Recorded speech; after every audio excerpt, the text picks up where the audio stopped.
Texas has obviously got a big game starting at noon today. Yeah. So we'll talk to Travis Scott. Plus, there's other stuff interesting with them at the moment. Plus, college sports are in the middle of an interesting time in which people are trying to pass legislation. And my argument still with no college athlete in sight seems interesting. No voice at the table. And then, Mansour Delane and Flanny. Flanny's been tweeting about Major League Baseball's probably lockout coming later on. So I know he'll have an opinion on it, because again, we know the MLBPA's rules or their proposal. We can talk a little bit more about it. That came out a little bit yesterday. Now the MLB owners have put forward theirs. And unsurprisingly, Gold, it includes a cap and a floor. Now, I will say, MLB owners, and this is something that, unfortunately, the players are going to have to learn, and then we can talk about both sides of this argument. But MLB owners, maybe they just got a better PR arm. Maybe they're better at presenting their offers. I don't know.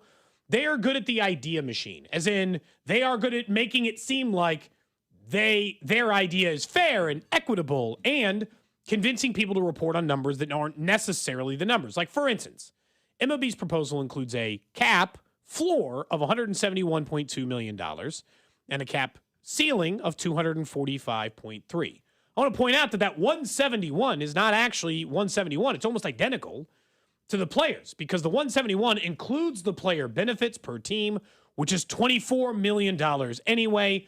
So it's the same number, but it makes it seem like the owners have come up $25 million in cap floor. They haven't, but that they're also proposing a cap. And the problem the players are going to have, the biggest problem is every fan is going to want a cap. Every fan's going to want competition. That's an easy selling point. Oh, we want to be competitive top to bottom. We don't want just the Dodgers running the show. But in the meantime, it's like completely unfair to the players to bend, I guess, in this way. Is that not unfair? Well, I think the players already are losing the PR battle. And this is what happened going back during COVID when there was a dispute around the CBA stuff and how to proceed moving forward and then a year or so after that. So I think always the owners have done a better job of putting out their message and making it seem like the players are the bad guys, even though, again, we're talking about billionaires on the owner's side, millionaires on the player's side. And deep down, I do think fans don't want to hear about billionaires or millionaires complaining about anything, right? But the reality is that's the debate and the battle and the contract negotiation that is taking place and will take place.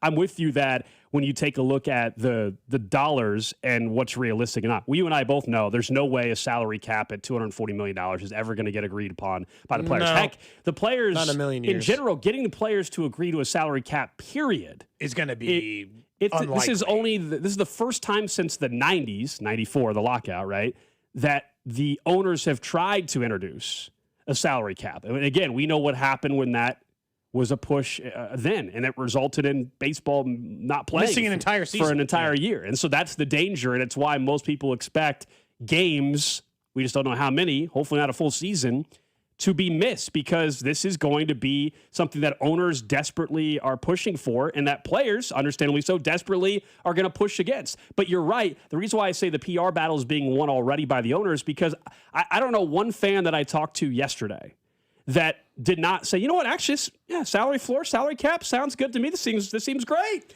without going into the specific details on it. So I think a lot of casual fans are going to look at the MLB owner proposal and say, yeah, what's wrong with that? But so like this, and this is where I think they lose the public battle and the argument they should make back in return. Because you're not wrong. All fans want a more competitive thing. But here's why I'll defend the players in their quest for, well, they don't want a fair sport. They don't want equality across the sport.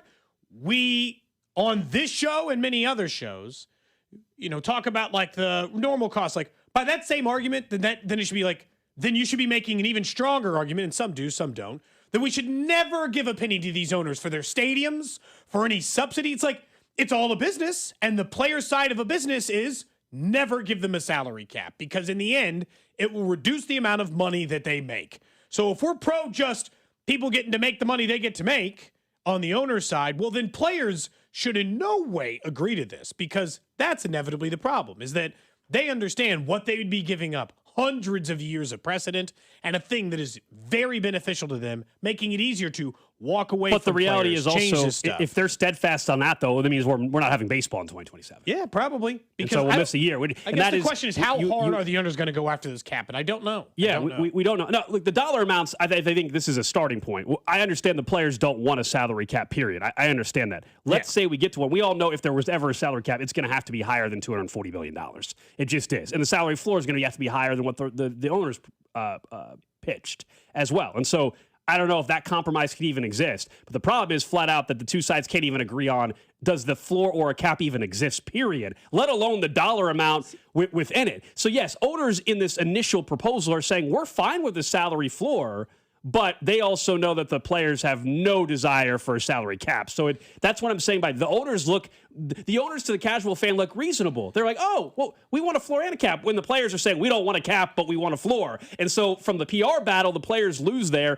And at the end of the day, we all know, as much as we talk about Shohei Ohtani's number and we talk about Juan Soto, what he's making, or Bobby Witt Jr., what they're making, there's a huge chunk of players that are making the minimum, right? 700 something thousand. And I know you and I and everybody doesn't want to hear about that not being enough money. But the point is, the owners, they cannot have baseball for a year or two or three, and they'll be just fine financially. It won't necessarily change their numbers, a lot of baseball players, though, can't afford not to play for 2 years or a year. And I guess here's the thing. And that's the issue that the players have always in these CBA type of fights. They said, we don't care about millionaires versus billionaires. I know that's consistently been the argument. But I'm just telling you right now that this plan by the owners, not surprisingly, massively benefits the billionaires. And there's a huge difference for me between millionaires and billionaires. I understand we don't like the difference of it. And this is what Gold's saying. They can hold out longer. But you know what I think the owners, you know what my message would be? Like if I were in charge of the players union, I'm like, hey, I want the public back on our side. I would say, oh, so you could have spent all that money that whole time, you cheap ass. Thanks for nothing. For all the teams that are saying the owners are like, hey, you could have spent $150 million this whole time. How about you? Royals, Reds, Brewers, Rockies, Twins, Pirates, Rays, Cardinals, A's, Nationals, White Sox, Guardians, and Marlins. You could all be spending this money, but you don't want to, huh? I mean, you're not really breaking any news here. You're not really breaking any news here. I think we all know for a while they could have spent more. Nobody's argued that the Rays could be spending more money. That's not the argument. That doesn't do you any good in the CBA. I think that it's good in the court of public opinion. Yeah, you're all admitting you could have been spending this money the entire time and you just don't want to. And so, like, if you're the players, and again, they're going to have a hard time because most other leagues are capped or have a soft cap at least, like in the NBA, where you can negotiate it. And from the competitive, I do wonder sometimes a little bit, like, do the owners really they don't care about the competitive balance of sport. They get to claim that. They care about the bottom line and the cash and the dollar amount to go with it. And that is kind of just what it is, at least on that end. I don't think, but they get to claim they care about the competitive balance. I don't think they actually do. And so, like, that becomes a challenge where the players don't even get to pretend they care about, right, the equality of sport. And they do. They care a little bit about it because it's not like if you get drafted by the Reds, you don't want to be on a team that at least has some chance to, win or have a chance to do it. And so you run into a little bit of an issue in, the constant court of public opinion. I don't know. I fear like you said, the last time they tried to do a cap, they missed an entire season. Yeah, we lost and I'm not so year. sure that the players can't be willing to do that again because it's like the single thing they should never give up. You can concede almost anything in this negotiation, but the one thing you should never give up is the cap. Not unless they're offering you back a concession that is significant. So like you said, it can't be the $148 million, the real number of salary floor they're offering. It's got to be a $200 million salary floor and a $400 million salary cap, where there's still a division in the sport, but at least there's a number in which people have to spend and can't spend. And I don't think the owner's ever going to come up that much on both sides, right? I mean, that's the problem. I don't think they're ever going to come up to the number that they actually need it to be. Someone says owners' deals benefits the fans more. I guess from a competitive standpoint, it might. It might. It doesn't in any other capacity. It's not like they're going to lower. They're not going to sell you cheaper concessions. But ultimately, fans not ask you for money for the stadium or a million other things. No, but ultimately, fans, and this is what I keep saying about like the PR battle of it. What is always tough for the players' side in these negotiations. The PR battle for the owners. They're arguing for fans. They understand when you want to argue like teams are going to have to spend X amount of money, or that there is going to be a more competitive sport moving forward, and fans. You can say that they should dive deeper all you want, but most fans are not going to go and do a ton of research about CBAs, Cody. So when the owners can say, hey, we're going to prevent the Dodgers from going out and spending as much money as they do, and we're going to level the playing field, that wins when in the fans' eyes, that wins. That message wins. Yeah. But in the end, it's like, and again, the owners are on board with it. Even the Dodgers owners, surprisingly enough, right? Where like they know they'd have to pay the price. But again, the numbers are, and this is the part that I guess, how do they convince, or how do at least the players figure out a way to do a funny number, Make it seem like they're only asking for $124 million salary floor because the player benefits are a part of the 148. Yeah. Small things like that are the things you need to do, or you need to put your plan out second or some version of it. These are the initial phases. We're going to get a million more parts to this story the further and further ideally, down the list. In a perfect world, Code, I would say the salary cap should be $400 million and the floor should be $200 million. And let's go. But that sounds way too simple, and neither side wants to do that. Well, and neither side wants to take it, the owners, because the compromise is, again, I still think the owners look bad because the admitting that you could spend this money the entire time, you just choose not to. If I were a sports fan at least the Royals are close to the number. The Royals are $5 million away from the number. But if I were a fan in Cincinnati, I'd be like, okay, so you're saying you can spend $150 million, but every year you spend 65? The hell, man. So you can't afford it. You can't afford to be competitive. You just opt not to. That sucks.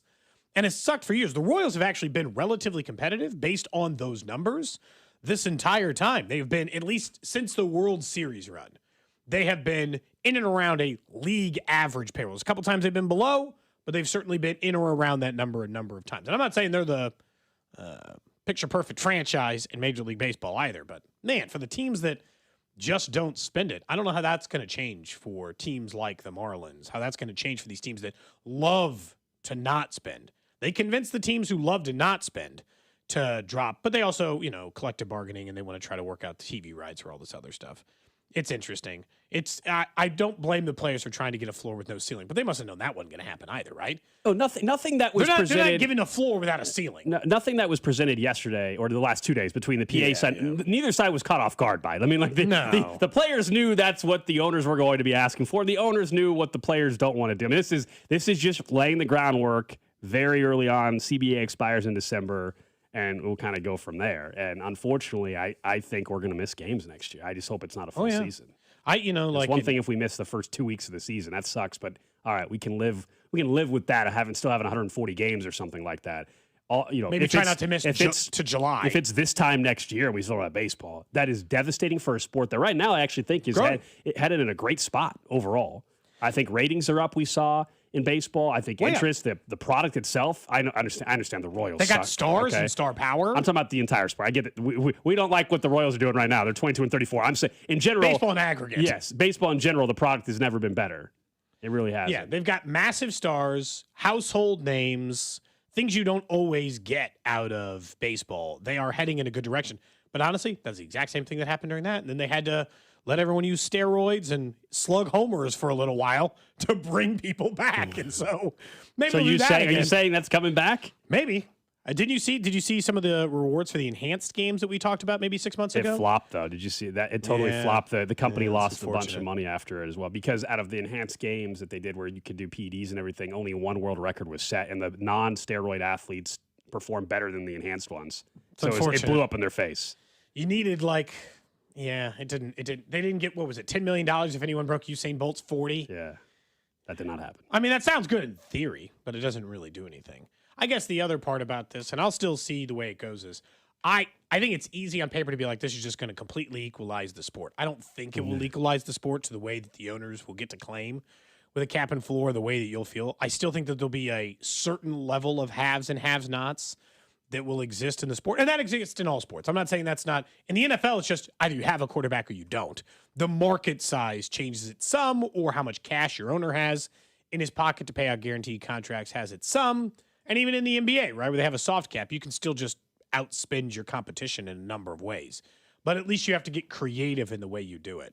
It's, boy, I don't know.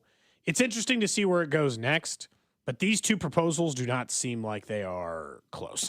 No, not at all. That they are in the same thought process, area, all of that stuff. It's going to be crazy. But I don't know. Somebody like, and I will say this is the misnomer, like Jesse Rogers is the one who put out a lot of this original stuff. Someone's like, good luck getting the cheaper owners to get in the bottom half of agree to floor. I'm like, they already agreed. That's their proposal. That's what, yeah, they clearly to be clear, agreed the to owners a floor. agreed. The Dodgers agreed to cut a bunch of payroll, and the White Sox agreed to raise a bunch of payroll. Like, or whoever's at the bottom this year, usually the Marlins. What's crazy about those are the teams that have been spending like $70 million gold or $90 million. You're like, you have to spend an additional $60 million in payroll. I will say from the AL Central standard, you want to talk about like baseball gets more competitive? Might be worse for the Royals in the Central. The Guardians win and they spend $50 million less a year than the Royals every single year. So like, I don't know if it's better if they get $50 additional million to try to beat the Royals. They're already good at doing it inside the division. So whole different problem. Royals in action today, by the way. They'll be on the road. Yeah, don't forget this year we have partnered with KCUC, who's donating $50 to the Prostate Cancer Foundation for every home run the boys in blue hit this season. 1 in 8 men will face prostate cancer. Early detection saves lives. And at KCUC, Kansas City's largest, most experienced, and most advanced urology team, you see the best in KC. Scheduled today at kcuc.com. Coming up in 15 minutes, we'll talk with Jake Eisenberg, who is in Texas, as the Royals get set to begin their series this weekend against the Rangers. And again, coming up in about 45 minutes, we will talk with the athletic director over at the University of Kansas as they get set to host their first ever regional in in baseball, I should say, as KU welcomes in Northeastern, and then you got Arkansas and Missouri State as well. I saw the video already. Students are lined up because they were giving out, the first 120 students, I think, free tickets to today. And then after that, tickets would be still fairly cheap for students that want to support KU baseball, who begins their tournament run, hopefully, at noon today, weather permitting. Yeah. I mean, is it supposed to rain all day in Lawrence? I don't know about in Lawrence. Off and on here, but I don't know. I'm sure. Okay. You can play a little bit of baseball in the rain. It's lightning that becomes the issue, or too much rain. And they don't have the kind of drainage they have at Kauffman. It's a turf field, though. It is a turf field. Yeah. So that helps, at least a little bit. So we'll see which way it goes. But yeah, we will talk to, like you said, Travis Goff coming up at 11 more about Kansas in action in there. I did get a very stark reminder statistically that the Chiefs, maybe the biggest benefit of them just being bad, not even playing a single postseason game, being off essentially since late December, monitoring snaps for players since like January 1st. Essentially, they've all been taking it easy since the beginning of the calendar year. They'd put out the stats of the most games started in the NFL since 2021. So a 4-year run of NFL games, we're talking about a lot. The maximum number any player, if they played every single game that any team in the NFL could play, is 105. So like I want to point out, like that's a lot of games, right? 105, you'd have had to go to the Super Bowl every single year, all this other stuff, and have had to change the math. Of those 105 maximum games, Creed Humphrey played 98 of them. He only played in 7 games that were not played in the NFL last year. Joe Tooney has played in 96. He picked up a couple because of the Chicago player for this year. Josh Allen, 95. Okay, so you're like, okay, Joe Tooney was a member of it, but he's not on the team now, so he doesn't need the rest. Josh Allen played a lot. Travis Kelce, 94. Patrick Mahomes, 93. Chris Jones and Trey Smith tied at 92. Notice a theme there, Gold? That is a lot of players for the Chiefs who have played borderline the maximum number of games allowed over the last 4 to 5 years. I do think that getting a break is probably an undersold part of what the Chiefs might have desperately needed from their stars are still old. Travis Kelce, Chris Jones, these types of players could be, even George Karlaftis, who's been dealing with injuries. He's on this list because he was a rookie for at least a portion of that. It wasn't even on the roster in 2021. Or I think it was 2022 he was drafted, right? With Trent McDuffie. So, wasn't even on the roster during that time. Those guys, those players, the injuries they've sustained, Gold, I think that the rest part might be an undersold part of the Chiefs' next season success plan. Simply just being not hurt. Yeah, I think, to say it's going to equate to necessarily more wins would be a bit far-fetched, but it definitely doesn't hurt. We know the amount of games they've been playing over the years, as you highlighted, since 2021. I mean, I think for a guy like Chris Jones in particular is who I think it benefits. Do I think it really is going to matter for Creed Humphrey as much? I don't know. I think it depends on the position you play. If you're saying who will benefit the most, I think Travis Kelce and Chris Jones would be the answer. 2 older players that, given the positions that they play, and how much they're asked to do for this team over this run, I think they benefit more than a Creed Humphrey or Patrick Mahomes. He's been rehabbing all offseason, so I don't really know what kind of offseason he's had as far as time off. This guy's been working his ass off to try to get ready to play week one, coming back from an ACL and LCL injury. So I don't think he gets the benefit that we're talking about here. If anything, it would be more Chris Jones and Travis Kelce that I think get the extra month or so that maybe helps them. I don't want to overblow it, though, and act like now they're just going to be as fresh as they've ever been, and they're going to roll back the clock to 2020. I don't think they're all going to have career years, but I do yeah. think that for, Karlaftis was dealing with an injury the entire year. Chris Jones has been dealing with injuries the last 2 years. To actually get to heal those things for an additional month, not play, not just heal them, not play physical football for 6 additional weeks, you typically have to if you're a member of the Kansas City Chiefs. It is crazy to see a stat that says there's only 105 games available at maximum since 2021. And Creed Humphreys played in 98? That's a crazy number. Patrick Mahomes played in 93? So for any of the random game he would have missed in the regular season or this year's postseason run, where the maximum games allowed would have been 4 additional. That means the 4 additional this year at 105. That means Creed Humphrey only missed 3 games. And it was really just when they lost in the AFC Championship game and didn't go to the Super Bowl. That's it. That's essentially the only time the Chiefs have gotten off. The couple of times they lost in an AFC title game. The end. End of list. No other story outside of that. Creed plays in every regular season game. But this also speaks to the health of Chris Jones, Travis Kelce. Their availability has been huge for this team. And I do think rest might matter more for them than any other guy that we had just talked about. The younger players, I don't think Shamari Connor needs a couple of days off. But I do think that their best players are still some of their oldest players. And I do think that you might get 9 sacks out of Chris Jones this year instead of 6.5, I do think that there can be a benefit of rest for him as far as effort late in season versus what they've gotten. I still hate the early bye, though. Week 5. That still sucks. Week 5 sets you, if you get off to the start that you're hoping you get off to, I think you're going to be bummed because if you're, let's say you're sitting there and you're 4-1, you're feeling pretty good, or 3-1, I guess it would be. You're and the team is rolling. You're not going to want to buy that early in the season. You're going to say keep the momentum going, and then in week 13 and 14, when maybe you have some injuries that catch up to you, and you're not in line to get a bye because you're not the number 1 seed or something, that's when it's going to really come back to bite you. So ideally, I think we've talked about this for years. Ideally, you got to buy in week 9, week 11. Those are the ideal range of weeks. And the Chiefs, as much as the schedule benefits them early and being soft the first 9 weeks, the bye week, if you're looking for the perfect schedule, would not have been week 5. But it's weird nationally, the narrative about that bye week has been more that it was benefiting the Chiefs. You talk to people nationally, they think, oh, well, they're doing that to make sure Mahomes is ready. Well, right now it looks like he's going to be ready right away anyway. So the week 5 bye is not going to matter from that narrative. If they had a week 10 bye, he still would have played week 5. So Correct. It doesn't. Correct. If anything, again, other than if you're just saying, well, after 4 games, his knee could use a rest. I guess, but I'll tell you right now, after week 14 is when his knee's actually going to need a rest. And he will have played 9 straight games with no weeks off and everything else in between. The only benefit is that they do have some of those 10-day rest ones, those mini buys. So after they get through the we got to play on Thanksgiving, at least they get 10 days before they got to go back to work. But I mean, outside of that, they play back-to-back Monday Night Football games in the early part of the season. What part of the schedule benefited them? I told you, there's benefits and there's negatives because the benefit is before he's fully healthy and can scramble and be regular Patrick Mahomes, they get the easier part of their schedule. Okay, cool. But the week 5 bye is still a massive deterrent. I will always choose week 8 or after if they give me any kind of choice in it. Not the earliest bye week available for the second time in 3 years, essentially, right? 2 years ago is when Chris Jones made the big deal about it because that was when they had they played the Texans and they played the Steelers. That window in December was crazy, and they had they had to play three games in 10 days or 11 days or whatever, and they rolled right through it.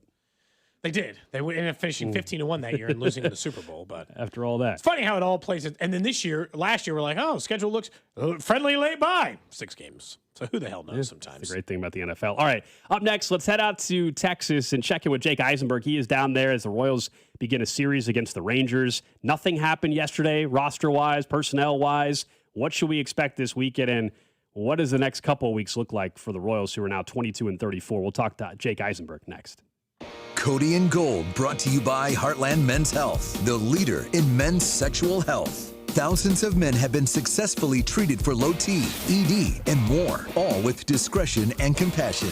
Make your appointment at heartlandmenshealth.com. Follow the station on Instagram for ticket giveaways and behind-the-scenes content from the show at The Fan 965. FanDuel is giving you even better payouts on same-game parlays all NBA playoffs long. And with more ways to build and more value every time you play, you can stack your picks your way for every game, every matchup, and every moment. From point spreads to player points to threes and so much more, you can build it all into one simple same-game parlay and go for an even bigger payout. So if you're betting a same-game parlay this NBA postseason, you can bet them with America's #1 sportsbook app with our friends over at FanDuel. More options, better payouts, all NBA playoffs long. So head to FanDuel.com/local to get started. One more time, that's FanDuel.com/local. FanDuel puts player research right at your fingertips so you can check every stat, trend, and matchup all in one place. You can make your picks with confidence. Everything you need in just one app, so don't miss your shot. Head to FanDuel right now, America's #1 sportsbook app and official partner of the NBA, and play your game. 21 and present in Missouri. Gambling problem. Call 1-800-GAMBLER. Hey, it's Rob Britton from The Drive on 96.5 The Fan, and we're excited to announce the launch of Beyond the Pitch KC, a limited podcast series documenting the run-up to the World Cup with our friends over at 98.1 KMBZ. And Rob, I'm Scott Parks from Dana and Parks on KMBZ. Beyond the Pitch KC will feature the biggest names who made the World Cup in Kansas City possible, plus the biggest storylines heading into this summer's tournament. This is not a podcast about soccer. Don't get us wrong. This is a podcast about Kansas City. This is a podcast for Kansas City. And this is a podcast that'll tell the story of how our town is hosting the world's biggest sporting event. New episodes will be released every Wednesday starting on March 4th, as well as video clips that can be seen on 96.5 The Fan and KMBZ's social channels. Subscribe and download to Beyond the Pitch KC, a limited podcast series with myself and Rob Britton on the Odyssey app or wherever you get your podcasts. You've probably heard all those ads for life insurance. Just a few dollars a day, apply online in minutes, no medical exam. Simple, easy, and cheap, right? Now you're thinking, maybe I should get a quote. Well, smart thinking. Everyone should have life insurance. But here's what they don't tell you. Those few dollars a day rates, they're for young people in perfect health. That's why everyone calls Big Lou the 50 to 60-year-old not-so-perfect candidate. Like you. You take prescription meds and you're overweight. Winner, fried chicken dinner. Well, Big Lou works with life insurance companies that want people like you with no surprises after you apply. In fact, if you're a 50-year-old guy with a few health glitches, Lou could probably find you $1 million of term life coverage for about $200 a month. So, yeah, you need life insurance. But unless you're young and healthy, you gotta call Big Lou because he's like you, older, heavier, and on meds, too. Get a quote right now at 800-700-6898, 800-700-6898, or biglou.com. Another app for inventory, one for CRM. Oh, don't forget accounting. Wait, which login was that? Or you could use Odoo, one fully integrated system that does it all without the hassle. Ditch the app overload. Get everything your business needs on one platform. Try Odoo free today at odoo.com. That's ODOO.com. Finding great candidates to hire can be like, well, trying to find a needle in a haystack, but not with ZipRecruiter. Its powerful technology actively finds and invites qualified candidates to apply to your job. So while other companies might deliver a lot of hay, ZipRecruiter finds you the needle in the haystack. See why 4 out of 5 employers who post a job on ZipRecruiter get a quality candidate within the first day. Try ZipRecruiter for free at ZipRecruiter.com/team. That's ZipRecruiter.com/team. ZipRecruiter.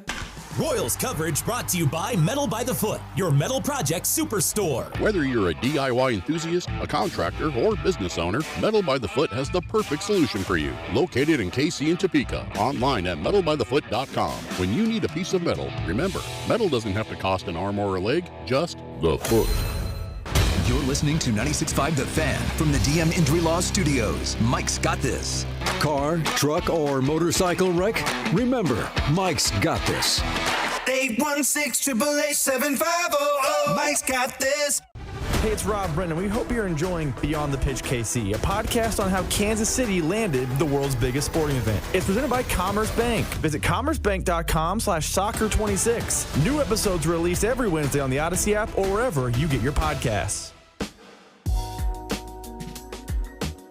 All right, back here on Cody and Gold. We're just getting started on a Friday. Reminder, coming up in 30 minutes, we'll be joined by the athletic director over at KU, Travis Goff, as they get set to host a regional there in Lawrence at noon today. First one ever for KU baseball. Arkansas also in town, Missouri State, Northeastern. It'll be KU Northeastern first up at noon today. So that's coming up in just a little bit. And a reminder also later on in the 1 o'clock hour, we will have Chiefs rookie defensive back Mansour Delane join us. It'll actually be the second time we've had him on the show. This time it'll be on the phone. Right away, I'm going to have to apologize. When we had him in person in Pittsburgh, I think he was being too nice to us. I said Mansour Delane to him during the interview. He didn't correct me at all, and we've since found out that it was Mansour Delane the entire time. So we'll have to talk to him about that and find out how OTAs are going in a bit. But let's talk a little Royals baseball with Jake Eisenberg, who is down in Texas, getting set for the Royals and the Rangers on 96.5 The Fan. Also, Jake Eisenberg, kind enough to give us a couple opportunities in our garage sale, the Jake Eisenberg Experience. We're excited about that, man. So thanks so much for helping out with the garage sale.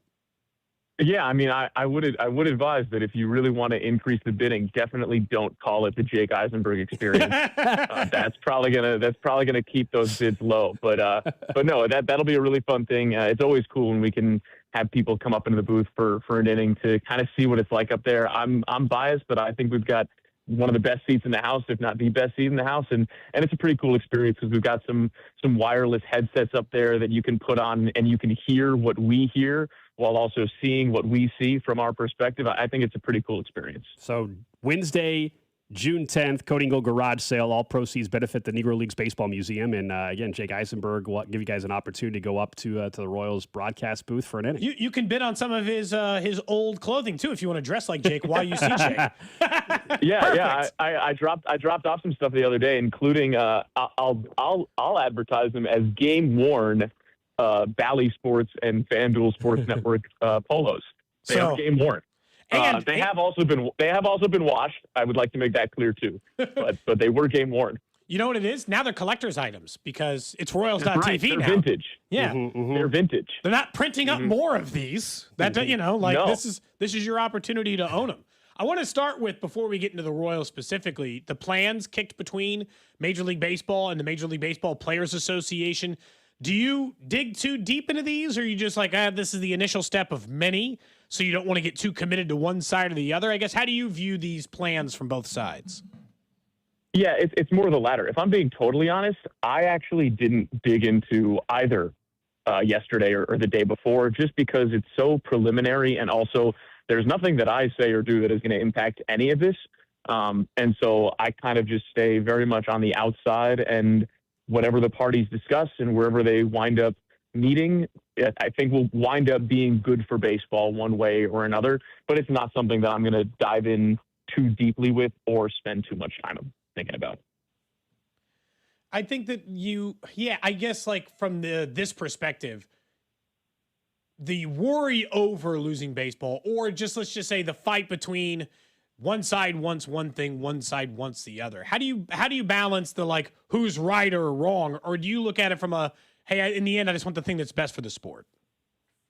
Yeah, it's that I want the thing that's best for the sport, and I think that ultimately that's what we're going to wind up getting, and hopefully we get there sooner rather than later, and we see the game continue, frankly, in the great place that it's operated over the last few years. I mean, we are currently, whether we want to acknowledge it or not, I think in a golden age of this sport with some of the greatest players that this sport has ever seen, some of the greatest viewership, some of the greatest attendance, some of the greatest everything. And I think that there's an understanding of that on both sides of this issue, that, when it's all said and done, look, my job and the thing that I love to do is go to the ballpark and share these baseball games with everybody that wants to enjoy them, whether it's on the radio or on TV. That's my primary, secondary, and tertiary concern. And so when we have baseball, and whatever form that takes, I'll be there to celebrate it. We're talking to Jake Eisenberg here on 96.5 The Fan. All right, back on the field with the Royals. We all know an off day yesterday. This is 2 Fridays in a row. We've talked to you after an off day. We were hoping last week that off day would trigger something. Of course, it unfortunately did not, and it ended very, very poorly with the Yankees. I think you were talking about the stat throughout that series, or at least the last night of the series against the Yankees, where the Royals were outscored 50-10. I understand it goes in the record books as a loss just like any other, but seeing that stretch, what has it been about the Yankees? I know Royals fans are frustrated by a lot right now, but the Yankees in general, 14 straight wins going back to the postseason. Yeah, I mean, I'll echo something that Q said the other day, and I think he's right about this, as I think he is about a lot of things. The Yankees are a really good team, and good teams tend to win a lot of baseball games, and the Yankees have been consistently one of the best teams in baseball over the last few years. When the Royals, battled them in that division series, and it was a close series, that was still a Yankees team that went to the World Series that year.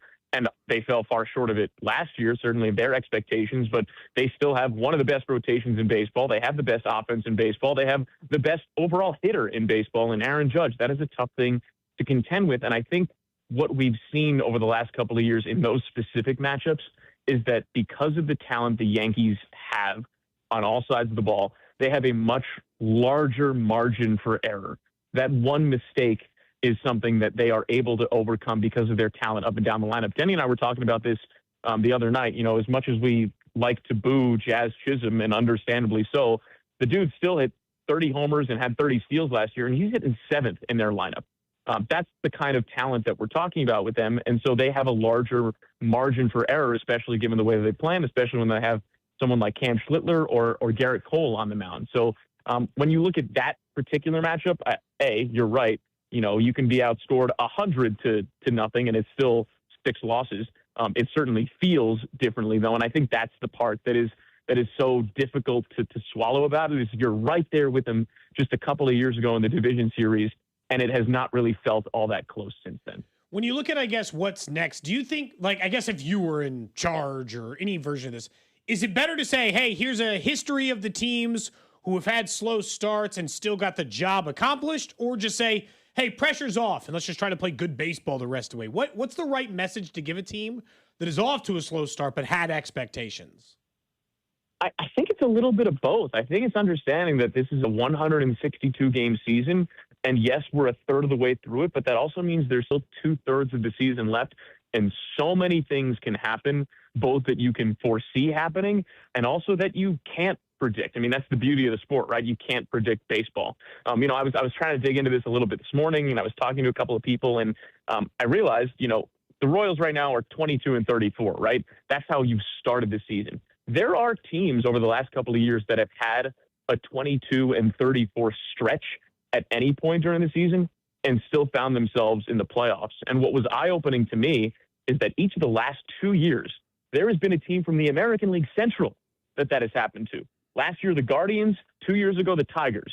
They both endured 22-34 stretches at some point through their year and still made it to the postseason. That's all to say, there is precedent for what the Royals have experienced, that you can still have success come September and into October. That doesn't make it easy. That doesn't make it likely, but it does make it possible. And because of that possibility, there is a reason to sit in that clubhouse or sit in the stands and say, you know what? This has been a tough year. This has not been what we wanted or what we expected in any way, shape, or form. But that doesn't mean game 56, it's time to punt, time to reevaluate what our goals are. There's still very much enough runway where those goals can become a reality, especially in an American League where there's less than 5 teams with a record over 500. I think that's part of the sport that we haven't spent too much time thinking about, that it's not just the Royals that have gotten off to a slow start. And yes, their Royals slow start is slower than a lot of other teams, but there are a lot of other teams that are also trying to figure out what's been going wrong so far this season. There are exactly 5 teams in the American League with a record above 500. That's not a whole lot. Steven Kolek goes tonight for the Royals. He's not a big strikeout guy. We know that. Is this as simple as, when you watch him pitch, is this just one of those, throw strikes? That's probably a good thing. He doesn't walk anybody, Jake. Is it that simple, his success, or what does he do well, I guess, from your end? Yeah, he's in the strike zone. He's aggressive. He has enough late movement on his pitches, especially that sinker, where he's going to miss the barrels, and that's what gives you the weak contact. I made this topic a couple of days ago. The way that he pitches, his mound presence it reminds me a lot of Michael Wacha, where it's rhythmic, it's calm, it's not, high octane 99 mile an hour stuff, but man, is it effective, and man, is it fun to watch. And maybe it's pure coincidence that they're both out of Texas A&M. I think that is more coincidence than correlation. But when we've watched Stephen Kolek these last few starts, I see a lot of the composure and presence that we've seen from Wacha over the last few years.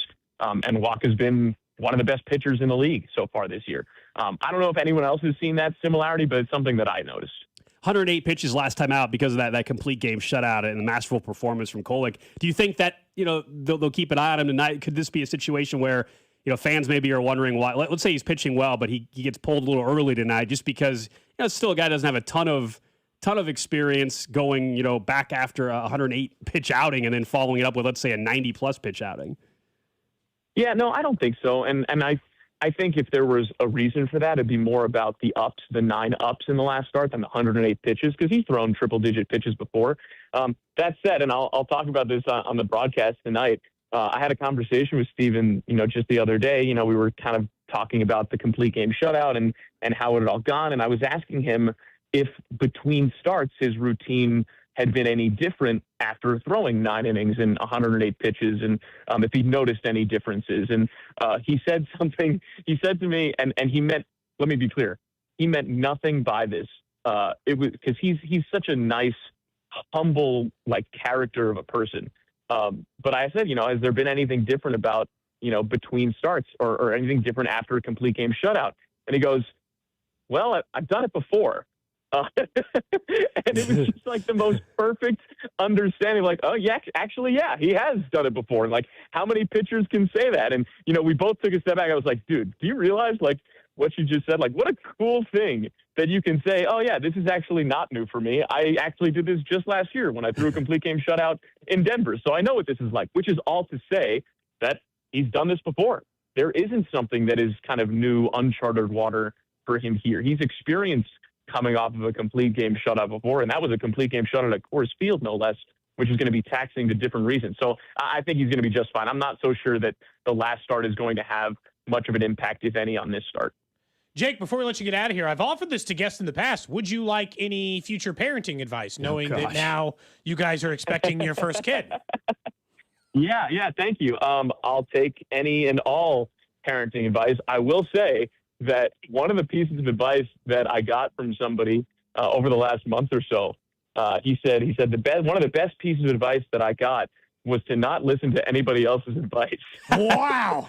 So they just said, don't take anything. Honestly, it's all a crapshoot anyway. In a lot of cases. And to that, I said, well, it sounds like you listen to the advice to not take advice. It's a little bit oxymoronic, don't you think? No, I'm just joking. Yeah, I'll take any and all parenting advice. We're so excited. Jen's doing great. Everything's been going really well so far, and we're really happy and excited. We'll get a Royals onesie in their future, I suppose. I love it. I'd love it. Jake, appreciate it, man. Have a great weekend down in Texas. I appreciate it, guys. Take care. There you go. Jake Eisenberg with us here on 96.5 The Fan. Yeah, I think we mentioned it a couple weeks back. Congratulations again to him and his wife expecting their first child. And Cody, I remember when Danny Welniak was trying to get. She was on every week. Danny Welniak, you were trying to give her parenting advice a couple years back as well. She was back on and asked her how that went. She was way too nice to you, and week after week allowed you to continue to give her some parenting advice. So again. When it comes to the Royals, though, on the field, I look, Stephen Kolek is, as we said earlier in the week, maybe one of the only big bright spots of the season. Otherwise, it's just tough to be all that optimistic about where this thing is headed right now. That's 12 games under 500, and what? I'm not going to even have the conversation. What do we think the road trip's going to turn out to be? Then you go 6-3. It doesn't. I mean, it's going to take a month straight of good baseball before we even start doing that. What evidence has anybody seen to suggest that they're capable of doing that? They're 7-17 on the road this year, so none so far this season. Yeah. That's what I was asking Jake. If you're the person in charge, is the message, no, people have come back from worse, we can do it too, or is the message, pressure's off? Yeah. Just play regular baseball and try to win. They always say try to win tonight, but I mean, be serious. Pressure's off. Whatever you're putting on yourself to win the division before the season start, we don't need to think like that right now. We just got to figure out how to like win a baseball game tonight. Forget all the historic of the teams who you can give that speech to me 2 weeks from now, 3 weeks from now for playing good baseball. Then you can say, okay, there is still time. Look at all these other teams it was time for, but I wouldn't even entertain that until at least passable baseball's being played. Would you like any parenting advice?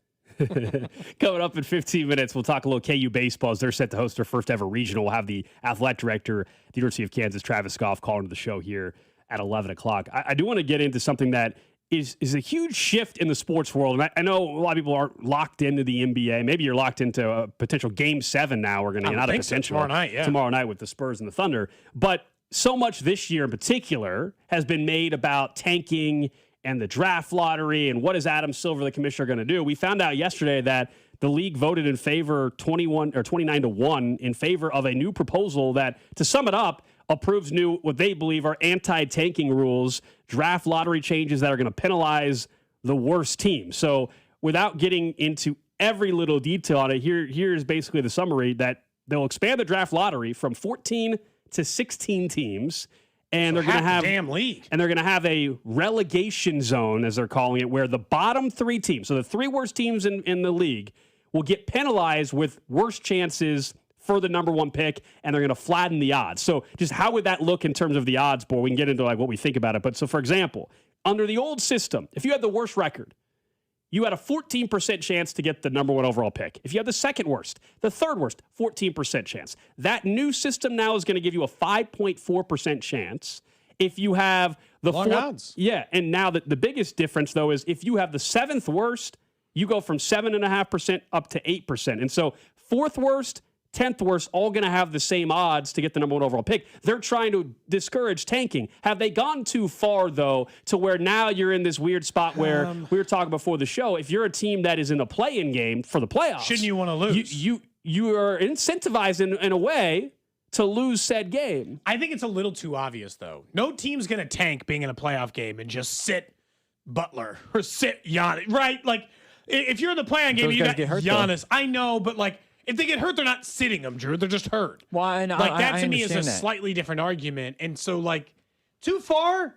Maybe. I think what's fascinating about this is the first American professional sports league that is punishing bad teams versus every other pro sports team. You get the benefit. You're the worst team in football. Congratulations. You get the number 1 quarterback. You're the worst team in this. Congratulations. The NBA always made it harder, even if you were the worst team.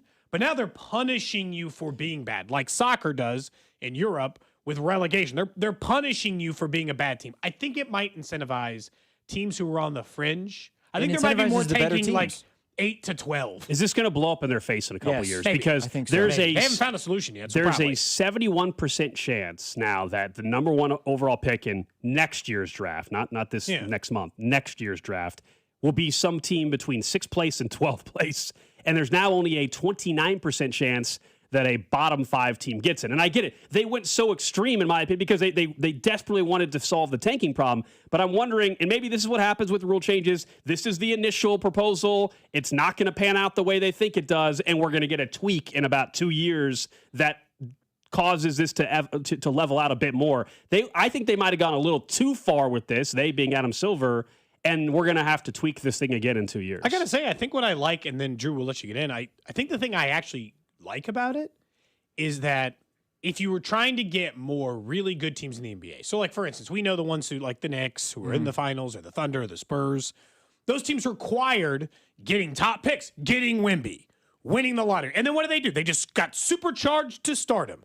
Well, that's going to put even more emphasis on that, because I'll tell you right now, if the 10th worst team in the NBA gets the number 1 overall selection, like if the Heat at 43 and 30 get Darren Peterson, well, we're going to ratchet their ability to be I think we're going to ratchet up championship teams faster if it's the middle teams getting in there, which means might be more competition with the final 8 teams in the NBA playoffs. You might get more of a push out of some of these things. I think that could be a side benefit that they're not thinking about, at least at this end. I think you're also going to starve the bottom teams out, though, by doing that. It might be bad for a long time. Yeah, in a way, it turns into like the Premier League, where it's like the top half is the top half, and the bottom half is just struggling to even do anything. I don't know, man. The Wizards haven't been doing anything being one of the worst teams anyway. No, It's like, sure. Yeah, some franchises just yeah. can't fix themselves, like the NFL. No, you can have a top 5 pick, but you can't solve your problem, you know? Sure. And I think that I think that's fair. If you look at the play-in tournament team, because if you go 6 through 12, the 12th team is a team that was in the play-in, so you could still play and try to win and make the playoffs and still get the number 1 overall pick. I think that's where it gets, because sometimes sports just happen and your best players get hurt and your team's just not good. And you're not tanking, your team just isn't good because such and such a thing happened. That's almost like if they had a lottery in the NFL, the Chiefs, if the Chiefs were bad enough where Patrick Mahomes is hurt at the beginning of the year, it's like penalizing them for having their best player hurt when they just weren't simply good enough. They weren't trying to lose. They just weren't good enough. I think sometimes sports happens where this is a dangerous game where sometimes sports just happen and guys get hurt. I get that they're trying to solve something, and I can appreciate that. But I don't think this... They're going to have to tweak this in a couple I don't think years. it does anything, in all honesty. If anything, it just almost separates the league in a way, which is kind of concerning. I think it creates a new problem. I think it will fix the extreme tanking of some of the teams that have been doing that for a bit. Yeah, losing on purpose. But it also is going to create a new problem where there will be a team playing in a play-in game at some point in the next 2 years that is in the middle of a series and all of a sudden gets the number 1 pick in the draft. You're going to be like, wait a second. So, they're keeping this format through the 2029 draft, according to the reporting yesterday. Yeah. And then they can reevaluate. I would be shocked if this, in 2030, if this is the exact system that the NBA keeps. I will say, so there's 30 teams. So let's say there's 30 teams in, you get 10 teams that play in the play-in. So you're still talking about the 9 and 10 seeds in each conference who wouldn't make the playoffs technically, but they would be in a position to make the postseason. Yeah. And trying to win, all of a sudden have the number 1 overall pick where I don't know if that sits well with a team that just missed out because, like, if you're the Mavericks traded Luka Doncic, they gutted the entire roster. Cooper Flagg's there, and the team just wasn't very good. Kyrie was hurt all season long, and they would have they would be included in the teams that might have a worse chance to get the pick because of where they were situated. I don't know. They'd actually be in the middle. I think it's a tough spot to be in where if you are a team that was worse because of an injury and worse because the roster got gutted from bad management to the Warriors, for instance, who, if the Warriors missed the playoffs, which I believe they did this year, if I remember correctly, and they all of a sudden get the number 1 overall pick, you're in a play-in game, your roster was better, nobody was hurt like that, but you're getting rewarded for seemingly no reason other than winning. Not even no. I don't mind rewarding winning. We've been rewarding losing for a long time. What the hell? The Browns going to pick 1st overall because they stink and don't know how to run a franchise? What the hell do we constantly benefit teams who stink? Because otherwise, half the league would be good and half the league would be so bad there'd be no point in watching. I actually don't feel bad for the teams who the Wizards will never get the number 1 pick. Good. They stink and they should learn to run a better. They should run a better business. If I run a bad pizza shop and nobody eats my awful pizza, they shouldn't just give me more money to make terrible pizza. It's not my fault that you guys are terrible at this. We benefit a lot of bad teams who run terrible franchises. I don't know why. What you're saying, though, is going to make the NBA more like college football. What you're saying is going to make the NBA more like the Premier League. What you're saying in terms of if the Browns were not rewarded for being bad or whatever the reason is, then the gap is going to be so far gone that it's going to be bad. The product's going to be bad. Quickly, though, Drew, and the difference is, and I think the major difference is, everything's equal in the NBA. There's a salary cap, there's a salary floor, you have to spend this amount of money, all this stuff is equal. Same in the NFL. College, footing's not equal. So, like in basketball, when everything's at your disposal to be even and you're bad at it, I don't feel bad for you. Like in the NFL, when you're bad, I don't feel bad for you. It's your own fault for running poor franchises. That's all. All right, coming up next, let's talk about what's going on in Lawrence here about an hour from now. The first ever regional for KU baseball in the NCAA tournament. They get set to host Northeastern. We'll be joined by the athletic director at Kansas, Travis Goff, to talk about that. And also what else is going on in college sports. You just mentioned college for a little bit there. What's going on with potentially some legislation. Also, Big 12 coaches yesterday approved their push to maybe get a 24-team college football playoff. A lot to get into with Travis Goff next. What's up, KC? It's Matt Strom from the Kansas City Royals. You're listening to Cody and Gold on your home for Royals baseball, 96.5 The Fan. Brought to you by Heartland Men's Health, the leader in men's sexual health. Thousands of men have been successfully treated for low T, ED, and more, all with discretion and compassion. Make your appointment at heartlandmenshealth.com. 96.5 The Fan. I keep seeing celebrities posts, me in the 90s versus now. Well, the person staring at me in the mirror is definitely not the same person that could pull off bootcut jeans. Time creeps up on us so slowly. You don't see it until suddenly you do. Same thing goes for your bills. $1 here, an uptick there. It's a slow burn until one day you realize the price you're paying now is way higher than when you signed up. But at T-Mobile, customers had the lowest wireless bills versus Verizon and AT&T over the past 5 years. And with T-Mobile on their experience plans, you get a 5-year price guarantee, so you know exactly what your plan price will be for the next 5 years. So at least that's one thing that won't change over time. I can't guarantee you'll still look good with frosted tips, but T-Mobile can give you a clear guarantee on your wireless plan. Lower bills based on Harris X billing snapshots from Q3 21 to Q4 25 compared to average AT&T and Verizon bills. Comparison excludes discounts, credits, and optional charges. Price guarantee on talk, text, and data. Exclusions like taxes and fees apply. See T-Mobile.com. Hi, I'm Carter. And I'm Charlie. We'd like to share a quick story about a homeowner named Jack. Jack had a home he needed to sell fast. And Jack thought he had it all figured out. So Jack talked to multiple cash buyers. Jack chose the highest offer. But the day before closing, guess what? The buyer backed out, leaving Jack with the moving truck all packed in the driveway and not sure what to do. Jack learned the hard way that the highest offer isn't always the right offer. Jack got suckered. Make sure you aren't hung out to dry. Call our dad at Rex Buys KC. Our dad is local, he knows Kansas City, and he actually closes deals.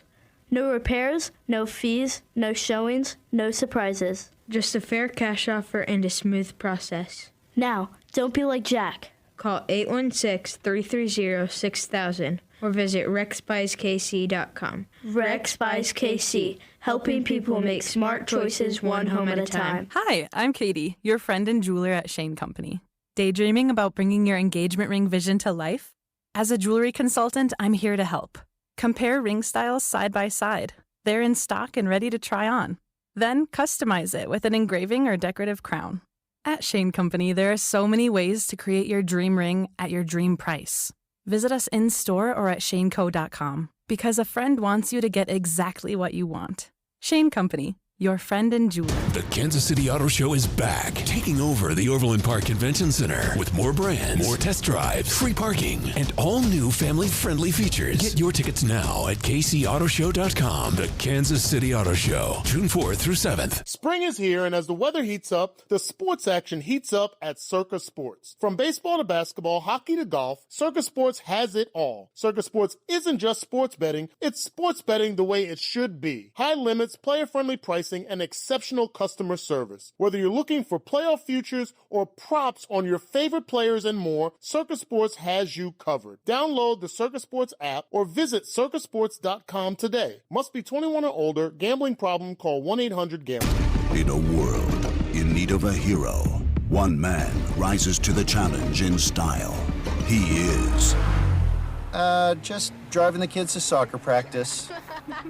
Make every day feel epic in the all-new Hyundai Palisade Hybrid with up to an EPA-estimated 619 miles of range on select trims, advanced tech, and class-leading interior space. Visit HyundaiUSA.com or call 562-314-4603 for more details. And hey, come on, no cleats on the seats.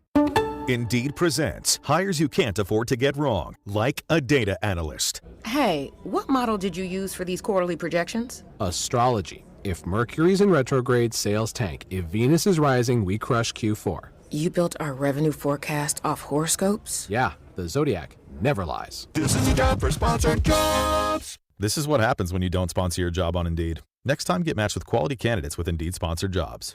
Visit Indeed.com/hire now and sponsor your job today. Now that Wendy's has these new biggie deals, everyone in the family can get what they're craving, from nugs to JBCs. The parental units can get an $8 biggie bundle, the eldest who think they're so grown can get a $6 biggie bag, and the little one who can do no wrong can get a $4 biggie bites. You know, assuming they have a credit card. No, I'm kidding. We take cash too. 4, 6, and $8 biggie deals for the whole family. Only at Wendy's. Price and participation may vary. Single items at regular price. Prices may be higher in Alaska, California, and Hawaii. The U.S. Treasury just released its official financial report for 2025. Buried in it is a startling admission. By its own numbers, it appears the U.S. government is insolvent. When governments go this deep in debt, they print money, raise taxes, or cut benefits, none of which can help protect you. That's why people move part of their savings into physical gold and silver. Call Monetary Gold at 877-NOW-GOLD for their complimentary gold and silver guide. That's 877-NOW-GOLD. Call Monetary Gold now at 877-NOW-GOLD. Do it before the next headline, not after. Performance may vary. You should always consult your financial and tax professional. The Cody and Gold Garage Sale benefiting the Negro Leagues Baseball Museum is on Wednesday, June 10th on your home for Kansas City sports. 96.5 The Fan, KFNC FM and AM, HD1 and HD2 Kansas City, an Odyssey sports station.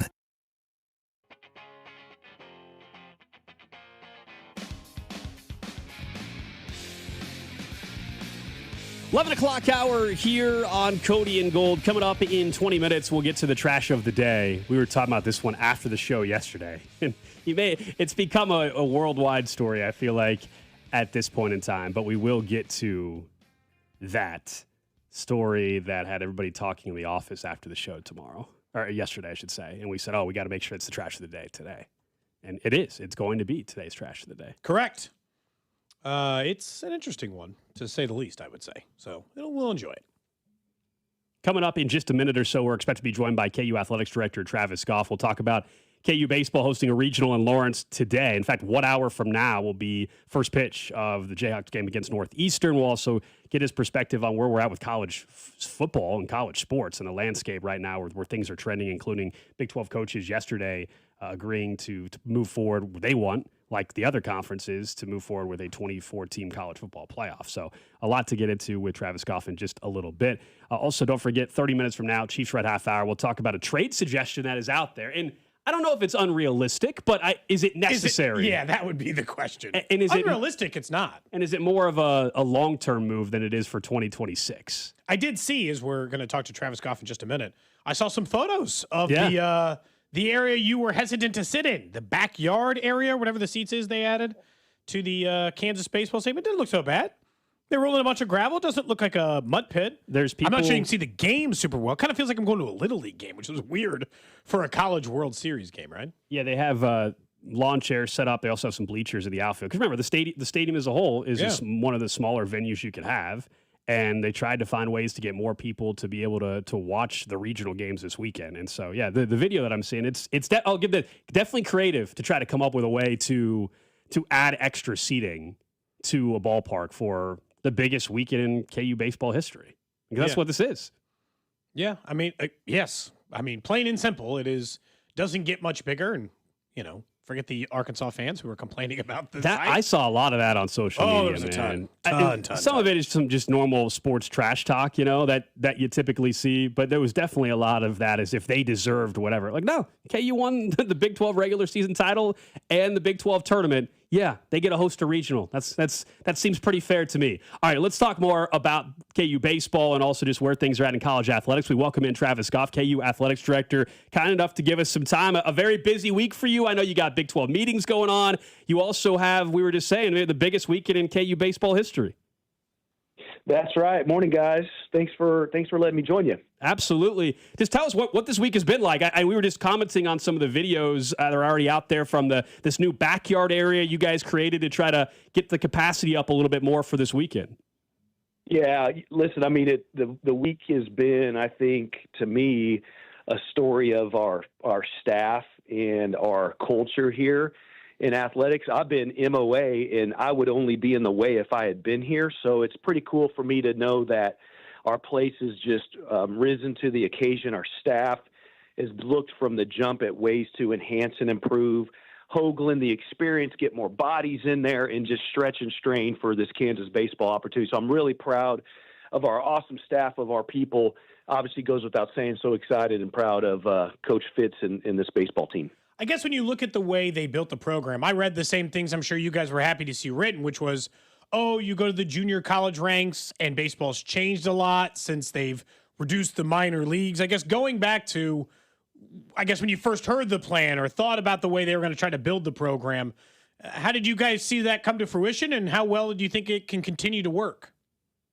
Yeah, I mean, it's been really rewarding to see it because, to be honest, a little bit of what you're referencing, it was kind of a foreign concept to me. I mean, we absolutely have great junior college kids across multiple programs. That's not a new dynamic, certainly not new in the sport of baseball, but for it to be as heavily a focus as it was a little new and different. And the thing I'd say, here's like my vantage point. I grew up in a community with a JUCO community college that was really important to the community. And, you have, we know where those institutions fit generally and the types of students they serve. And then we know kind of I'd say misconceptions around what the athletes are at those places. Some of that's unfair, I would say. But when you think about baseball, like these are incredible baseball players, young men who just need that initial opportunity. And it's so hard to jump from the high school ranks to a big time Division I program. That just isn't happening hardly at all. So the kind of young guys that we're getting out of the JUCO ranks, they're exceptional guys of character, right? They're committed to their academics. It's not like they couldn't cut it academically. That's not the story. They just needed a chance to play the game they love, and then the credit to the staff to go and sift through and evaluate at the levels they do. And one of the things that we love about this team is full of gratitude.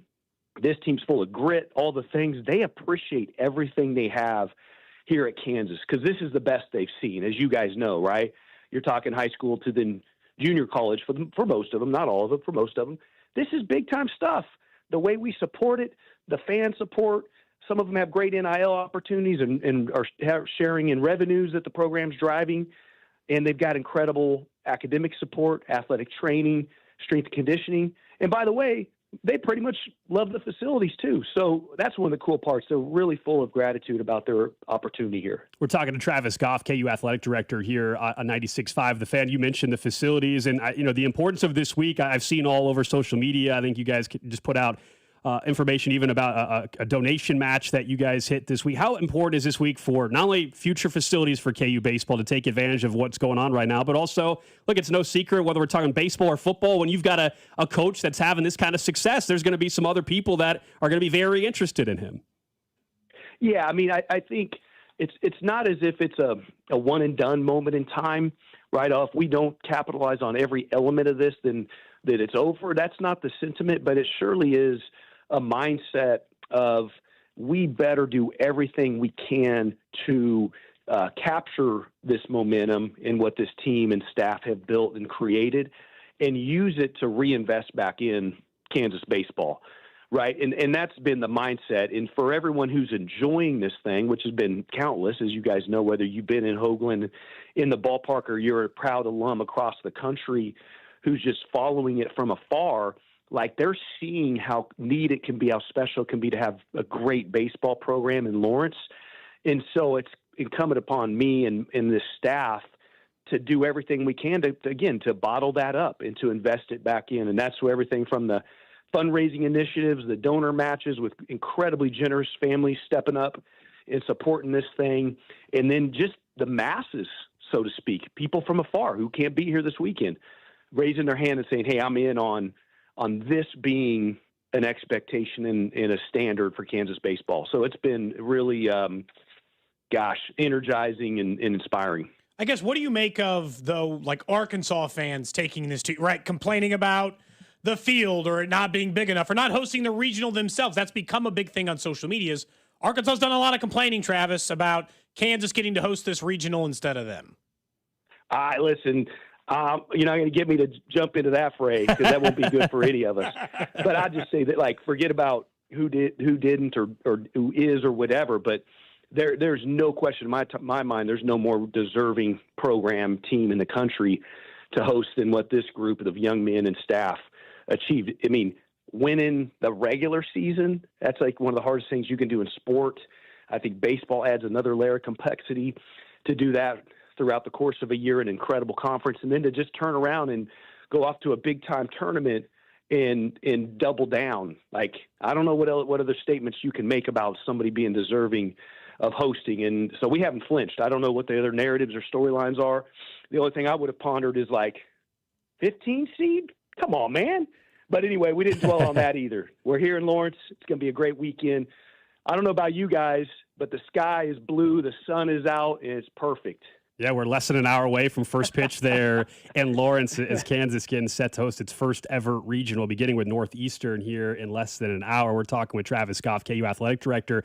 Pivoting away from baseball just for a little bit, I know Big 12 meetings are going on, and the news yesterday, just the Big 12 coaches unanimously backing their preference, at least for a 24-team playoff. As an athletic director in college sports now for a while, what do you make of where this seems to be trending when it comes to the football side of things on the playoff? Yeah, I mean, I think you could make strong cases for about any of them. I think at the time 12 was right. 12 made sense. I've been intrigued by 16 just personally for a variety of reasons, nothing overly passionate about it, but I've been intrigued by 16. I think the thing about 24 is, like, if there's an inevitability that we're going to get to 24, then you probably just need to get there. I don't think it's good for the game or the industry if you go 12 and then 16, and maybe you're a couple years at 16, and then you're making another jump. I think the uncertainty, and we heard this a little bit in Dallas from some of our media partners, some of our television partners, who said, hey, wherever it ends up, we just need to lock it in because it's putting some strain on everything from obviously conference championships are probably go out the window if you go to 24. To things like how do you schedule the regular season? How do you manage the regular season? How do you continue to elevate the regular season? Like all those things are a little bit in flux during the debate.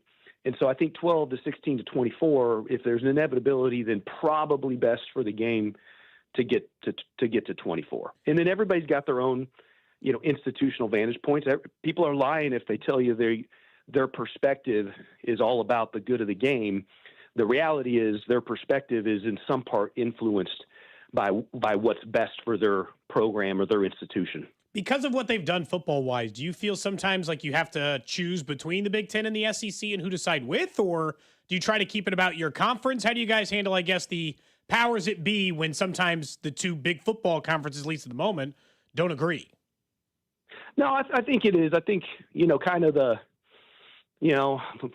dramatic phrase, kind of your North Star is like, well, what's best for your conference?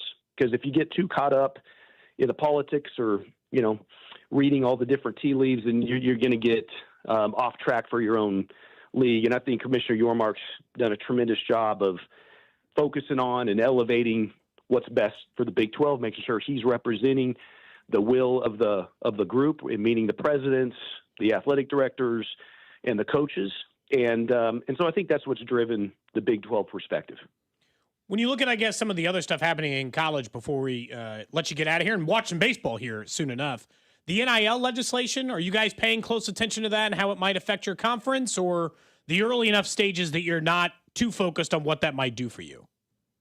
You're talking kind of the Cruz, Ted Cruz and Cantwell legislation? Yes, correct.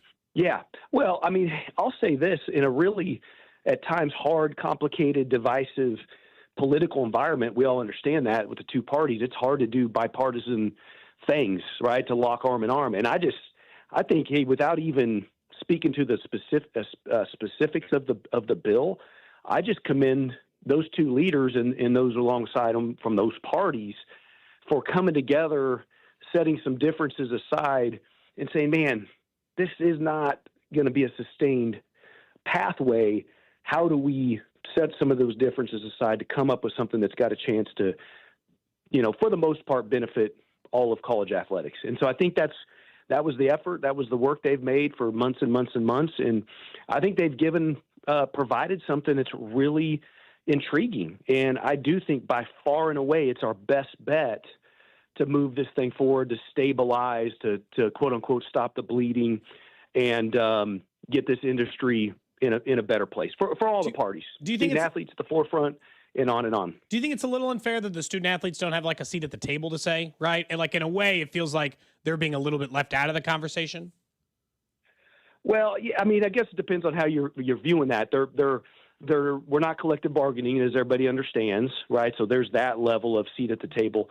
But I can tell you definitively that we are continually looking at ways to give them a more voice and a more impactful seat at the table. That's happened through NCAA governance. I served on a committee last spring that really emphasized that. We've grown the number of student-athlete representatives in voting that's happening at the NCAA level. And then the conference this week, we even talked more about we got to take a step to get our student-athlete voice more prominence in the direction of the conference, and therefore has more prominence in the direction of college athletics. So it's not collective bargaining, but outside of that, I think we're expanding that voice and that quote unquote vote in a stronger fashion. Last one for you, Travis. Talking to Travis Goff, KU Athletic Director here on 96.5 The Fan. Football season will be here before we know it. We know you guys continue to do renovations there at the booth. Where are things at in terms of capacity and this fall, of course, when I know people are looking towards that September 11th night when the Missouri Tigers are coming to town? Yeah, no, we're well on track. Everything as anticipated and hoped for is going to be ready to go for August. We'll have the lower level of the new east side completed. We'll have a new significant seating structure in the south that will accommodate, marching band and students. Will really help close in the booth in a great way. And so the one thing obviously we'll be missing will be the upper deck of the east, and then of course we'll be missing kind of the fixed permanent restrooms, concessions, and premium spaces of the new east. And so we've got temporary conditions around those things. We'll be reduced capacity to the tune of 11 to 12,000, which, we've known that. That's not new information. So we're maximizing every square foot we've got to get bodies in there. And then we're talking about things like, for example, playing a Friday night on Big Fox against a rival. What can we do to enhance and increase capacity, even if you're utilizing, say, the hill just to the south of the stadium there? And so we've got some creative ways to bring capacity, not back to where it is, but just to at least get it closer to where it is. I think it's going to be an awesome environment. I think everybody in the place is going to have a world-class experience this fall. Travis, really appreciate the time, and we'll check back in this fall and go watch some baseball here. Thanks, guys. Appreciate you. Rock Talk. Absolutely. There you go. Travis Goff, KU Athletic Director, joining us here on 96.5 The Fan. And, I know we were talking around the office with Carrington even about that Friday night game in Lawrence. And it'll be interesting to see just what that atmosphere is like as they continue to go through renovations there at David Booth Kansas Memorial Stadium. And then on the baseball front, I do think, that it is, of course, you hope never just a one-year thing, but you always worry when you have a year like this, if you're looking at Dan Fitzgerald and the job that he has done with the KU baseball program. Like, he's going to leave. How can you how can you get things together, make sure you retain him and what he's been able to do? And I know there's a lot of momentum. There's a thought of trying to get an indoor baseball facility as well, indoor practice facility for the baseball program. And that's another thing. We all know it's always like this arms race in terms of facilities with any program. Yeah, constantly. You can't. And that's the one thing I'll say that Arkansas is probably right about when they're trying to make fun of Kansas a little bit. It's like, yeah, they got a small capacity baseball stadium. They've never been in this kind of position before, but that's also Goff's job. Is the team's good, the coach is good, we're hosting a regional, now try to get money from people to build nicer things. And that's always the trouble with, like you said, the Missouri game. It stinks that this rivalry's coming back and it's going back to Kansas, these things, when the stadium's still half built. It would have been cool if you could have done it, but also construction takes time. Yeah, you can't just close up your stadium. Yeah. So it's like, it is what it is. I can't just magically snap your fingers and turn it into a built stadium. But it feels so weird because this process has been, they missed a huge chunk of their season. Now half capacity. Well, it was long overdue. It was long overdue. But that's it. He was able to get it done, though. There was other regimes tried, and he was able to get the football stadium done, and it'll be done hopefully here fairly soon. And last year I was there when the West Side was done, and it's unbelievable. As someone that went to school there, I remember going to games. To think that that's now the football stadium is remarkable. I mean, it's an incredible facility. Can't wait for it to be fully done, and it will be a little tricky this fall, though, I think. But it looks so weird, the Frankenstein version of it, where you're sitting in this brand new fancy side, and then you look over at the dump, and you're like, It feels like a weird It'll be juxtaposition. connected here soon. But yeah, it was. No, it's good. It was a little It was a bad interesting. stadium before. It's fine, but they're improving it, so that's good. All right, let's get to it, Drew. Trash of the day. All right, so this is the story that I was not made aware of until right after we got off the air yesterday. Yeah, and I was like, true. wait, Cody, why didn't we have this for Trash of the Day? I don't know. I just didn't think about it. You already had one. I didn't think about it. By now, you maybe have seen this story because it was on Good Morning America this morning. It's been everywhere. This is in Lake Worth Beach, Florida. And it was an incident that happened back in February on a highway where officials with the Palm Beach Sheriff's Office released now a video of an encounter. It was a traffic stop where the officer believed an individual was using her cell phone. Okay? Her right hand specifically. Okay. Uh-huh. While driving. So here's the news story. A traffic stop is going mega viral for the uncomfortable interaction after a Florida sheriff's deputy accuses a woman of holding a phone while driving. You drove past me holding the phone with your right hand, manipulating that phone. I mean, I saw you with your phone in your hand. Not. So you want to just call this a day? I don't want to call it a day. You had a hand up manipulating. You just said my right hand. Well, I thought I saw you with your right hand. You So had a you hand didn't. up. The woman involved, Katie, who notes she's an adaptive athlete influencer, posted the Palm Beach County Sheriff's Office body cam on Instagram and TikTok, where it's since garnered millions of likes and generated headlines across the internet. In the video, Katie shows she doesn't have a right hand. The deputy doubles down. I'm asking you now, did you or not have your phone on your hand? I did not.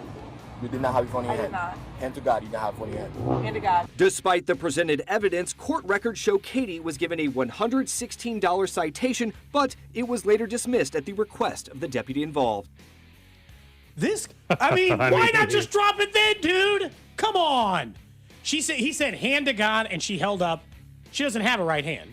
She holds up her arms and said hand to God, if that's what it takes. The initial reaction is when I would have just dropped it if I was the cop. When she says, hey, so clearly I couldn't have been texting with my right hand, so you just want to call this a day? You guys want to just call this good? So we don't have to do it? The body cam footage is hilarious because she can't believe it.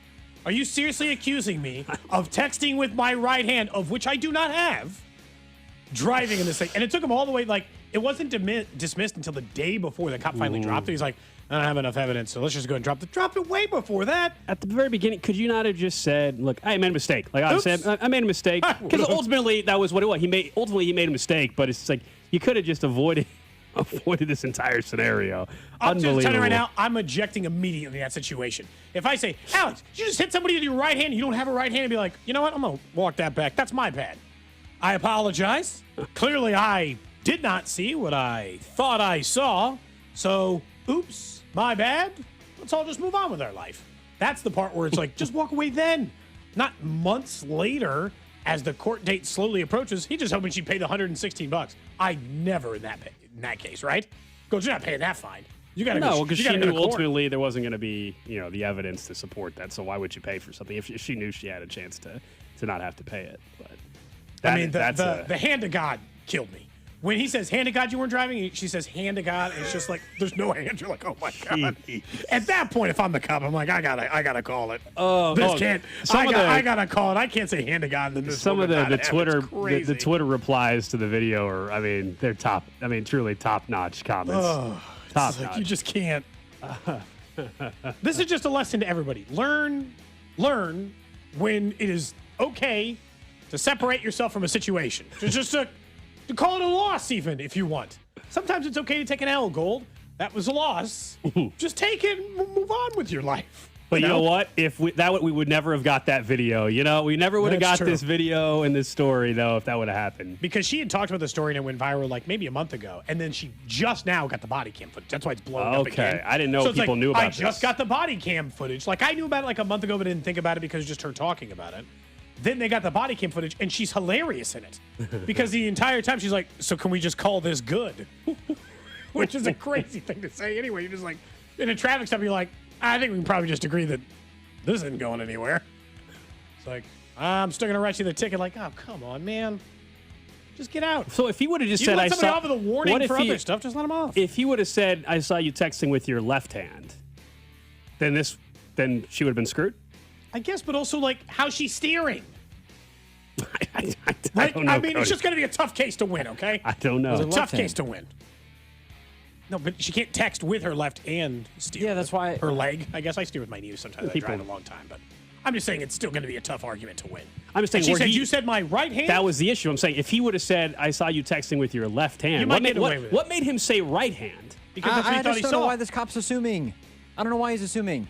That He didn't somebody was- know. Yes. He should just have said. Stop assuming. Stop assuming. He said you texted with your right hand. You don't know that. So why are you assuming? He thought he thought he knew. He thought he knew. You gotta sound like authority. They're asked to make split second decision, and he thought it was the right hand. And there was no right hand. That's the trash of the day. Up next, let's get to the Chiefs Red Half Hour. There's a trade scenario that was presented yesterday involving a position that I think we discussed at one point that maybe they would even draft. They did not. Could this be a trade scenario for the Chiefs? We'll get to that next here on Cody and Gold. You're listening to Cody and Gold. Tune in for the Chiefs Red Half Hour every day, starting at 11:30 right here on your home for Chiefs football. 96.5 The Fan. Brought to you by Heartland Men's Health, the leader in men's sexual health. Thousands of men have been successfully treated for low T, ED, and more, all with discretion and compassion. Make your appointment at heartlandmenshealth.com. When shopping for a new auto insurance policy, AAA could help you customize your coverage to fit your unique needs and budget. Trust AAA Auto Insurance to help you find the balance that works for you. See how a simple switch could make a big difference. AAA, we're always with you. Visit AAA.com/insurance. Insurance provided to qualified AAA members by Automobile Club Inter-Insurance Exchange and AAA affiliate insurers. Membership requires a separate payment. Hi, this is Kevin Harlan, and I'm here with Rob Seid at Rob Seid Ford. Rob, I smell a grill. What's cooking? Kevin, the grills are fired up, and so are the deals. Right now at Rob Seid Ford, it's the Ford Employee Pricing Sales Event with the best deals we've had in the past 12 months. Now that's saying something.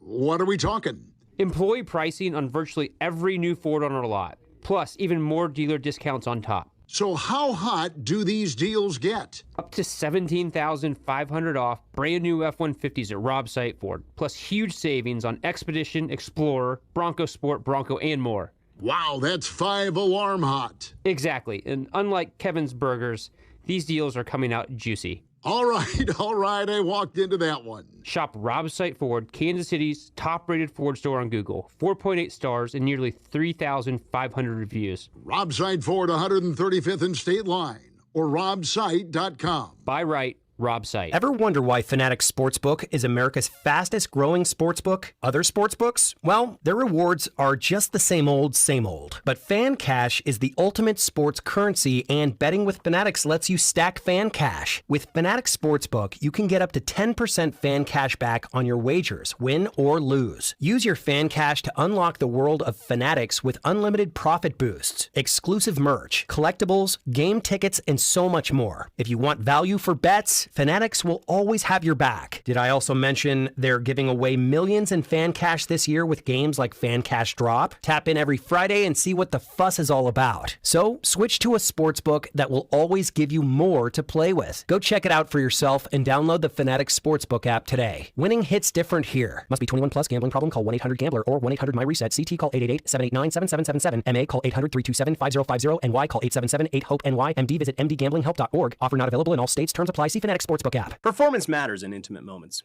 Don't let ED ruin them. This is Jeff for Heartland Men's Health, and I want to assure you that if you're like the vast majority of guys, you don't have to suffer with ED anymore. In fact, you might be pleasantly surprised at how the right treatments could positively impact your love life. At Heartland Men's Health, our advanced medical therapies go far beyond pills. We have treatments that are effective in well over 90% of cases, and we offer specific and combinative treatments that can dramatically enhance both your performance and your stamina. You could even last up to an hour or more and bring a far greater level of intimacy to both you and the one you love, perhaps performing like you haven't in years. So call us today and find out why our advanced treatment strategies offer so much more. Your first visit is just $99 and gets you blood work, a medical consult, and if medically advised, a test dose. And if that test dose doesn't work in the office, your visit is free. Call 844-447-6600 or go to heartlandmenshealth.com. Heartland Men's Health, advanced medical science to improve men's lives. Get everything you need for the entire job delivered. From lumber to drywall, flooring, and fixtures, get it all delivered from the Home Depot. With same day, next day, or any day delivery. Staying on track and on time is crucial to your job. That's why it's our job to get you what you need when you need it. We deliver the supplies. You deliver the results. Brought to you by the Home Depot. Whoa, okay. This one says you get a free phone if you switch. Hey, this one also says you get a free phone if you switch. Yeah, they all do, hon. Huh. The T-Mobile one says their customers had the lowest wireless bills versus the other big guys over the past 5 years. And their latest experience plans have Netflix included, plus a year of Dash Pass by DoorDash. Hang on, let me see that. Oh yeah, we're switching. That's what I'm talking about. Do we clap now or... At T-Mobile, get savings that keep stacking up. That's value you can feel every day. And right now, bring your phone to T-Mobile and we'll give you $400 when you switch. Savings based on Harris X billing snapshots from Q3 2021 to Q4 2025 compared to average AT&T and Verizon bills. Comparison excludes discounts, credits, and optional charges. $400 with new account on qualifying line. Unlocked device credit ported 90-plus days with device and carrier and timely redemption required. Virtual MasterCard typically takes 14 weeks. No cash access and expires in 6 months. Card issued by Sunrise Banks N.A. member FDIC. Visit T-Mobile.com. Shawnee Mission Ford, on a mission to do more. Visit our inventory at ShawneeMissionFord.com. Hey, it's Gold, and I have exciting news. Ford has announced employee pricing for everyone. Over at Shawnee Mission Ford, you pay what they pay, and you still get the rebates and incentives offered by Ford, along with the top trade-in value from Shawnee Mission Ford, who's on a mission to do more in 26. You're listening to 96.5 The Fan from the DM Injury Law Studios. Mike's got this. Car, truck, or motorcycle wreck? Remember, Mike's got this. 816-888-7500. Mike's got this. Hey, it's Rob Brennan. We hope you're enjoying Beyond the Pitch KC, a podcast on how Kansas City landed the world's biggest sporting event. It's presented by Commerce Bank. Visit commercebank.com/soccer26. New episodes released every Wednesday on the Odyssey app or wherever you get your podcasts. Welcome in to the Chiefs Red Half Hour. Every day at 11:30 with Cody and Gold on your new home for Chiefs football. 96.5 The Fan. Chiefs Red Half Hour here on Cody and Gold. A reminder, coming up at 1 o'clock today, Fan Club Friday, brought to you by Jay Rieger & Co. We'll have Jeffrey Flanagan. Flanny, join us, former Royals beat writer. Still, obviously, very much in touch with what's going on in baseball, especially with the CBA stuff that's going on right now. So we'll check in with him. So. He'll join us in studio. We'll find out how retirement has been treating him as well, although I still see him tweet all the time about Royals or baseball or whatever. You know, so, if you retired, I don't feel like you just give up your social media habit. No, he definitely hasn't. So we'll talk to him. I would try to, but I don't know if I would either. And then at 1:30, we will have Mansour Delane, Chiefs rookie cornerback, their top pick, of course, join us. We had a chance to talk to him back in Pittsburgh on the night of the draft, so we'll check in and find out how the last month and a half or so have gone. I guess just a month at this point in time have gone. And OTAs out at Arrowhead and find out what he's been up to coming up a little bit later on. Don't forget, video stream up and running on YouTube, Twitch, X, and Facebook. You guys can hit that subscribe button on YouTube. That way you don't miss any of the shows here on 96.5 The Fan. And the J Southland Tow Service text line is open, 913-586-7965. And I wonder, you guys can text in, is this a trade you'd be interested in? So ESPN was going through and predicting and suggesting some possible trades. Ben Solak over at ESPN proposed a trade for the Chiefs. Here's what it would be. The Chiefs would send a third-round pick next year to the Bears. The Chiefs would get back tight end Cole Kmet and a fifth-round pick. Cole Kmet is the number 2 tight end, for those that don't know, in Chicago. They've got Colston Loveland, who they drafted just a year ago. His exact reasoning given was, quote, "This is a strong offer, but Kansas City likely has the biggest tight end need in the league. Kelsey plays much more slot receiver than true tight end, while Noah Gray and Jared Wiley have not moved the needle behind him. As the Chiefs commit to a better rushing attack, they need skilled position players who can block. Kmet can reconnect with Eric Bieniemy and has a much-needed dimension as a traditional Y tight end." Your thoughts on that? Because in general, I think we have all acknowledged that after the year Noah Gray had, it makes you wonder who is behind Travis Kelsey, or if the Chiefs want to have 2 tight ends involved, who do you really believe you can trust? Jared Wiley hasn't been able to stay healthy. They've got some other guys they brought in. Step back. Other guys they brought into camp before. I mean, Brenningstool couldn't stay healthy, and so they got a bunch of unproven guys after Noah Gray and Travis Kelsey. Would you rather than make this trade now, give up a third-round pick, or just say, for 2026, you think they have enough, and in 2027, invest heavily either in a free agent tight end, trade for one then, or draft one fairly high. I guess, like, I understand the logic is not poor. Let me start with that. The logic itself, it's not horribly flawed in the sense that if you do not trust the current position that the Chiefs are in at tight end from like a long-term perspective, well then, okay. I mean, yeah, I get the issue, right, that you would have kind of coming from that. But at the same time, it's like a third-round pick for Cole Kmet, who had... He's like a league average tight end. He had 347 last year as kind of the number 2 tight end, as they've got Colston Loveland, as we said. The year before that, 474. His best year was in 2023 when he had 73 catches for 719 yards and 6 touchdowns, which, as you said, we're spoiled here with Travis Kelce. But if I told you the future tight end post-Travis Kelce, whoever that is, was a guy that was going to get you 70 catches and 700 yards and 6 touchdowns a year, you should lock that in. That's what that is what most of the league lives on. We've been spoiled by having Travis Kelce be, as Select correctly pointed out, tight end, but also he's really a receiver. Yes, it's because Cole Kmet he catches the ball. So, like, nobody's making the argument. Totally understand, makes sense that he's at least capable of that. But he's league average. And if I'm looking for league average, this goes back to, like, the Chiefs don't have to settle, I guess, in some ways, Gold, for the same reason that if I wanted a quarterback, I wouldn't trade for a league average one. I'm either drafting one and taking my chances or going inside. If you told me a 4th-round pick could get Cole Kmet, I'd do that trade. That's probably, like, if the price is low enough, fine. Third, no. Not in next year's draft, not even with the extra pick they have. Because I understand they got 2 third-round picks. They didn't actually have to use those based on last year. He is fine. He's also coming off his worst year at just 347 yards. So am I buying at a good time, bad time? I think they also just moved on from a little bit with, Colston Loveland's a top 5 tight end, or top 7. How about we call it that? But I guess that's the kind of tight end I want in the end. Well, I know I'm not going to get Travis Kelce. I understand the issues that come Loveland with was a top 10 pick. So I mean, are all the best ones top 10 picks? Colston Loveland was 10th overall, and last year for the Bears, he had 58 catches for 700 yards and 6 touchdowns. He had his first year was the same as 3 years ago Cole Kmet's best year.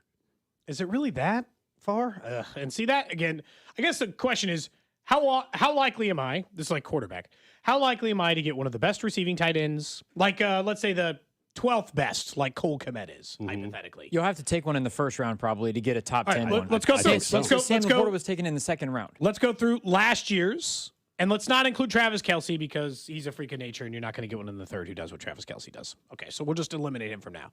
Trey McBride was a first-round pick, was he not? No, he's like a third-round pick. I don't know. He was like a third-round pick. Kyle Pitts was a top 10 pick. Juwan Johnson from the Saints, was he first round? Does anybody remember? He wasn't a first-round pick, right? Like, that's the part. Because, like, Cole Kmet wasn't a first-round pick. He was like a second-round pick. He was an undrafted free agent. Juwan Johnson's been in the league for 6 years. Well, that's just freak stuff. Tyler Warren was a first-round pick. Dalton Schultz was just into the second. Hunter Henry was a second or third. Fannin was a third. I mean, Sam Laporta second, Mike Gesicki second. I got to say, Drew, I don't think I do have to take a first-round tight end in order to get in there. Like, there are first-round guys who certainly have success. Kyle but Pitts, the guys Brock with the second-round Bowers. picks are now where the Chiefs are picking in the second round. No, but Cole Kmet, I would say Cole Kmet is he's making $7.7 million this year. Next year, it's $15.4 million. Yeah, what a cheap tight end. Like, even Aronde Gadsden, George Kittle. These are the guys who led the NFL in receiving last year. They were not taken in the first round. They were taken in the second and the third and the fourth round. So I'll just take my chance. I'm not saying you can't get a good tight end. I'm not saying you can't spend Dalton Kincaid or Brock Bowers. But if I'm just aiming for league average tight end, which Cole Kmet is, I'm not giving up a third. I'll give him a fourth. I'll go that far, but that's it. I would do the trade for the fourth. As I said, the only part that is different for them compared to just saying some of these other teams like, I'll just draft one in the fourth round next year, will be good, is some of these other teams, I would argue, and I think if we want the Chiefs offense to be one of the better offenses in football beyond 2026, do those teams have established legit number one, wide receiver number two? You can invest less in tight end if you have legitimate 1s and 2 and feel good about your receiving room. The Chiefs have been able to get by with the receiving room at times because they've had Travis Kelce, who is essentially another top wide receiver. If I take Kelce out of the picture in 27 and now I have an average or below average tight end, well then if it's not Rashee Rice, is Xavier Worthy better have taken a huge leap, or I better have traded for Brian Thomas Jr. in 27, or I better have spent my first overall pick, or my first round pick, I should say, on a rookie wide receiver or something. Because otherwise, if you're way weaker at tight end, where you've been getting a lot of your receiving yardage from, and my wide receiver room's weak, That's a disaster. You can't have both happening at the same time. And especially, Cody, you mentioned second, third, or fourth round. The Chiefs already did that. They took Jared Wiley in the fourth round, and he's so really you can't just settle for the fourth round guy to come in and I play. mean, if you get it on the right, field. you can. I'm saying there are a number of other teams who've gotten it right in that, including. But it's a wild card still. Oh, It's still 100% a wild card because Look, Jared Wiley is. The Chiefs have already done what you're talking about, and the guy can't get on the football field. anything after a third, I think, is a crapshoot. Like, you're not actually addressing the position. You're hoping to address the position with luck. And so, like, I don't disagree necessarily with that. I think if you're taking a guy in the fourth round, you're like, sure, hope it works. You're not actually trying to address the position. Versus if you take one in first, second, or third, I think you're making an effort. But I'm the just chances saying, of them- I don't think it's crazy to find a Cole Kmet on the street. I think that's most NFL tight ends are Cole Kmet. And so, like, I don't want to give up the asset. I think that a player like that might very well be available in free agency next year. And if I'm going to spend $7 million a year, I'll just spend it. Not also give up a third. I know he's more draft one, proven, though? but I would rather draft one. I said that from the beginning.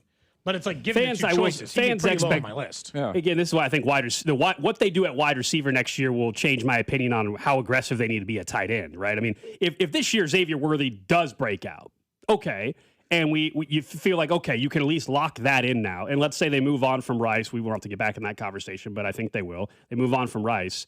Then are they spending a top pick on a wide receiver or are they spending a top pick on a tight end? I think so much will be dependent on what's free agency look like as well for wide receiver. But I know nobody wants to lower their expectation, but the chances of the Chiefs' next tight end being a top 3 tight end in football is very slim. Like, very slim. We've been very fortunate. Kansas City, you went from Tony Gonzalez, and you had a gap, the Brad Cottums and the Moiakis of the world, and then you found Travis Kelce again. The chances of you going from Travis Kelce and then immediately whoever you bring in next year is just going to be a top 5 tight end, that is like a 2% chance of happening. Yeah, probably. Well, I don't know if it's 2%, but it's not. But 10%. But like, I get your point. It's certainly not a high percentage. I don't want to. I don't want to get over the percentage. It doesn't really matter. 17.75% chance, Cody, that they can actually get a top 5. If you spend a second or a third round pick, I think you got a 50-50 chance, maybe better, of landing a Cole Kmet. Might be 70%. Oh, an average tight end, yes. They're not that, but that's the point. So why the hell am I giving up a third for an average already expensive, getting closer to 30 tight end? No, thanks. That's why I wouldn't do it for a third. A fourth round pick would be really interesting because I think it would help you this year and it would give you ability to set yourself up, make a decision in 2027 if he's the guy that you want to continue with. Yeah, and I think that that's fair. And it's like there is a number, like we were talking about this yesterday. There's a realistic number and then there's the unrealistic numbers that go into it. And so, like, for you and I, we don't, you and I don't view it as unrealistic to say, hey, would you take a fourth? People are asking about the salary stuff for tight ends and where does Cole Kmet, where's the $15 million rank? So if you're wondering, Cole Kmet would be right now, this is not this year because this year his cap hit is only $7 million. So I guess I would need to fast forward to 2026. Let's see. Cole Kmet, based on the numbers, would be the 9th highest paid tight end as of right this second in 2027. So if you were wondering just where that would put him in the league in terms of overall salary. Okay. I mean, if you're saying you want a tight end that's only making $7 million, well, then you're really talking about not getting any production. You're talking about John Oliver, Daniel Bellinger, Colby Parkinson. So there's a balance of you can go cheap, which is why you want the draft, but a free agent tight end that's going to even give you average numbers, he's going to cost you more than $7 million a year. Yeah, or he's going to cost you right. And Noah Gray's making $6 million. Noah Gray's making $6 million. At the time, that seemed like a decent position to put themselves in, and yet it did. And yet, then he got worse. I don't think it's also like, to me, it's not the time. You still have Travis Kelce. Finding a league average, you can trade a third for Cole Kmet in the offseason.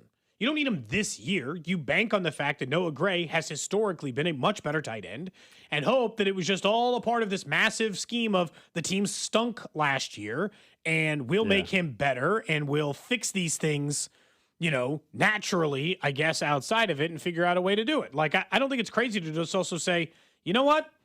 Let's just find out whether or not Noah Gray had a bad year and doesn't stink this bad. Because he was not as far off of Cole Kmet a couple of years ago as he is now. He was a 400-yard receiver 2 years ago. That's with Travis Kelce. And that was just a trade suggestion from Benjamin Solak over at ESPN. I don't expect him to make that trade. And we don't even know if Cole Kmet's available. So. I would be surprised if the Chiefs traded for a tight end before the season. But that was just an interesting one that was presented. I at least pay attention to it. We did hear from Andy Reid and Patrick Mahomes yesterday. We talked quite a bit about it to wrap up the show. But one thing we did not get to, and I do think is important to talk at least a little bit about, based on where they were, is the way Andy Reid talked about Rashee Rice just angered me again, Gold, about what's happening here. When he said the sentence, he's working with Rick Burkhalter to try to avoid infection. And I thought, in jail? Yeah, notoriously very clean places. I'm sure there's no issues there, right? Certainly won't run into an infection issue there. And you're just like, this is the whole part of the problem, Rasheed. And he's like, lessons can be learned. Not that they have been. Let's make very clear this time the language on that has changed. 2 weeks ago when he was on with Carrington, he said he's learned a lesson. This time he said lessons can be learned. Well, because nobody I knows. hope he learns one this time. Well, it's like that's part of the problem is that like sitting in there, you would really hope if this isn't a wake up call, then there isn't one. I guess is my thought process in this. I would love to sit here and tell you I'm confident that this is the wake up call, but right now it's hard to believe that that's actually the case. Yeah, which is again why I would not extend him after this year.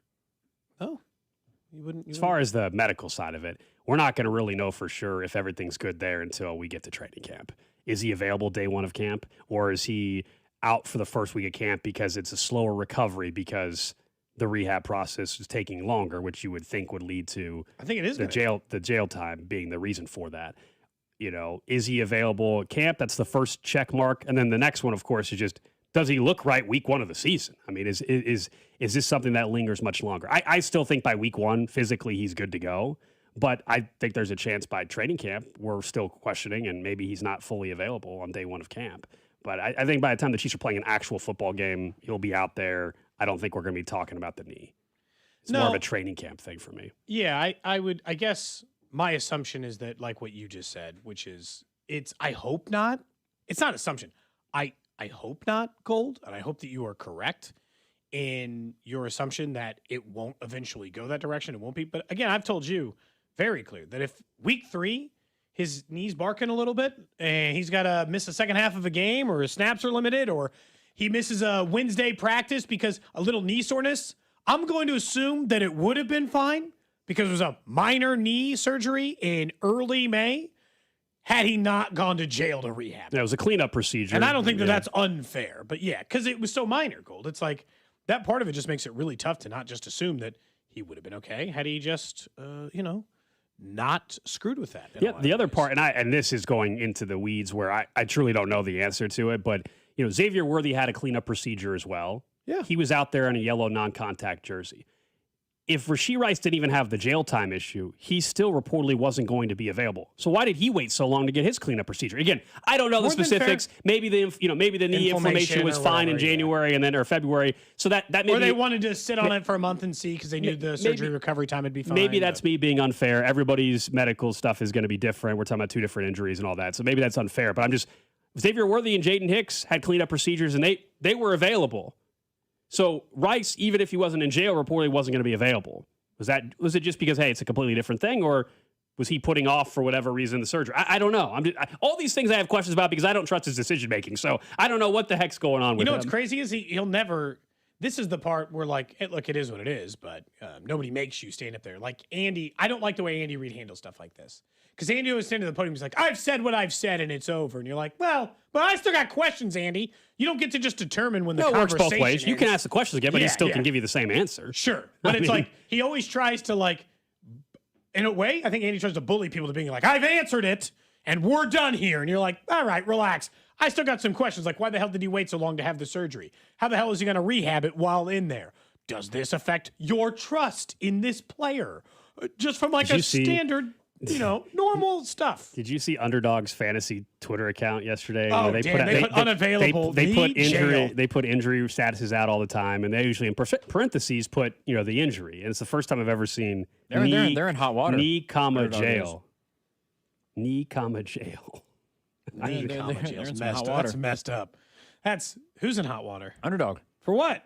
Shea Gilgeous-Alexander, I believe he's just pissed because they did a contest. His agency's got a cease and desist letter to them, and Underdog told him to go F off because technically what they're doing is not they're doing a contest where they're making money off of basically trashing his NIL is what they're arguing.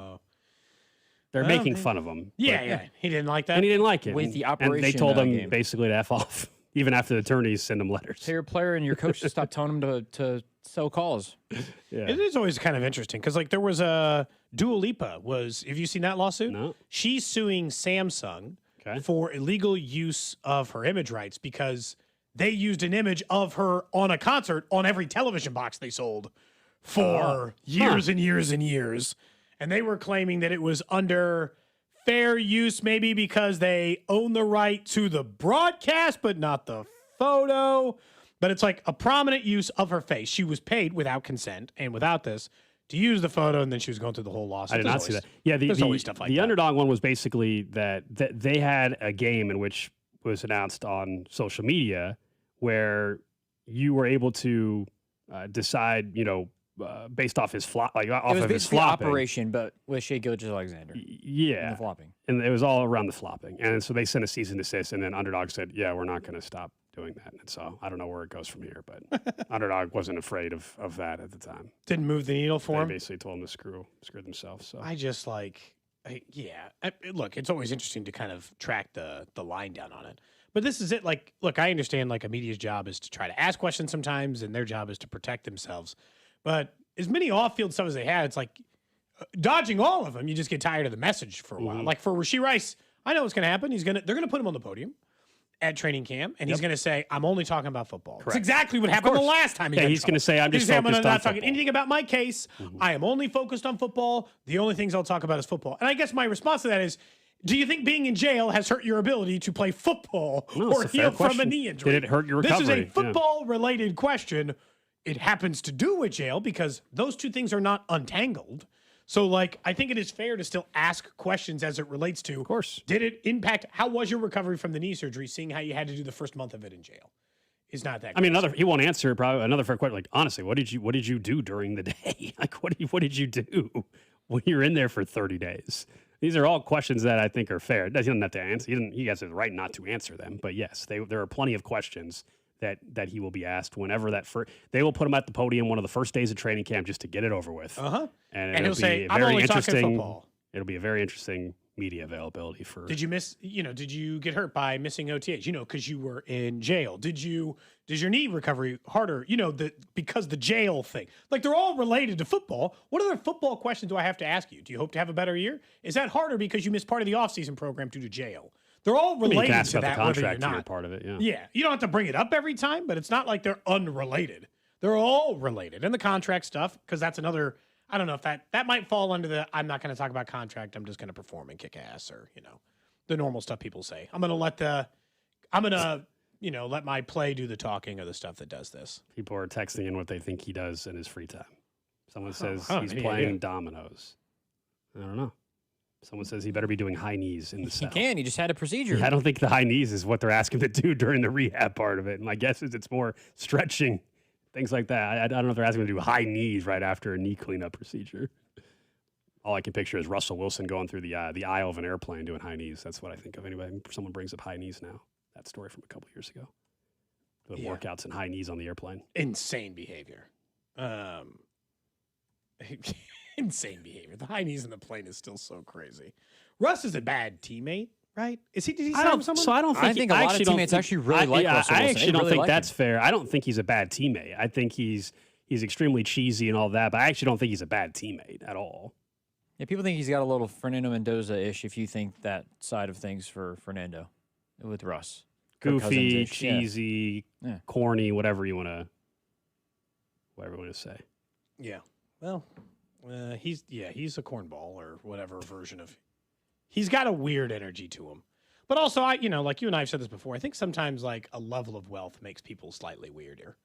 Like you're just around different people doing different things, and all of a sudden things don't seem normal anymore. So that might have happened to Russ. You or think maybe it's that's what weird from the- happened? Well, some people are just weird from the jump. I don't want to say for sure, but also it could have been a number of things. I don't want to be limited to what made Russell Wilson stand out. Did he sign with anybody? No, the report is he's going to join a broadcast team, CBS or somebody like that. I thought Oh, okay. he had that Probably one take Matt visit. He had Ryan's that spot. one visit exactly. He had that one visit with the Jets, and then that was kind of it. And yeah, the reports he's considering whether he's going to go into broadcasting, which I can't tell if he'll be really good at that or it'll be just so. Again, going back to the corniness, will just be like, okay, all right. He just never says anything of substance. Yeah, it might be. You never know. Because some of the guys they'll hire on there and they put them on the panel, and it's more of like, oh, he's such a good guy, and he's working really hard at it, and I'm rooting, like, instead of that giving actual analysis of like why the guy threw an interception. Yeah, yeah. Like, hey, he probably looked here when he should have looked there, which is what you want. You don't have to bury the guy. No. But I think it's fair to like critically look at a mistake or something that's happening and say this might be what's going wrong. There are broadcasts. I told you that's my biggest complaint about Herbstreit on Thursday Night Football. Herbstreit, everybody's like on college. I think he does a little bit more, but in the NFL, it's like everyone's the best, just trying their hardest. And you're like, that's not really the broadcast. Like, I don't need it to be like they're just critically slamming the guy the entire time. I just want like a middle ground. That's all. Coming up next here on Cody and Gold, we'll get to what's trending, and we now know where both the players and the owners stand in Major League Baseball, what it tells us about the next couple of months and the future of baseball. You're listening to Cody and Gold. Tune in to hear Royals insider Josh Vernier every Wednesday at 12:30. Cody and Gold is brought to you by Heartland Men's Health, the leader in men's sexual health. Thousands of men have been successfully treated for low T, ED, and more, all with discretion and compassion. Make your appointment at heartlandmenshealth.com. Your home for Royals baseball. 96.5, The Fan. FanDuel is giving you better payouts on same-game parlays all NBA playoffs long. With more ways to build, more value every time you play, you can stack your picks your way for every game, every matchup, in every moment. From spreads to player points to threes and more, you can build it all into one same-game parlay and go for bigger payouts. Looking at tomorrow night, right? We got a Game 7 going on. If you're betting same-game parlays this NBA postseason, bet them on FanDuel. More options, better payouts, all NBA playoffs long. Head to FanDuel.com/local to get started. That's FanDuel.com/local, where FanDuel puts player research right at your fingertips, so you can check those stats, trends, matchups, all in one place and make your picks with confidence. It's everything you need, all in one app. Don't miss your shot. Head to FanDuel.com/local and bet your same-game parlays. FanDuel, an official partner of the NBA. Play your game. FanDuel Sportsbook's the official sportsbook of 96.5 The Fan. 21 in President, Missouri. Gambling problem? Call 1-800-GAMBLER. Liberty Mutual customized this song for you. Like your car insurance, it's custom too, yeah. Liberty Mutual's got the coverage that could save you money. Thanks to Doug and Limu, well now you can go and take that cruise. Liberty, liberty, liberty, liberty, yeah. Hey, it's Rex here with Rex Buys KC. I get it. Selling your house can sometimes feel overwhelming or scary, right? I've seen it too many times. A homeowner thought they had a deal, only to have the buyer back out at the last minute. That's not how we do business at Rex Buys KC. I'm local, I know Kansas City, and I make sure every deal actually closes like it's supposed to.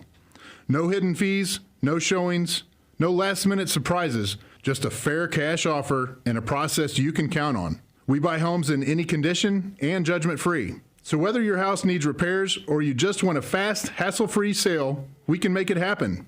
If you want certainty, transparency, and someone local who actually delivers, call 816-330-6000 or visit rexbuyskc.com. Rex Buys KC, helping people make smart choices one home at a time. 816-330-6000 or rexbuyskc.com. Hi, I'm Amanda, your friend and jeweler at Shane Company. As Director of Bridal Design, I travel the world for inspiration so that your engagement ring stands out from the rest. My team of in-house designers and I work alongside skilled artisans to curate the most beautiful collection of exclusive engagement rings. At Shane Company, you'll find the ring that's a reflection of your unique style. No cookie-cutter designs here. See our selection in-store or at shaneco.com. Because a friend wants you to get exactly what you want. Shane Company, your friend and jeweler. Chris Stigall lied about President Trump. Donald Trump's not a conservative. I will not support Donald Trump. And now he's lying about Nathan Willett. Woke Willett spent $631,000 of your money on transgender outreach programs. Those are flat-out lies from Chris Stigall, who attacks President Trump. And here's the proof. He voted against trans surgeries and trans bathrooms. Nathan Willett is a Christian, conservative, and seventh-generation North Missourian. I'm Nathan Willett. I'll fight for President Trump, and I approve this message. Paid for by Nathan Willett for Congress. Carpal tunnel syndrome. Heart failure that doesn't improve with common medicines. These are some signs and symptoms associated with ATTR-CM, or the cardiomyopathy of ATTR amyloidosis, a serious heart condition with symptoms that get worse over time. Amvuttra, vutrisiran, is a prescription medicine given by a healthcare provider that treats ATTR-CM in adults to reduce heart-related death, hospital stays, and urgent visits. In a clinical study, Amvuttra was proven to help people live longer and have fewer heart-related hospital stays and urgent visits over 3 years compared to placebo. Amvuttra lowers the amount of vitamin A in your blood, which can affect vision. Other side effects include pain in the arms or legs, pain in the joints, and shortness of breath. These are not all the possible side effects of Amvuttra. For prescribing information, call 1-833-256-2748 or learn more at amvuttra.com. Ask your doctor about Amvuttra for ATTR-CM. The U.S. Treasury quietly released its official financial report for 2025. It appears by its own numbers, the U.S. government seems insolvent. It's reported that the Treasury shows about $6 trillion in assets and over $47 trillion in liabilities. Add it all up, and it looks like the U.S. owes more than $130 trillion it doesn't have. If that were a family, they'd earn $52,000 a year, spend $73,000, and already be more than $1 million underwater. Any accountant would call that insolvent. So how does the government fix this? It can print money, which erodes your purchasing power, it can raise taxes, or it can cut benefits. And none of those can help to protect you. That's why many people who have something to lose move part of their savings into physical gold and silver, assets that can't be printed, defaulted on, or voted away. Call Monetary Gold at 877-NOW-GOLD for their complimentary gold and silver guide and a no-pressure conversation. That's 877-NOW-GOLD. Call Monetary Gold now at 877-NOW-GOLD. Do it before the next headline, not after. Performance may vary. You should always consult your financial and tax professional. Range Bait with Dusty Likens is now up on the Fan's YouTube, Instagram, and Twitter channels. 96.5 The Fan, KFNZ FM and AM, HD1 and HD2 Kansas City, in Odyssey Sports Station. What's trending? Cheddar, mozzarella, Havarti. Number one on What's Trending, KU baseball getting set to host their first ever regional. In fact, first pitch minutes away, scheduled for noon today in Lawrence. They're taking on Northeastern. The other game today will be Arkansas and Missouri State. For those who aren't familiar with the regional format for college baseball, it's double elimination this weekend.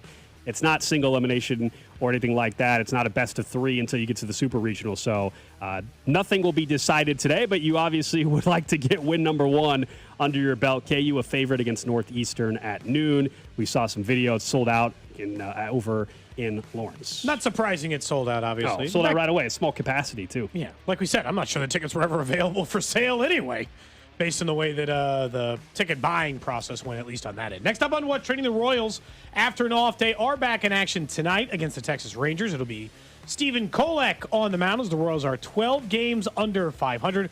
Rangers aren't having a great start to their season either. They're 6 games under 500 as well. It'll be Mackenzie Gore going for them.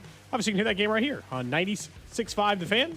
Vern's on Deck show starting at 6. Something we'll talk more about after What's Trending is where things stand right now in the very early portion of CBA negotiations for Major League Baseball. The CBA expires at the end of this year, and there's unfortunately an expectation from a lot of people that we could miss some baseball games next year. So the owners put out their proposal yesterday, the day before we talked about the MLBPA. So here was the basis of yesterday. Most notably, clubs and their owners have proposed a salary cap beginning in 2027. And so including benefit expenses, that'd be $245 million, a salary floor, including benefit expenses of $171.2 million, plus a 50-50 revenue split between clubs and players.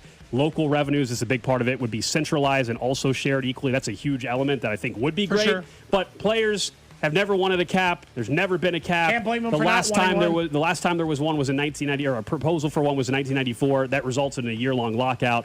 We'll talk about it more, but this is why it's going to be very tough to figure out before the start of the season. Contentious, I would say, to say the least. Next up on What's Trending, we're talking about local baseball. Not only is Kansas playing in a regional today, Johnson County Community College advanced to the Junior College World Series final for the first time in their program's history after a win last night.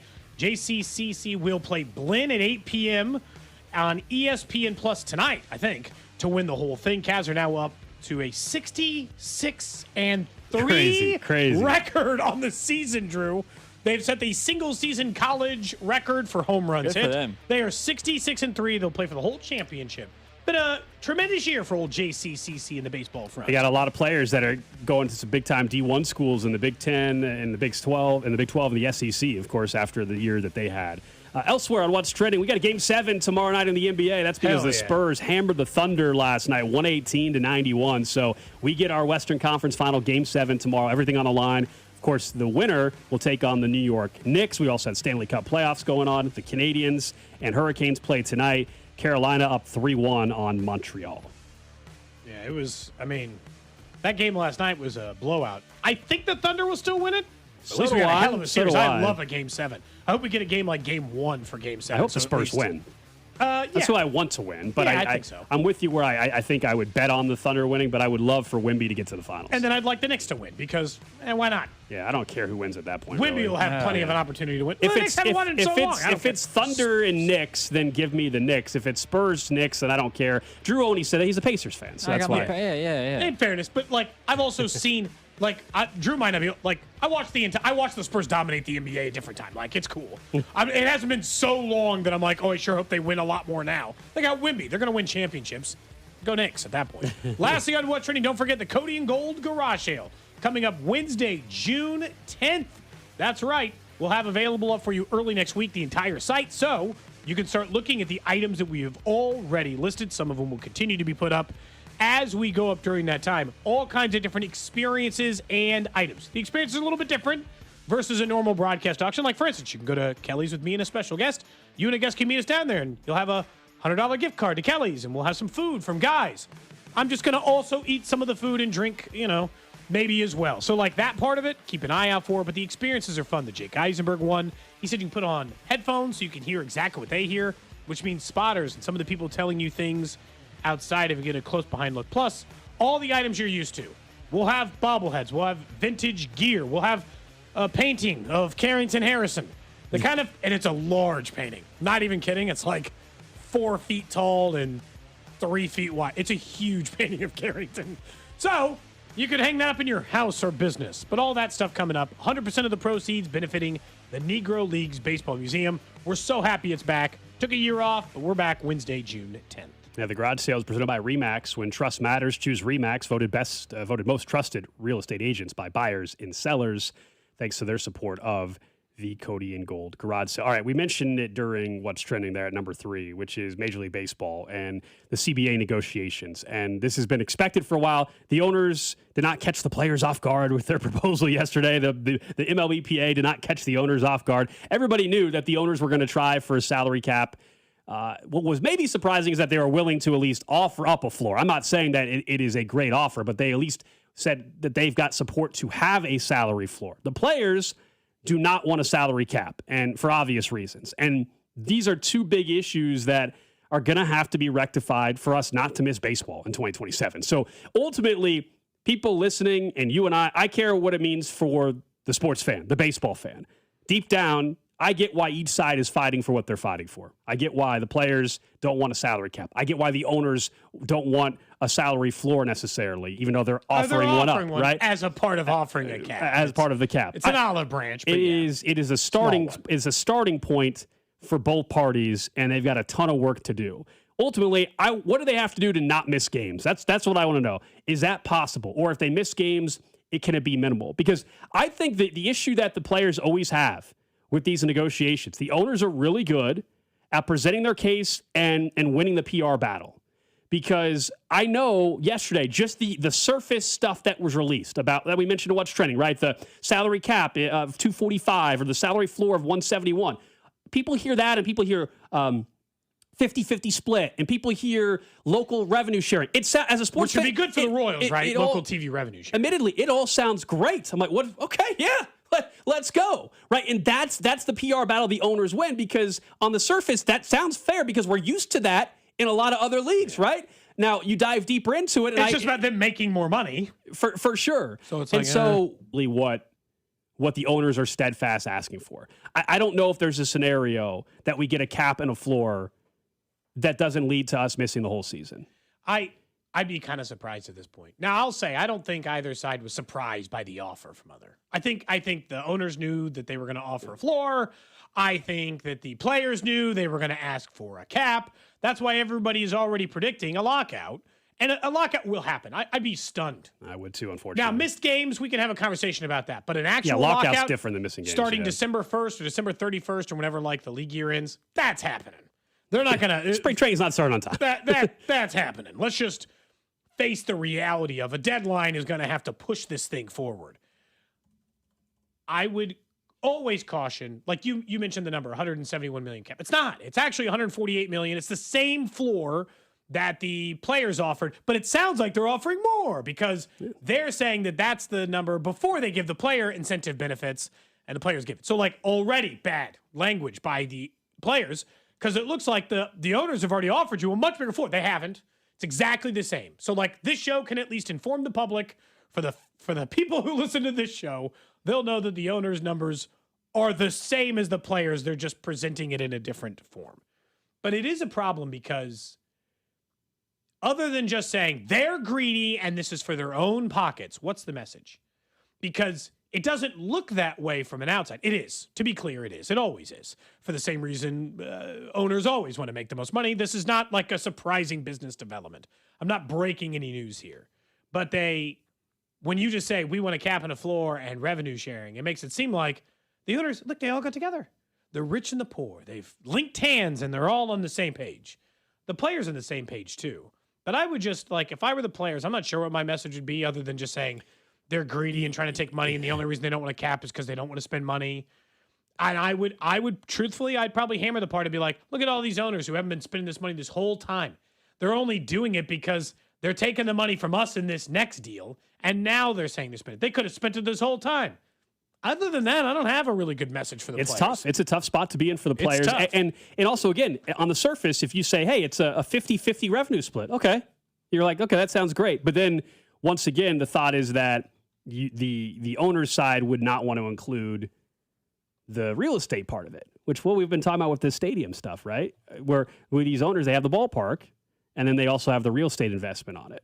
And so it's 50-50 revenue. The players are saying, well, 50-50 revenue, but you're going to carve out the real estate development. And the union Which is not 50-50 because those are worth tons of money. The union's arguing that those developments don't exist without the games and without the players. And so this is the negotiating part they have to all figure out, because 50-50 revenue of the TV revenue and the ballpark revenue, not the real estate. And the owners would say, well, the real estate's not part of the game. Why would we give you that? They're arguing, well, you don't have the real estate without us. And so this is why it's a mess. And it's not an unfair argument by the players. It's like you want 50-50 of only part of the revenue, because the other part of the revenue is future team sales and the real estate. So as an owner, I got to split 50-50 of the money we earn in an individual season, but not the hundreds of millions of dollars I would earn by selling a franchise or by owning a stadium or by owning the real estate around. It's like you're not exactly. And the reason why, in fairness to the players, the reason why the real estate around the stadium matters is because there's a baseball team that plays there, And so, I don't necessarily blame them for wanting a higher percentage of the split of the revenue that is just the day-to-day if they're not going to get the other part or the other side of this. But the owners look more reasonable in their demands. They aren't. But they're better at this. Yeah, that's the problem. Well, because a lot of them are businessmen. In fact, all of them are for the most part, right? They're better at playing the PR game when it comes to CBAs and this negotiation. This happens even with the NFLPA sometimes, right? Major League Baseball, though, this is not the first time they've gone through this. The details matter, and I'm not saying that there are some things that the players are asking for that I think are a little bit ridiculous as well. There are a few things there, but they're both going to start. They're both starting on the opposite extreme end of their spectrum. Well, Cody, when you're negotiating a contract for your salary, whatever, you're going to ask for everything. You're going to ask for the salary. You're going to ask for all these benefits. What are the parts that the players are asking for you to? I mean, they are asking for a double of the minimum salary. I think, it sounds small in theory, but that's still a big increase. I think that part's interesting. The big part would be overall the penalty aspect. And I know fans will say this is great, but I don't think owners are great. Penalties for teams that neglect to spend revenue sharing payments on team payroll. I don't know if owners are going to commit to that. I mean, if there's a league minimum, I just don't think it's a necessary portion of it. Then the one biggest thing is going to be the free agency after 5 years. For free agency after 5 or more years if you're above 30. You know what? To me, that one is something the players should fight for, and also the owners are going to hate. but it's totally reasonable in my opinion. Because if I'm 26 years old, I finally get up to the big leagues. You still got 7 years? I get no free agency. I get no career. I get no chance to make money. Like Whit Merrifield's total salary available to make in his career, or these guys who get up later, it's none. Because by the time they're a free agent, you're 32 years old. I just think in general, MLB players, MLB owners, I think that this is like the bare minimum they could ask for. I think it's crazy that you get 7 years of my career no matter when I get called up. I'm at 19. You get me till I'm 26. No other sports league do I have to wait 7 years. Yeah, no other league has a minor league system like this. So, I mean, that's just it's a different scenario. But the second I'm in the big leagues, I got to wait 7 damn years to be a free agent? Sucks. That's a tough way to live. Now, in baseball, I can get called up at 20 versus in the NFL because I got to go through 3 years of college and all this other stuff.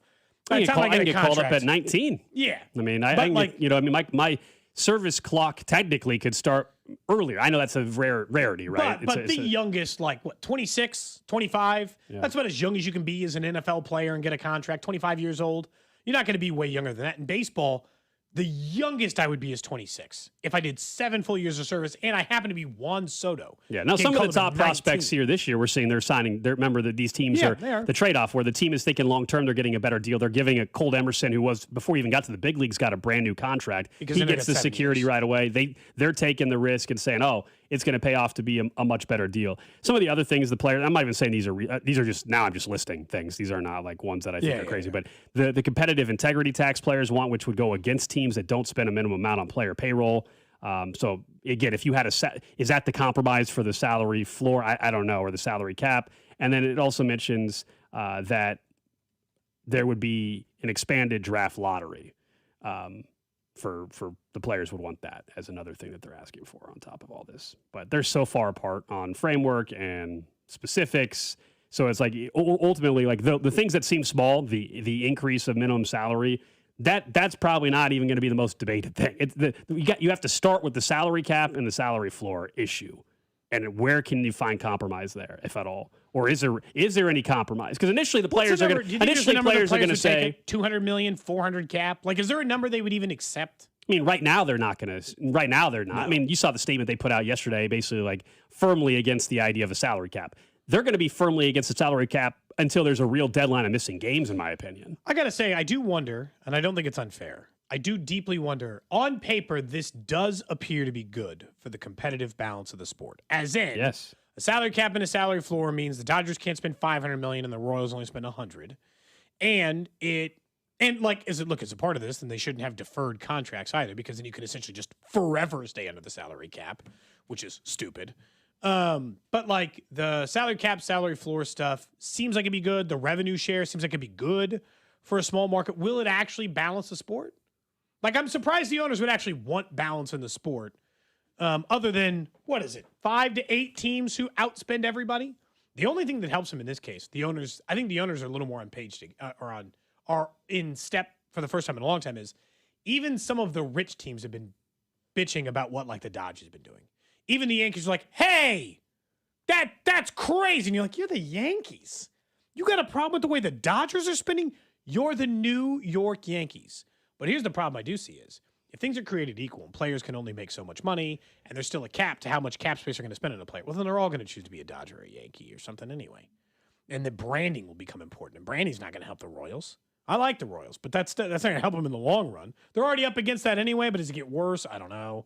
Like, is it actually even the playing field? It's tricky. And people are going to get, fans are going to get irritated with this when we get to January, because ultimately we're talking about a potential lockout and stuff, and it's still the argument. I mean, the biggest thing that the players have that no other sports league really has is fully guaranteed contracts. And basketball's got pretty close to that, don't they? NBA? Is it every player fully guaranteed though? Not. Not to that extreme, I don't think.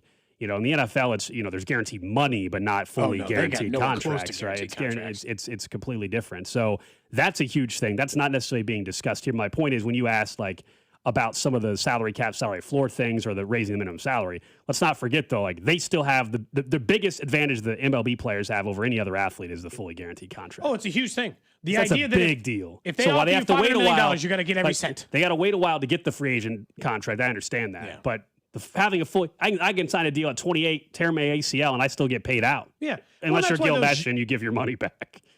I read that story Which is last year. so It's still one of the crazy. wildest stories ever. And kudos to he's like, I already felt like I'd robbed him for 2 years and I couldn't rob him again. And you're like, damn, what a crazy thing to say about your own career. Just Better hand person back. than me, man. Better person than me. Honestly, I'd have just rehabbed and taken the $13 million.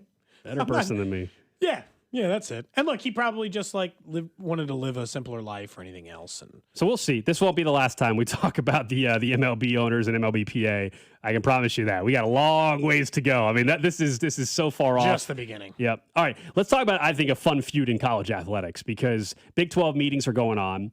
And we've talked a lot about, schools leaving conferences, realignment and the NIL money. And, there's schools that weren't really the big players years ago, but now because of NIL, Texas Tech, Indiana, et cetera, they're now going to be much bigger players for years and years to come. So Texas Tech has I would say it's fair to say, you can correct me if you think I'm wrong on this, Drew. You're more locked into the scheduling. Texas Tech's schedule's very soft next year. It is, okay? They might have the easiest Power 4 schedule in the country next year. And they don't have a starting quarterback. Well, yeah, Oh, I mean, they have Will Hammond now. But it is a very soft schedule. So Steve Sarkisian, who of course is at Texas in the SEC, was talking some smack about Texas Tech's schedule, basically saying, if I'm paraphrasing, if we played their schedule, He said their twos our and twos and threes could go. In fairness, it is soft as hell. He basically said their twos and threes could win. Okay, and so that was a shot towards Joey McGuire and Texas Tech. So this was Joey McGuire responding to that yesterday. Sark, we played him. We got our butts kicked the last time we played him. We're 1-1 against Texas since I've been there. And I said, there's no way they're talking about us because Sark's a pretty tough guy. His teams are really tough. And I would think that if he was talking about us, that he would call us out. Like he wouldn't just say, just kind of this comment of, well, there's another team in our state.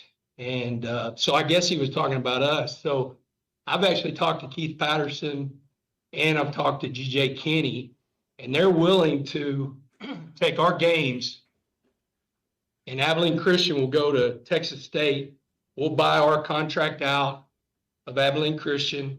I'm sure because Texas has got a lot of money, they can buy their contract out. But I do know there's a lot of Red Raiders that will help them buy that contract out if they don't want to. And they can come to Lubbock week 1. And, we can figure out if their twos and threes can win this conference. And I know a lot of people are going to say a lot of stuff about me or about us. We didn't score in the playoffs. That's obvious. You can take a shot at us for that. We didn't score in the playoffs. The last time we played Texas, we got beat 57-7. And he played some of his twos and threes. They kicked the crap out of us. But And he went on from there. But the story is, the reason why I love this is Sark takes a shot at Texas Tech. Joey McGuire is smart. He's making an offer that he knows Texas is never going to accept, but he looks like the tougher guy. And they look like cowards. Texas Tech does have a soft schedule. They play Abilene Christian. He's referencing that Abilene Christian agreed already. They would buy out the game. They play Texas State. All of a sudden, there'd be an open date there. Texas Tech is saying, we'll host you, Texas. We'll play right. Cody Campbell offered to pay both. Pay out Texas's buyouts for the game as well. And Texas has Ohio State the week after. So this is why Texas is never accepting, because they have Ohio State the week after. But it's smart for Texas Tech. Why not put out the offer and put the pressure back on Sark, who called you out? He honestly handled this perfectly, because the first thing he did in there was he disarmed everybody by essentially doing what Eminem did in 8 Mile, which is like, I know all the ways in which you're going to make fun of me. We didn't score in the playoff. They kicked our ass the last time. I got it. All those things are true. I'll still step to the plate. Want to play? We'll buy out everything you got to do, and I'll see you week 1. We're not running from the fight. And you're right. Texas won't accept it, so they get to call them cowards. It's perfectly played by Let's Texas be honest, Tech, is it not? Texas Tech already were cowards in the first place for having the easiest schedule in the country. So it's not. I don't think that stuff was scheduled years in advance. I totally understand that, but I think Texas and Oklahoma. Texas played Ohio State last year. Texas has stepped up to the plate already. Oklahoma has stepped away from the plate for this upcoming season. But they don't get to win that battle. No, I understand that, but I think you also have to have the conversation of they have the easiest schedule in the country, and now all of a sudden you want to, 3 months before the season starts, make a change. Well, they'll pay the price for the easy schedule. It might hurt them later on in the college football playoff. We'll see. To be quite honest with you, it doesn't matter if it doesn't matter in the conversation because the Big 12 is probably still only getting one team in. So Texas Tech is doing everything that they should do to make it to the Big 12 title game, which is going to happen. Even if Will Hammond is the quarterback, it's still I think they're still the favorite because the schedule is so easy that Texas Tech did everything they needed to do to get into the playoff. Yeah, that's their job. Correct. They're not them wanting to schedule Texas is not going to hurt their chances. Even if they lose, I think they would lose to Texas, but let's say they lose to Texas, or let's say it doesn't matter. They have one loss. They're still going to go to the Big 12 title game. So for them, it doesn't matter. For Texas, I think it matters a little bit more, which is why they're not going to schedule, even though I do think they would beat Texas Tech. Yes, they would, but it's a smart comeback from Joey McGuire because he knows there's no chance Texas is agreeing to it anyway. So he handled it perfectly. He really did. It would be I would love to see. Hey, I'd love it because the clip got ended short, but he afterwards said, even if it's AT&T Stadium, Joey McGuire said they'll offer to go to Jerry World, which would be unfortunate, but he even offered to go to Jerry World and play the game. I hope that Texas, finds a way to get it done. But in fairness, this isn't on Texas Tech at all. Maybe they had the soft schedule. Texas started the trash talk. They were saying nothing, and they're like, well, that soft-ass schedule. Like, oh, okay, so, we'll play you. They started it, and now they won't end it? That's the part where Texas looks bad. You chose to step into the fight and make it a whole thing and make fun of us. Well, then stand on business. All right, thinking of maybe a fight moving forward, we know there's legislation now out there for college football. We asked KU Athletic Director Travis Goff about at least the proposal and more just how it's kind of coming together a little bit. We'll get into that and what it could mean for college sports in general. Plus, the random question of the day. We'll also get you a little update from the NCAA Regional going on in Lawrence. That's coming up right here on Cody and Gold. This is Cody and Gold on your home for Kansas City sports. 96.5, The Fan. Brought to you by Heartland Men's Health, the leader in men's sexual health. Thousands of men have been successfully treated for low T, ED, and more, all with discretion and compassion. Make your appointment at heartlandmenshealth.com. That wreck really took everything off track. Can't work, can't help with the kids. The bills are stacking up. Then stop waiting. Call the Car Crash Kings, SWL Injury Law. Car crashes, that's what they do. Yeah? Yeah, they go to work so you can get your life back and get paid what you're owed. Don't get pushed around. Visit us at SWL Injury Law today for your free consultation. We're the Car Crash Kings. It's what we do. Visit SWLinjurylaw.com. The choice of a lawyer is an important decision and should not be based solely upon advertisements. You love your land. During Kubota Orange Days, you'll love all the great deals. With versatile compact tractors, professional-grade mowers, and durable utility vehicles, Kubota equipment can help you turn dream projects into reality. Kubota Orange Days is here, and so are the best deals of the year. Now through June 30th, get select compact tractors with 0% financing available or save up to $5,500. Sale ends soon. Go to KubotaOrangeDays.com or stop by your local dealer for more information. What's up, fools? Main event Jey Uso here from the WWE. When it's just me between matches, it's day one-ish. And that means it's Chumba time. With hundreds of casino-style games and new titles arriving weekly, there's always something fresh to try at Chumba Casino. The daily boosts make it even more fun. And have me about to get them all during my downtime. Ready for a fun way to chill out and enjoy a few minutes for yourself? Let's Chumba. No purchase necessary. VGW Group. Void where prohibited by law. See T's and C's. 21 plus. Sponsored by Chumba Casino. Getting a little older doesn't have to mean, well, getting older. This is Jeff for Heartland Men's Health, and if you're feeling low energy, can't sleep, can't lose weight, are struggling with brain fog, or your sex drive is off, it's time to change it up. At Heartland Men's Health, our advanced medical strategies featuring TRT, GH peptides, NAD+, GLP-1s, PDA, and more treat low T and other hormonal issues to help you shed pounds, have more energy, enhance your body composition, improve sleep, increase your sex drive, and so much more. Getting you back in the game again. So don't be older. Be stronger in the gym. Be sharper at work. Be better in the bedroom and be more confident in every part of your life. So call us today and find out how our advanced treatment strategies could change the game for you. Your first visit is just $99 and includes blood work and a medical consult. And if you start on one of our advanced treatment plans on the day of your appointment, your visit is free. Call 844-447-6600 or go to heartlandmenshealth.com. Future therapies are compounded and have not been evaluated nor approved by the FDA. Provider prescription required. See website for details. Chuck McDowell here with Red Pocket Mobile. How long have you been stuck with the same phone plan? 2 years? 5? 10? Are you tired of surprise fees and confusing bills that never match what you thought you were paying? Cut the nonsense. Right now at redpocket.com, new and existing customers adding a line can get our premium 5G plan for just $5 a month. That's only $60 a year. And here's the kicker. Red Pocket Mobile gives you access to all 3 5G networks. You pick the one that works best where you live or work, or switch anytime for better coverage. And with Red Pocket, you keep your phone and your number. Why in the world would you not switch? Red Pocket Mobile, your new ultimate cell carrier. Celebrate Memorial Day with big savings from Red Pocket Mobile. Right now, new and existing customers can get our premium 5G plan for just $5 a month. Just $60 a year and choose from all 3 major 5G networks with one locked-in low price at redpocket.com. That's redpocket.com. redpocket.com. Attention. Have you racked up $10,000 or more in credit card debt? Are you barely getting by making minimum payments? With credit card debt reaching all-time highs, National Debt Relief is notifying consumers about significant debt relief options currently being made available to help those with overwhelming credit card debt. These options may reduce a large portion of credit card debt for those who qualify. You don't need to declare bankruptcy or take out a consolidation loan, and you may only have to pay back a fraction of what you owe, even if you have bad credit.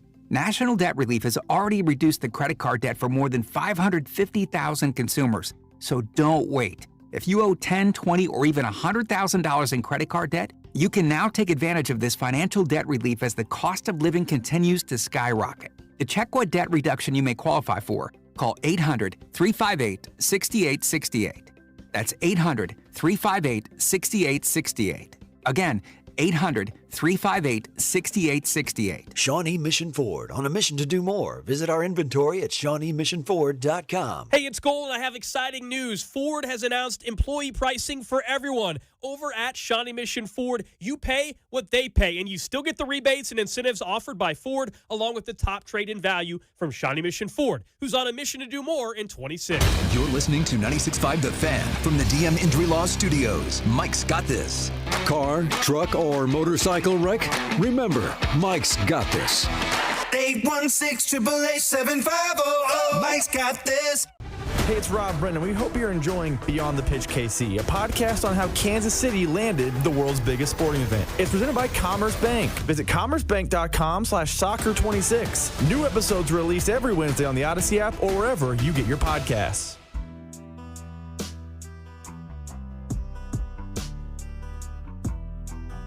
Back here on Cody and Gold, Alex Gold, Cody Tapp, Drew Nixon with you. Hope a Friday is going good. Getting set for the weekend. We've got our Fan Club Friday coming up in a half hour. Jeffrey Flanagan going to join us in studio.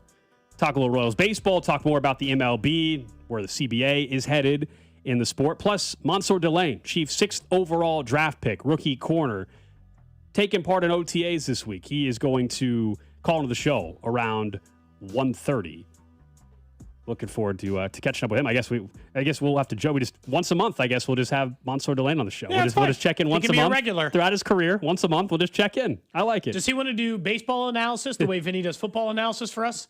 We'll get you in the other times. He's an LSU guy. LSU's got a good baseball program. They do. I don't know if he follows it very much, but LSU. I'll tell you this from being in Omaha for the College World Series before. LSU, their fans take over Omaha whenever they're there. I don't know where LSU baseball is playing this week. I'm guessing they're hosting a regional maybe or whatever. I don't know. Do you think Mansour was a multi-sport guy? Maybe LSU's not as good this year. I don't know. They lost in the second round of the SEC tournament, so I don't know. Maybe they're not as having a good year. I'm not sure. I'd have to go look at the bracket. Who was that we talked about quitting basketball? It was somebody not that long ago. Quitting basketball? Yeah, when they had to choose between football and basketball. Who was it we just had on the show that we were? Emmett Johnson. Oh, Emmett. Yeah, I was like somebody. I was like, I didn't know if Mansour Delane was LSU did not qualify. Barely over 500. Yeah, this year. LSU did not They qualify. were 30 and 28 this year. Terrible. They're usually a power. Someone texted the show earlier and said LSU would kill Kansas in baseball. LSU didn't qualify for the tournament. Sorry, pal. KK, you would have beat them this year. Also, maybe in the past. Also, who cares? Because I'm not going to see that matchup anyway. If you were wondering, it is just very early on in the regional going on in Lawrence right now. KU baseball is scoreless in the second inning against Northeastern. Anyway, all right, let's talk more about college football. And you asked Travis Goff earlier in the show when we had him on about the legislation. Admittedly, he didn't really comment on the specifics. His was more like, hey, it looks like maybe there's progress moving forward. Yeah, they're looking at it and trying to make progress. Yeah. But some of the details on and this bill can change a million times before it actually gets voted on, as you know. But this does feel like it's a step in the right direction. I understand there's some concern still around it, but basically it's a bipartisan bill that was put on the House floor or the Senate floor. I'm sorry. And it proposes a salary cap for players, antitrust protection, NIL regulation. This was delayed for a while. It's just it finally is moving forward. I don't know how far off we are before we get to see this voted on and whether or not the bill is actually going to pass. In the next week or so. Yeah. So it's moving forward. Do you think we can get into some of the specific details on in a second if you want? Do you think that this is what is needed right now with the NIL era that we're in, which is, you may not like Kirby Smart's comments, but I think you can recognize, I would think most people can, that the system we have, there has to still be some framework of what's going on more than what is now really like anything goes. So I guess I agree with the statement that college needs some, not reckoning, but they need some organization in the way the NIL and everything's going to move forward. I feel that it is I think it's bad the way it's happening. I don't like it at all. Athletes do not have a seat at the table. They are interfering with a private business saying you can only leave jobs for certain businesses that wouldn't do it in any other private sector. I think that's kind of stupid. And it feels like they let NCAA essentially operate an antitrust for 100 years, no complaint. Kids start making money, have an issue. So like that part of it deeply bothers me from like a human being standpoint. Does college need a collective bargaining agreement to figure out how to parse up the money so that it's not just the wild west of NIL? Yeah, they do. I don't like the way they're going about it. So like that part of it kind of torn at least a little bit. I don't like some of the guards they're putting in place for the number of transfers without sitting out, et cetera. There's some pieces of the legislation I don't think are fair to the student athlete. And it may not pass, by the way. In a lot of ways. Yeah, no, it might not. There's a real chance it doesn't pass. And so, like, that part of it does bother me. But college sports absolutely has to figure out what they are in the post-letting NCAA just take advantage of their athletes era. And, like, what that is probably needs to be, like, more like they need representation from both sides and figuring out the way baseball's doing it. And figuring out what version of that they become down the road.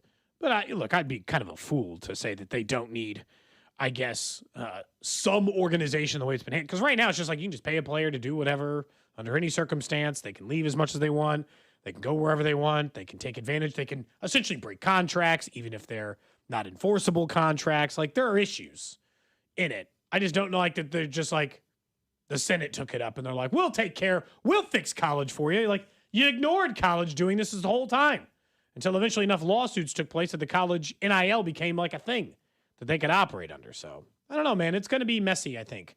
Do you think it's going to pass? I think it's going to be messy the next couple of I think there's a real weeks. chance it doesn't pass. Yeah, I mean, I think there's a real chance it doesn't. I think the morning show had on Senator Eric Schmidt of Missouri. He was a part of the group he's a co-sponsor. Yeah, he's a co-sponsor with Maria Cantwell and of Ted the Cruz. bill Yep. That would move forward with this potential solution as well. I think the one thing that I do like about it that to me is kind of a no-brainer with any potential solution that ever happens. Sure. The 5-year eligibility part thing, that to me seems like an easy one. That should be I don't like, mind that. I mean, what that has to, this idea that we can keep having these random court cases that suddenly grant a 7th year of eligibility, that stuff's ridiculous. Absolutely ridiculous. Let's get to the idea, 5-year eligibility. You start when you're 19. If you happen to not get hurt at all, then you get 5 years. If you get hurt, well, it's a built-in red shirt anyway.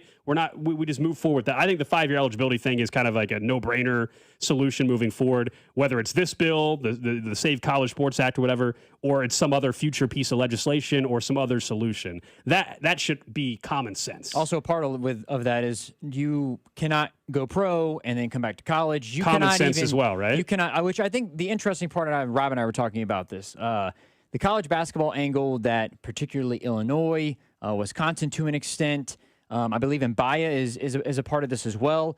If you play professionally overseas and you're also overseas, like you might have never gone to college, you might have been born in Germany, played pro ball in Germany when you're like 15. you cannot go to college. See, I disagree with that. If I'm 15 playing pro ball there, that's the best level I can play. So that's the interesting part of this is, do they include the international players that were not born here? Because if you're born here, go overseas, that counts as being pro. But if you that'll be the interesting part of the angle regarding the pro athlete stuff. To me, that's just their version of AAU. You know, it's the highest level basketball I can play, and if I'm good enough to play it at 15 there, I should still be able to go to college here. It's different systems. Yeah, I mean, I have no problem with matters. I have no problem. I'm kind of withdrew on the pro thing. Like, I don't think if you've played in the pros that you should be allowed to come back. To me, that's common sense.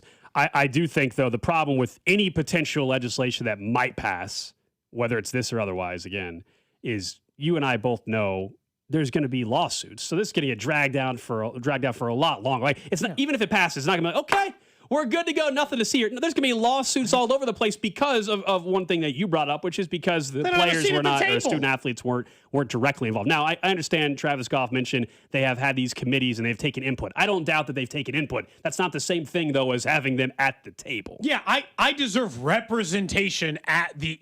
Like, I just think they will not be able to do that until they are considered employees of the university. Which the NCAA is trying to do because they're continuing to try to operate as an antitrust, controlling every movement with no other say. That's my problem, is that the NCAA would like to continue their generally normal corrupt ways and have total control of a system that they've lost control of.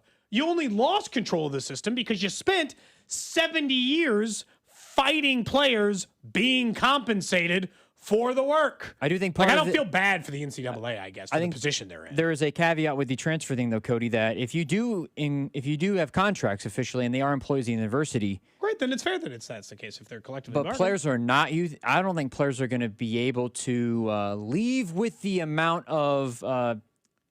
They're not going to be able to leave as freely as they are right now. If and they I think, agree to it and they have a seat at the table, I'm okay with it. If this just gets forced on them through this legislation, I think that's unfair. I do think that they should be able to be bought out, just the way but because they're not unionized, I mean, they don't like that's their own fault too, to a certain extent. They're not unionized, so how are they supposed to? They should start doing that immediately. I'm not going to let you at the table if you're not unified, because having 5 athletes from Ohio State show up and make the decision for everybody's not going to work either. No, but it is crazy that they weren't allowed to unionize for this entire time, right? They were completely disallowed. Now they're supposed to have like a perfectly functional up and running union in 3 years. I think that's fair. totally fair, but I do think there is, to an extent, and you know, do you want AJ DeBonsa to have a seat at the table? And that man doesn't even care about college sports. That man's just using it as a gateway because that's the way that it is right now. Like, do you want athletes? This is the whole. I think the big premise of this is because everybody gets up in arms about the college athletes not being paid enough and all these other things, which I agree is true to an extent,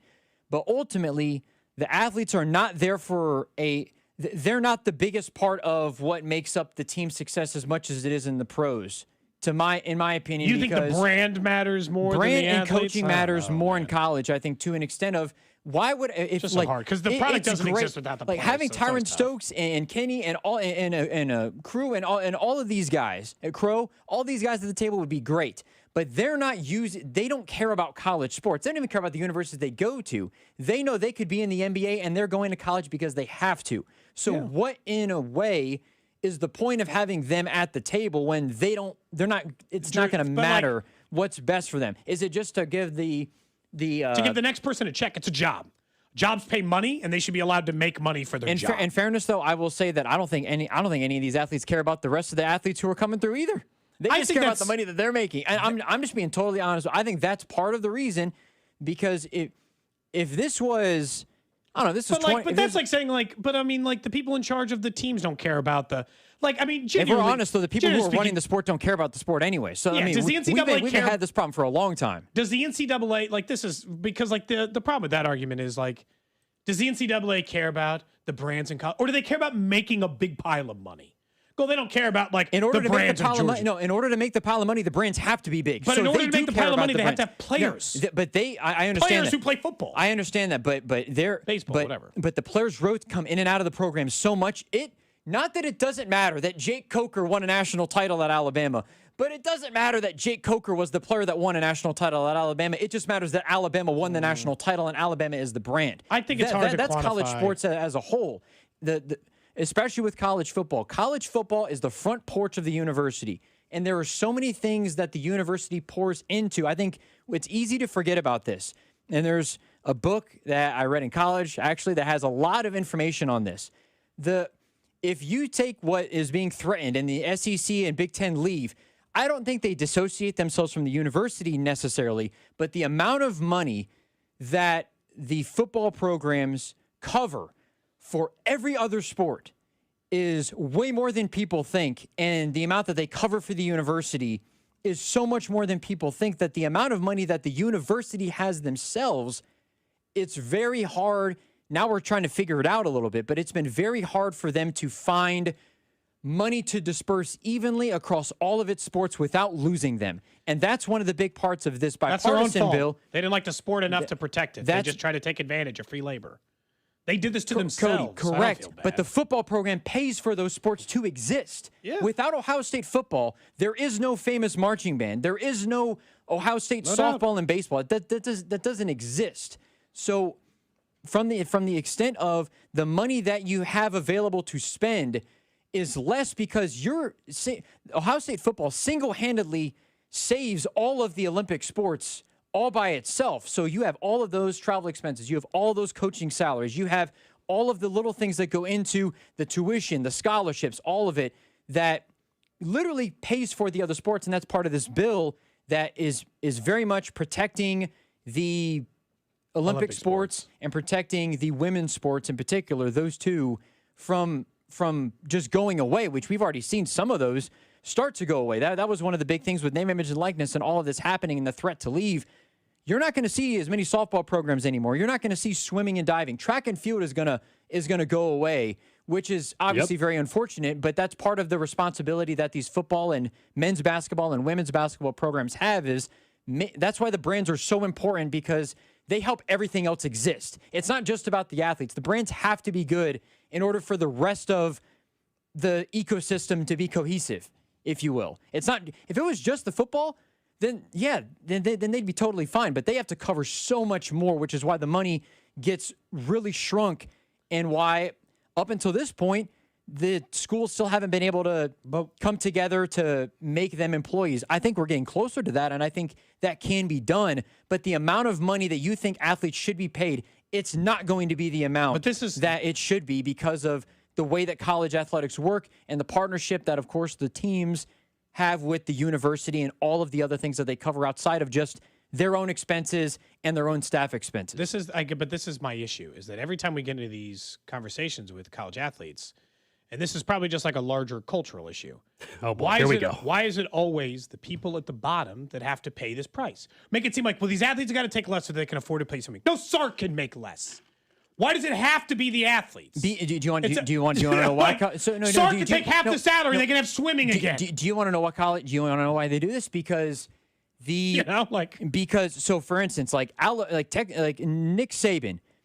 Or maybe Nick Saban's not even the best answer. He was the highest paid employee in the state of Alabama. I'll go ahead and go with Curt Cignetti. I'm going to go with Curt Cignetti in this. I don't know the implications of enrollment that changed because of Curt Cignetti, but the reason why these coaches are paid for so much to be good is because the amount of money that the university makes from the football program being good in enrollment increases, application increases. But the players don't do this? Only the coach makes them good? Only the coach brings them revenue? Again, if you have a player for 2 years, if a player I would also like a utopian Cody, society where everybody made the exact same amount of money. That doesn't happen. Cody, again, look, John Shire is a great, Bill Self is a great head coach, but Darren Peterson shows up for 1 year. Darren Peterson should make $10 million for one season. I'm not even arguing when he's here for one season and gone. I think that's part of the problem. It is the coaches. If the coaches are here longer than the players are, more often than not. And I think that's the reason, because of the enrollment changes, all the things that the coaches do in terms of winning. Ultimately, coaches get looked at in a different regard, I think, in college than in other sports, sometimes professionally too, because we look at the players more than the coaches at the pro level, because Patrick Mahomes is going to be a Chief for 15 years. You can't do that in college athletics. If anything, you might only be there for 6 months as a college athlete. So I think that's part of the argument of why do coaches make so much money, is because them being successful pulls in millions and millions and millions of dollars, not for the football program, but for the university itself. They upgrade facilities, they upgrade buildings, they pay for marching band stuff, they pay for a ton of little things that get overlooked because we don't pay attention to things like the chemistry department or the new building that was built for the School of Business or any of that stuff where football and what they've done helps create a ton of that. That's why these coaches get paid so much, to be good. I just think the players on aggregate are worth the same value as the coach. Even if they're there shorter, they're different. And I like the text line saying like Mahomes helped me Texas Tech more money than any coach ever has. It's probably true in a lot of ways. So like I don't want to make it seem like the players have no value. But that was professional success that made it happen. Patrick Mahomes, in fairness to what he did, Patrick Mahomes didn't do anything in college. I mean, he was incredible, but there was nothing that he won in college at all that made Texas Tech better off. It's what he did at the professional level, the money he made professionally that he was able to pass down, just like it has for the last, 100 years of college athletics, where, like Travis Goff says, the donors are so generous, and the Booth family being able to do those things. It's not because it's not what they did when they were at the university. It's what they did post. One example, but I mean, Manziel certainly made money for A&M.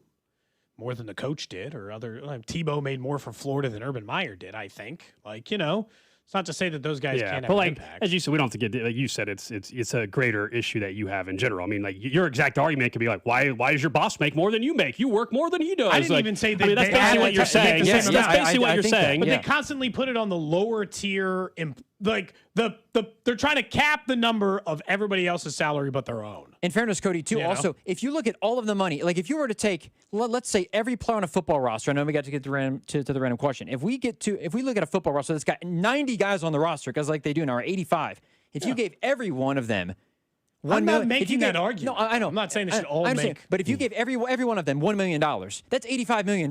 That's not possible. And the coach makes $10 million. That you're not the coach, and Arch Manning might be worth more than $1 million.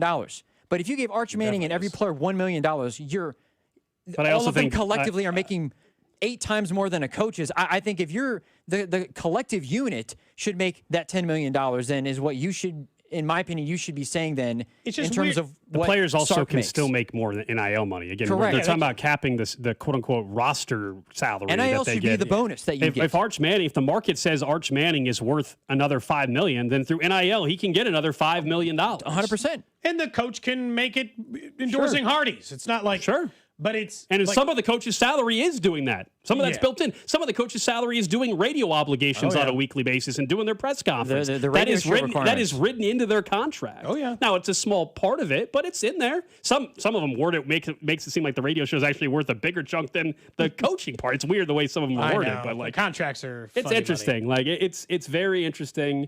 I understand what you're saying. And I know you're not thinking that we're going to wake up one day and suddenly coaches are all maxed out at $1 million and then the players are also making $1 million. I get it. No, but they always make it seem like it's the players robbing the Olympic sports and not every other person making a check. Like, and they made them work for free for 100 years before that. Like it's crazy. Yeah, I get it. We're way past the amateurism of college athletics. But in general, if you're asking like why it's happened, because for so long it was set up that way, and so now it's turning more semi-pro, right? Yeah. But it's mainly for it's mainly because of football and basketball. Yeah, for sure. But Those anyway, are the revenue driving sports. Let's get to a quick random question of the day. Random question. For you, Gold, you Drew. Text line 913-586-7965. Of course, YouTube, Twitter, Twitch, and Facebook, where you can interact with the show every single day. I have a clip to play for you, and then the follow-up question is, where does this rank amongst impressive, competitive events ever? Last night, Spelling Bee was one. It was a spell-off where you had to spell as many words in 90 seconds as you could. This kid, and I am not kidding, in 90 seconds, spelled 32 words. So your first word is Taroni. T-O-R-O-N-E. Enthymeme. E-N-T-H-Y-M-E-M-E. Iguape. I-G-U-A-P. Denebola. D-N-E-B-O-L-A. Faidodo. F-A-I-S-D-O-D-O. Coathai.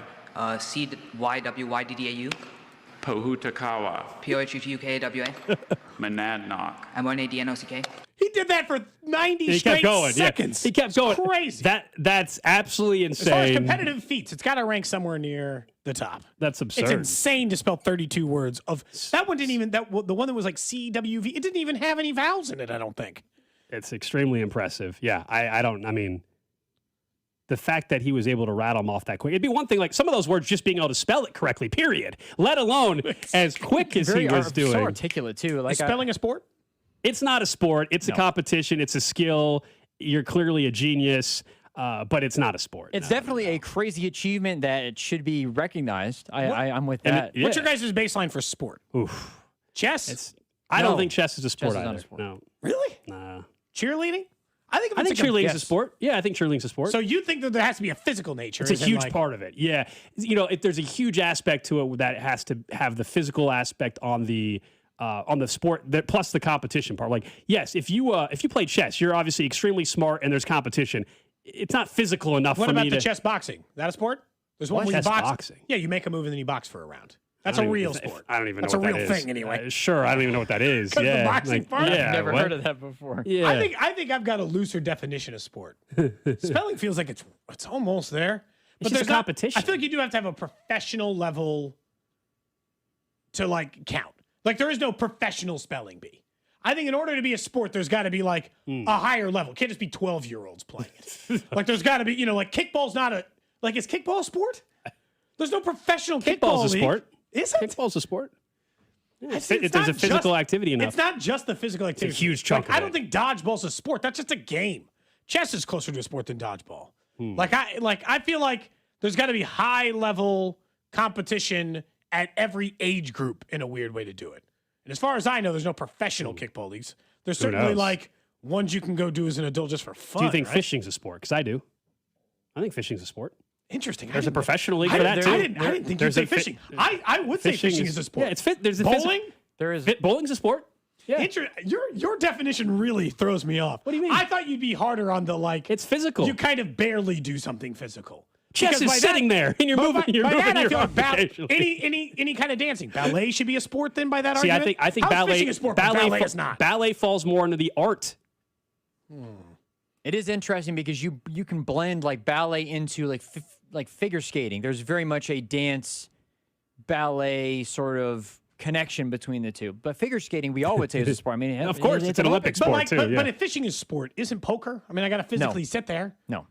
What? I don't understand the Fishing difference. on That's not that hard. casting. Casting is not some great physical feat. Go out there and try to go on a bass boat. Go on a bass boat and tell me how long it takes you to get something. Let's relax a little bit. It's not like I'm just, wow, I was in the catching like training a- room for hours getting ready to throw the rod. I can't, there's no way.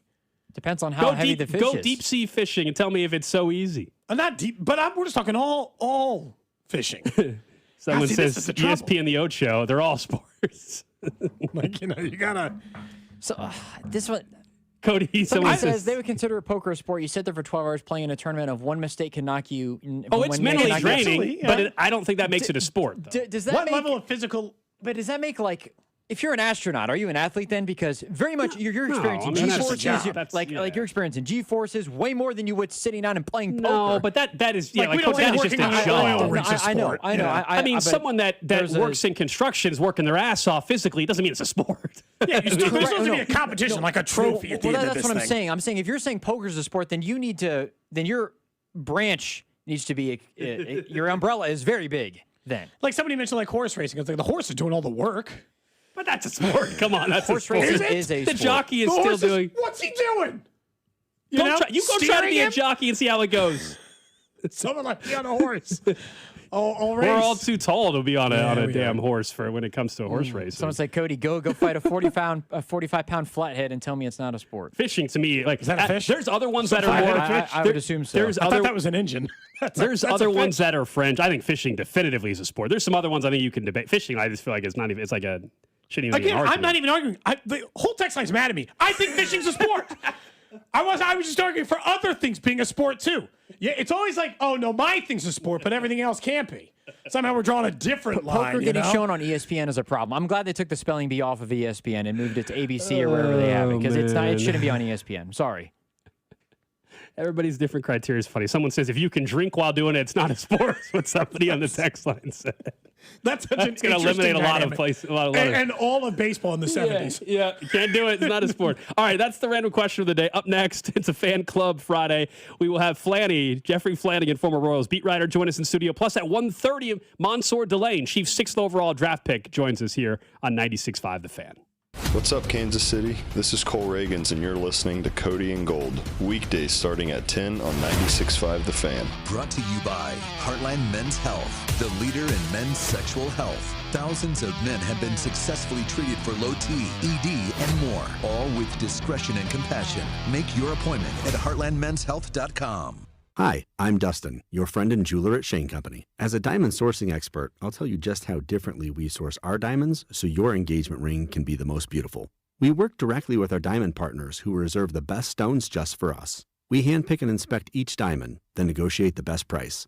At Shane Company, we believe this is the only way to properly buy a diamond, because a friend goes the extra mile to make sure you get your dream diamond at your dream price. Visit us in store or at shaneco.com. Shane Company, your friend and jeweler. Rob Site Ford, your 2025 Ford volume leader. Top rated on Google with 4.8 stars and 3,000 plus reviews. The best selection, best prices, and Kansas City's best customer service. Visit Rob Site Ford at 135th and State Line. Buy right, save big, and drive home a winner. Only at Rob Site Ford. The Royals and the See You in the Major Leagues Foundation are teaming up with Blue Cross and Blue Shield of Kansas City to recognize outstanding high school sports coaches through the Blue KC Coaches with Character program. From April to September, we'll recognize 6 coaches as a Blue KC Coach with Character. Each honoree will receive a VIP package that includes tickets to a Royals game and more. Be part of honoring our high school coaches whose service is making Kansas City a better place to live, work, and play. Just go to bluekc.com/nominate coaches with character to nominate today. Hi, I'm Carter. And I'm Charlie. We'd like to share a quick story about a homeowner named Jack. Jack had a home he needed to sell fast. And Jack thought he had it all figured out. So Jack talked to multiple cash buyers. Jack chose the highest offer. But the day before closing, guess what? The buyer backed out. Leaving Jack with the moving truck all packed in the driveway and not sure what to do. Jack learned the hard way that the highest offer isn't always the right offer. Jack got suckered. Make sure you aren't hung out to dry. Call our dad at Rex Buys KC. Our dad is local, he knows Kansas City, and he actually closes deals. No repairs, no fees, no showings, no surprises. Just a fair cash offer and a smooth process. Now, don't be like Jack. Call 816-330-6000 or visit rexbuyskc.com. Rex Buys KC, helping people make smart choices one home at a time. Is reviewing life insurance on your to-do list? Now's the perfect time to add it. A friend recently told me that securing life insurance sooner rather than later can help you lock in lower rates for years to come. So I bumped this up on my list and got it done. I called SelectQuote and couldn't believe how easy and affordable life insurance is. I'm 40 and got a $500,000 policy for $16 a month. My husband's also 40 and his $500,000 policy was only $18 a month. Plus, with SelectQuote's same-day coverage, there was no medical exam required, and we were covered by the time we hung up. Knowing I have this checked off my list feels amazing, but the peace of mind knowing my family is protected feels even better. Call SelectQuote at 1-800-329-1010. That's 1-800-329-1010. Or go to SelectQuote.com to get your free quote today. That's 1-800-329-1010. Details on example rate at SelectQuote.com. Sound familiar? At Mattress Firm, we understand there are many problems that can keep you up at night, like snoring, aches and pains, or sleeping hot. Our sleep experts have the unrivaled know-how to match you with a mattress that can help. At Mattress Firm's 72-hour sale, get a Sleepy's mattress in any size for only $399.99. Hurry, sale ends Monday. For the great sleep you deserve, visit Mattress Firm. We make sleep easy. Restrictions apply. See store or website for details. The U.S. Treasury just released its official financial report for 2025. Buried in it is a startling admission. By its own numbers, it appears the U.S. government is insolvent. When governments go this deep in debt, they print money, raise taxes, or cut benefits, none of which can help protect you. That's why people move part of their savings into physical gold and silver. Call Monetary Gold at 877-NOW-GOLD for their complimentary gold and silver guide. That's 877-NOW-GOLD. Call Monetary Gold now at 877-NOW-GOLD. Do it before the next headline, not after. Performance may vary. You should always consult your financial and tax professional. The 5th annual Cody and Gold Garage Sale is back Wednesday, June 10th, with all auction items benefiting the Negro Leagues Baseball Museum. This is your home for Kansas City sports. 96.5 The Fan, KFNC FM and AM, HD1 and HD2 Kansas City, in Odyssey Sports Station. Welcome into the Fan Club. Step 1. we buy into this club. Step 2, we roll over to the club, either in your Mercedes-Benz or my pre-owned Acura Legend. It's not as much as a club as it is a couple middle-aged dudes in sweatshirts talking about sports. Bounce, bounce, bounce, bounce, bounce. Now all the ladies saying bounce, bounce, bounce, bounce, bounce. But you get the gist. Here's Cody Tapp and Alex Gold. 1 o'clock hour on a Friday. It is a Fan Club Friday brought to you by Jay Rieger & Co. Of course, coming up in a half hour, we will be joined by Mansour Delane, Chiefs 6th overall draft pick. We had a chance to talk to him in Pittsburgh right after he was drafted, and now we'll have a chance to catch up with him a couple days into Chiefs OTAs. So looking forward to having him call in just a little bit. We're very excited, though. If you're watching on our video stream as well, you can check out the video on YouTube, Twitch, X, and Facebook. We've got Jeffrey Flanagan. Flanny joining us in studio, first-time guest to Fan Club Friday. Of course, longtime Royals beat writer. It's been a while since we've talked to you, I think. First of all, welcome in. Hope things are going all right. And what's retirement life like? You know what I miss is your restaurant vouchers. You got any left? Oh, yeah. We could probably find one of those. That won't be a problem. That's how basically I got paid when I did the weekly stuff. You know?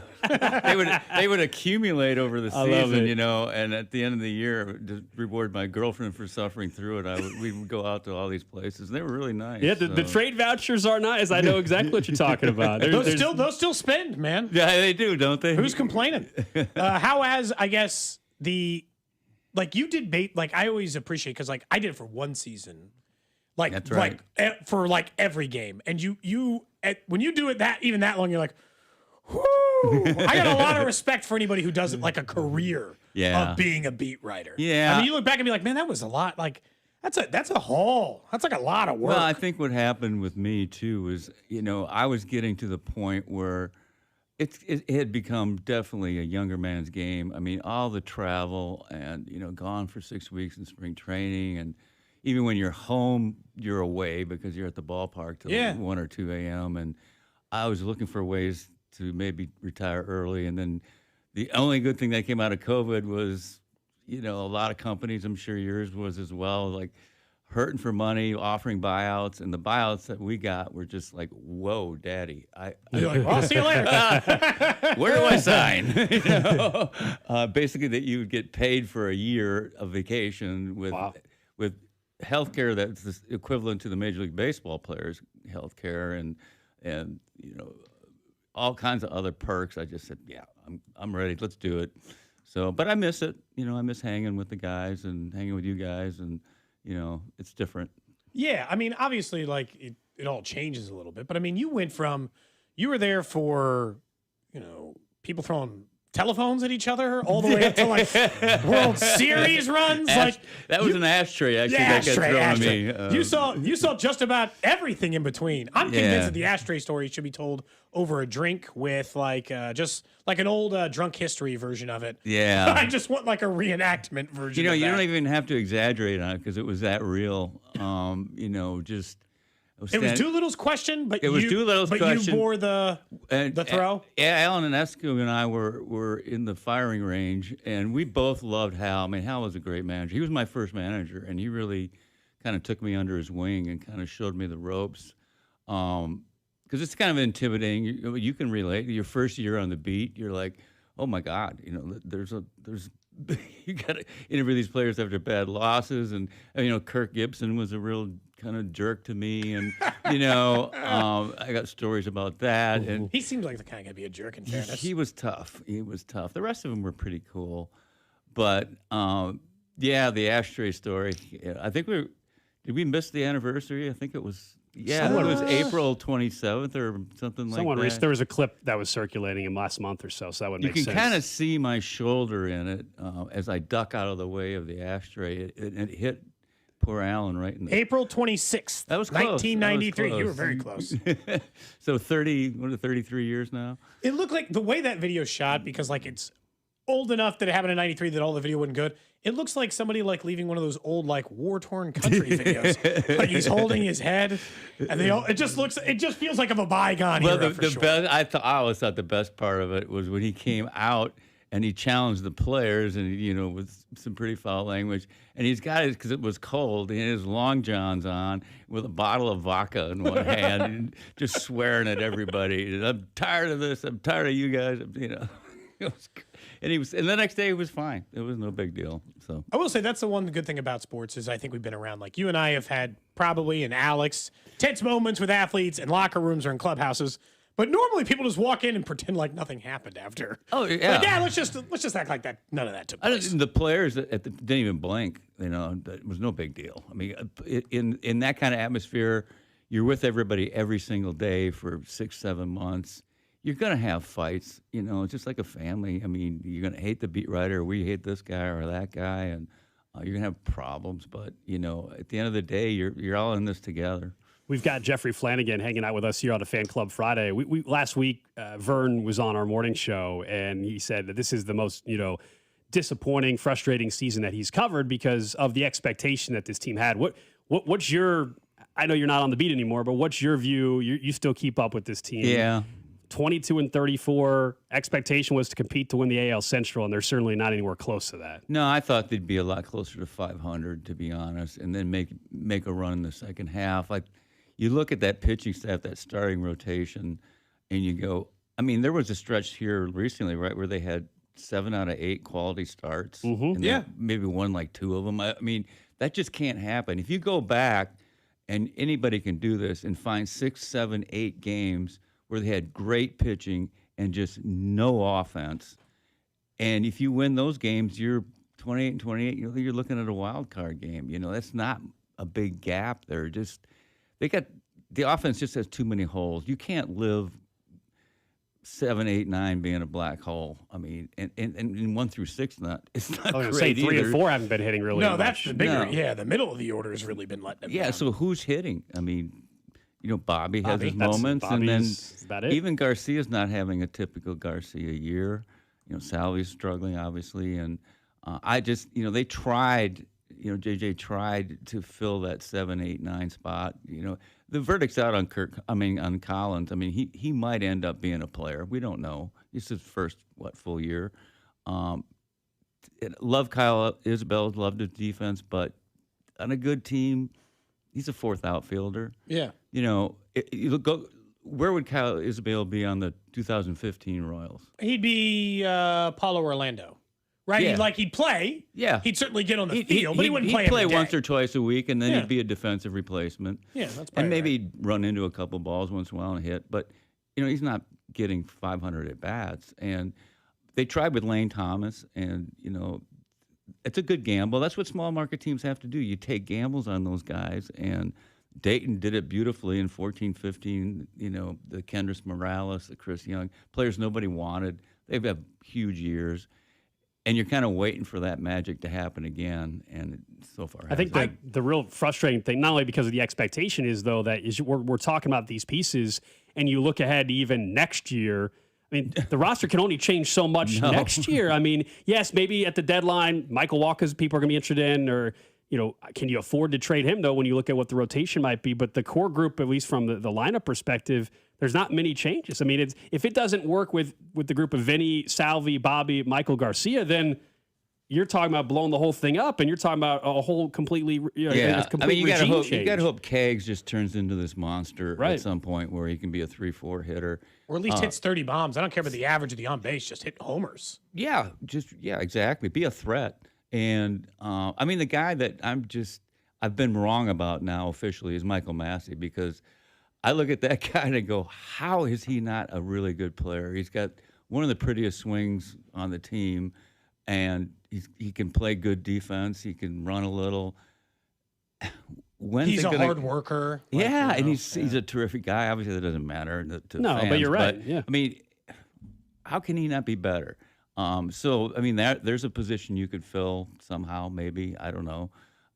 But outfield, they got to get better there. Vinny, I have no idea what's going on. I don't have an Such a explanation for disappointment. Nobody what does. happened I mean, this just like season, yeah.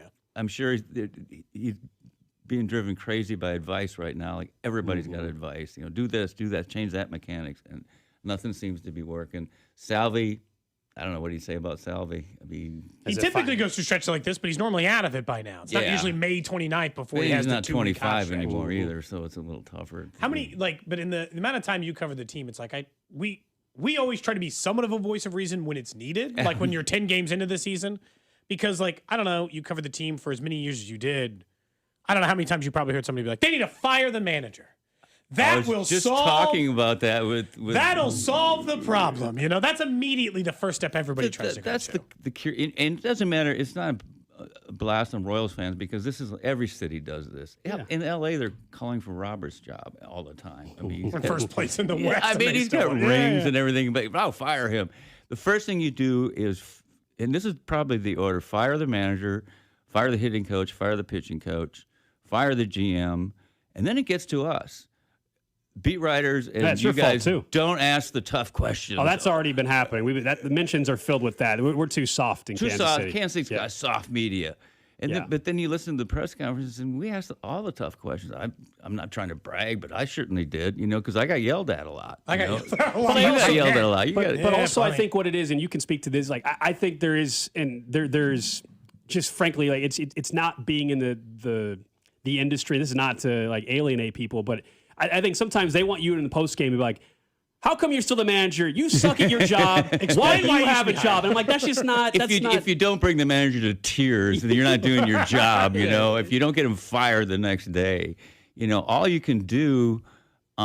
People were, and I don't go on Twitter that much anymore because it's. You're probably smart, honestly. It's the same sewer it's always been, But the Ursek game, I'll go back and. Everyone's complaining about that because he threw 32 pitches the game before, and Lynch had done so well. And they do have a case because there were two left-handers coming up in that ninth, and you go, they're not going to pinch hit for Bellinger, and they're not. And he only, what was it? 8 pitches. 8 pitches. So they weren't going to pitch hit for Bellinger, and they weren't going to pitch hit for Chisholm. So that would have been a perfect opportunity to go with Lynch. I thought. Me too. But if you go back and reconstruct that ninth. Okay, he gets Bellinger out, easy out. He absolutely annihilates Goldschmidt's bat, which breaks in a million pieces, which is all you want to do as a pitcher. And this, I can't swear on here, right? Nope. It depends on which one. This piece of drops in between three guys. And then the next ball, if Vinny's playing first, is a double play. Because he's left-handed, but he pinch run from it. And I get the pinch run because you're trying to get the tack-on run. And he did make a horrible 1-2 pitch slider to, was it Volpe? I think it was. Right. Because which was a guy that I was hoping they'd be a little more careful with anyway, just knowing that they could have loaded the bases. But he's also a guy who, if you look at the previous two pitches, he could not catch up to the 98 miles. True. I mean, he was just overmatched. I'm going, okay, Salvi, call something high and in, and he's done, but slider over the middle of the plate. Sometimes you miss a pitch, and that stuff still gets you. Yeah. With all that said, I'm with you that people call for people's jobs all the time. But do you believe at times this organization is too patient, though, or too loyal? Whether it's with players or with personnel, front office / coaching, et cetera. That's a really good point. And they could be patient to a fault. Dayton was not ever one to be a quick trigger guy. But he got rewarded for it, so then it made people more patient. Yeah. And JJ learned everything from Dayton, so he's not going to be a guy to pull the trigger quick. But, hey, what happens if they lose 9 out of the next 10? I mean, changing the manager is not going to change anything, really, but someone has to pay the price, and you're not going to, fire 25 players. It's just the nature of the business. The players are kind of we all know the players have to perform, but they're not DFAing 5 players tomorrow. No. And I getting a new hitting coach in the short term is not going to fix everything either.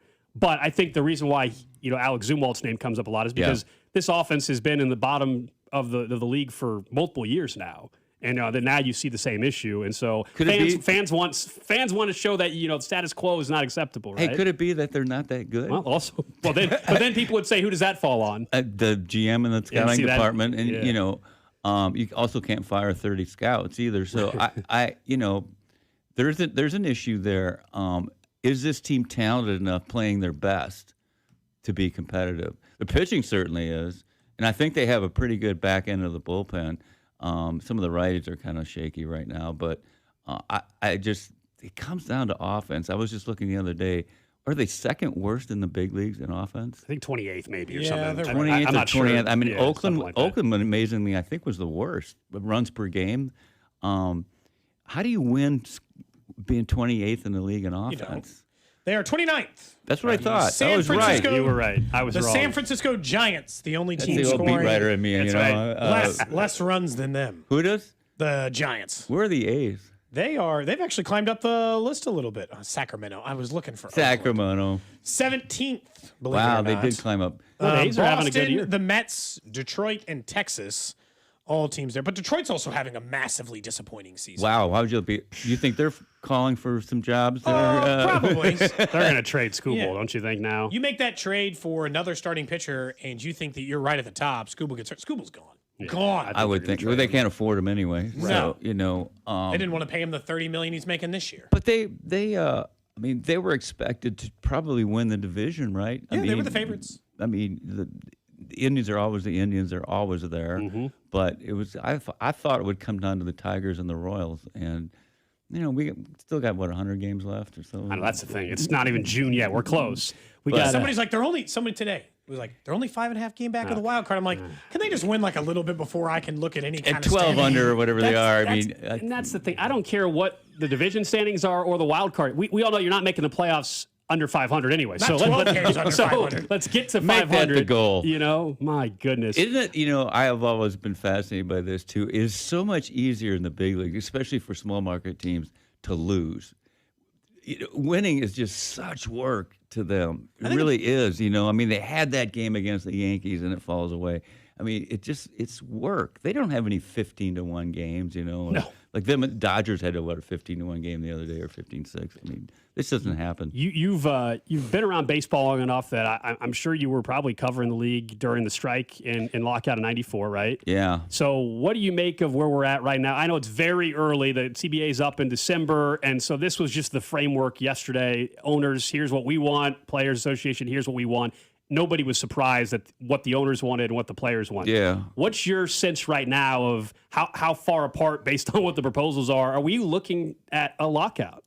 You got a couple hours I can talk about this. Yeah. I mean, Yeah. really, because in '94, I'll go all the way back there. I covered the strike, and that was a monumental moment in baseball history because the owners had a chance at that point to get a cap in. They were only 3 or 4 votes away from making it happen. And just imagine if that had happened, how different it would be now where no one cares whether you're small market, large market. We don't have those conversations. You're the NFL, basically, where the Packers, the Chiefs, the Steelers, they all have the same chance, and they win all the time. Here, you know, you've still got you're always going to have the small market, large market, can't spend too much. Anyway, the issue is going to be salary cap. The owners are going to want it. The union's not going to want it, but not the whole union, because look at the union reps, and I've said this many times, it's always the richest player on the team. Those guys don't want a cap because they want unlimited amount of money for them. Now, the guys in the lower tier, there's the middle class and lower class. The Royals don't have the richest guy in the team doing it. It's not Bobby who's the No, it's not Bobby, but it has been in the past a Yeah. lot. It was Haas and some other guys, yeah. Yeah, but I mean, not just the Royals, but the other teams. Yeah. You know, they're like the Verlanders, and those guys are the guys making $1 bazillion. They don't represent the kids coming up making league minimum very well. But the union's not going to do the cap. They don't understand that when the tide goes up, everybody's boat goes up. So the more competitive this league can be, the more revenue is.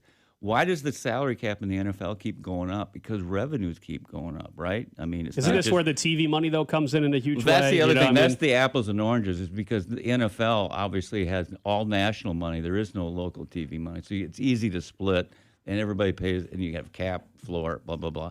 Going to be a tougher challenge because the Dodgers get $350 million from their TV deal. The Royals, It's crazy. the Yankees are right there too. The Rangers are right there. The Astros, all the the Mets, you know. But now you have the Royals, the Reds, the Pirates, all these teams. All their RSNs fell through, right? So now the league has taken over, and they're getting the teams are getting pennies on the dollars for their TV deals. So what do you do? I mean, you can't continue to have this gap. I mean, I think I saw one of the proposals is to just put all the local TV money in one giant pool, and let's go 50-50 on it like they do in the NFL. I mean, that would even the odds quite a bit for boy. a team like The the Royals. Royals would love that. That's a massive swing in Now, their favor. just think if all these and I thought the proposal, I think from the MLB was what, 175 for the floor and 250 for the ceiling, something like that. And I would say the union might bite if you raise those numbers a lot, and you could. I mean, what if the Royals could spend $200 to $220 million a year and break even financially, or the Indians or the Pirates? It'd be a cool league. I mean, it would be fun, because then it just comes down to one thing: how well you coach and how well you develop players that are there. Now it's just who writes the biggest check, and it's not always the case because the Mets are the Mets, right? But they're the outlier. Yeah. I mean, and the Padres tried for a while when they had different owners. and they're not even a big market, and they just, the Padres and the Brewers are the outliers in that, because they spend money that they don't have, and everyone just says, well, be like them. Well, if I'm an owner, do I really want to keep losing 100, 200 million a year? No, that's not what. I know it's a toy for them, and they're all billionaires, right? But come on. The NFL nobody loses money in the NFL. I don't know about the NBA and the NHL, but I don't think they probably lose that much either. No, So, there's a couple of franchises that maybe struggle sometimes, but also there's still a cap and a floor. I do like the idea of being punished for not spending enough. I think baseball's got a problem. Like, NBA does everything to stop anti-tanking, but baseball just lets the Marlins spend 42 cents. Yeah, that's fine. You're like, no. You got to actually try to field something competitive. and Miami is in the top 20 DMAs of the league. You know, I mean, they go, the poor Marlins they're a huge. It's Miami, for crying out loud. That's how I was talking about the White Sox. They always cry small market. I'm 100. like, you're in Chicago. Someone on Twitter is going, well, you said the Royals were the only small market team to win in the last year. What about the White Sox? They live in Chicago. It's like the top 10 market. Top 3, you know. It's a huge market. Well, and the Marlins, they're like, they just act poor. Even everyone still thinks Tampa Bay, St. Pete's a small market. That's the 11th largest market in the country. You know, they were about set to get a $120 million TV deal the last time I wrote about it, a long time ago. But but now RSNs are history. But I mean, you got to figure. Back to what MLB, it's going to be a war, and I would like it to. Wouldn't you guys like it to get fixed forever right now?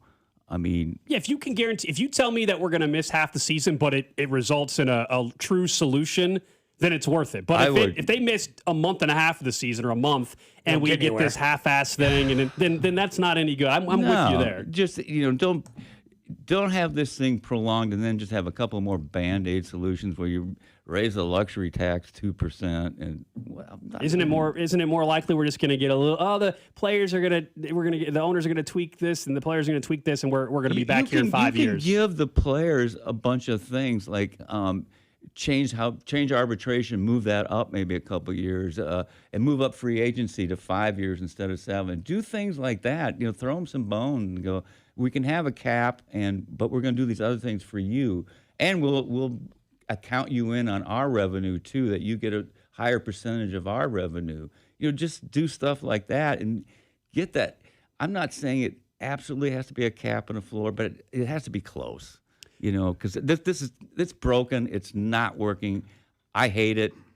Yeah. I mean, I hate it. I mean, no, there needs to be a solution. I do think baseball overall, though, from an on-field product, is in a great spot. We can continue to talk about it if you're willing to stick around for a little. We're expected to have Mansour Delane, Chiefs cornerback, call in just for a little bit. We'll talk to him. We'll get back to Flanny as well. It's a Fan Club Friday right here on 96.5 The Fan. This is Cody and Gold on your new home for Chiefs football. 96.5 The Fan.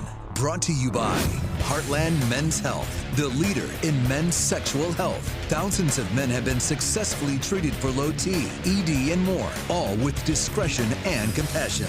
Make your appointment at heartlandmenshealth.com.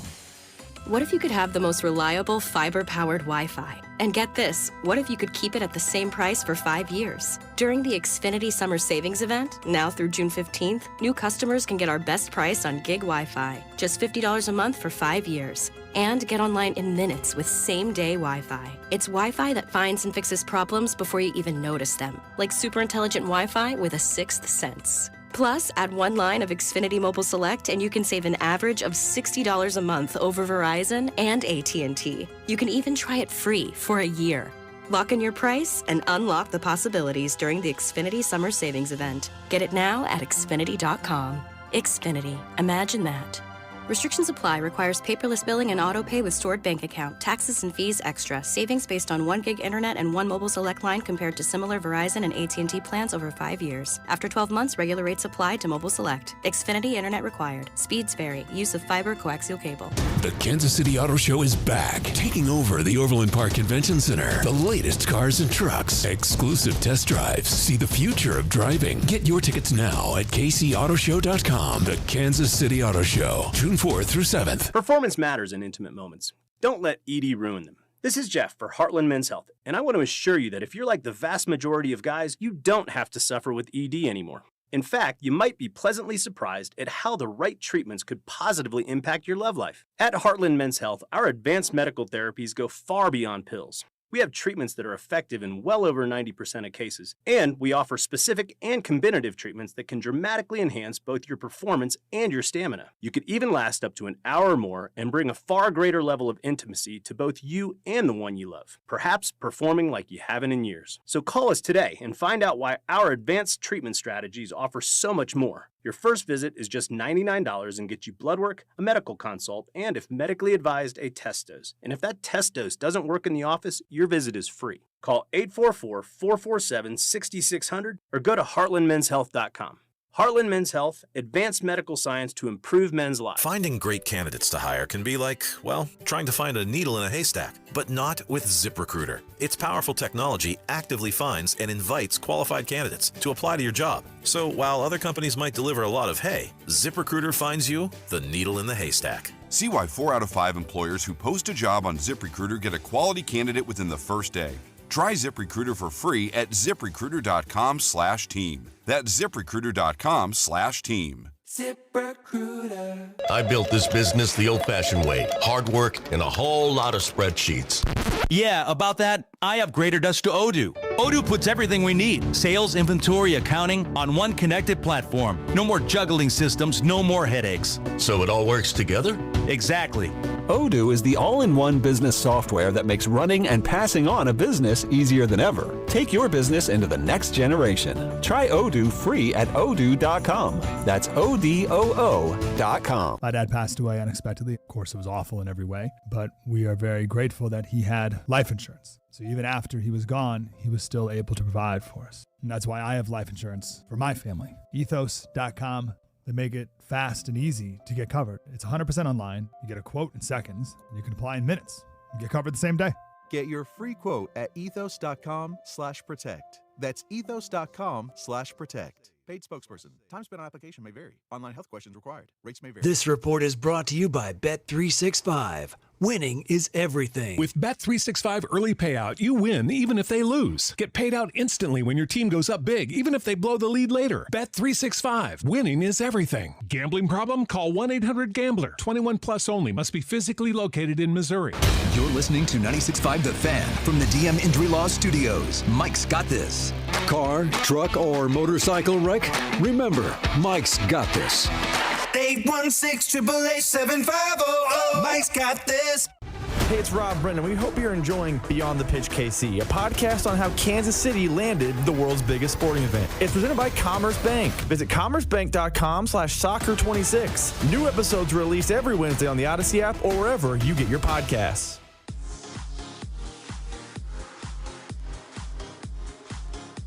Back here on a Fan Club Friday, brought to you by our friends over at J. Rieger & Co. We've got Jeffrey Flanagan, former Royals beat writer, hanging out with us, talking CBA, talking Royals baseball. We are just a minute or two away, we believe, from having Chiefs' 6th overall draft pick, rookie corner Mansour Delane, join us. And as I said, we talked to him in Pittsburgh minutes after he was after he was drafted right there when I'm sure his mind was racing and everything. Now maybe things have settled down a little bit. He's at OTA, so we want to learn a little bit more what he's been up to since then, but also how OTAs are going. And I would imagine, he made the comment that he wanted to intercept Patrick Mahomes. Now, Mahomes hasn't been on the field for 11 on 11 yet, but I guess we should ask him, even on 7 on 7, has he come close at all to intercepting Mahomes yet? Yeah, probably a little bit less. I'd be a little less aggressive around Mahomes right now, just knowing the injury. You don't want to be a villain very quickly in Kansas City. But I just remember, I want to ask him about a moment that we didn't ask him about then, which was, we were standing there, we were talking with him for 10 minutes, waiting to get to the actual interviews. We were waiting for a space.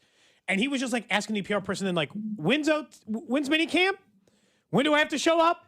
What day is it? What time do I show up? I'm like, you don't even know that yet? Your life changes. I was just I guess that. not. You got drafted 30 minutes ago. You don't even know when you show up to your job.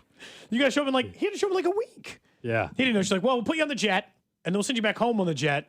And then, we'll see you in a week, or whatever version of that it is, which is crazy to me. For those paying attention, by the way, I was keeping an eye on the score for the Kansas game, at least on that end. Gold, your team's currently up 4-1. Yeah, Rock Chalk, 4-1, fifth inning. Yeah. Regional out in Lawrence, first one ever for them. So off to a nice start. And, of course, it's not single elimination or anything like that. So there's still a lot of work to do if they win. Arkansas, Missouri State play later on today, and Lawrence. So you're rooting for Missouri State in that one, aren't you? You don't want to face I would Arkansas? Think so. Yeah, I mean, anybody could beat anybody college baseball series or something, special double elimination. But, yeah, on paper, you would rather face Missouri State than Arkansas tomorrow, if that's the case. And if KU wins, I believe they play at 5 o'clock tomorrow against the winner of Missouri State, Arkansas. Are you going to go out? I tried to get tickets. You know this. It's sold out. Too popular. The capacity is 45 or 4,000 at the stadium. It's very difficult to get tickets. It's like going to a Ruse game at Swinney.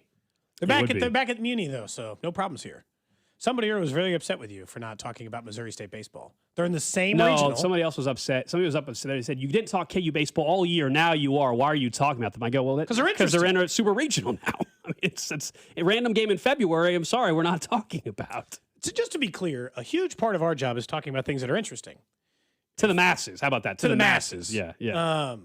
So if it's not interesting, I don't care. That's also just normal life.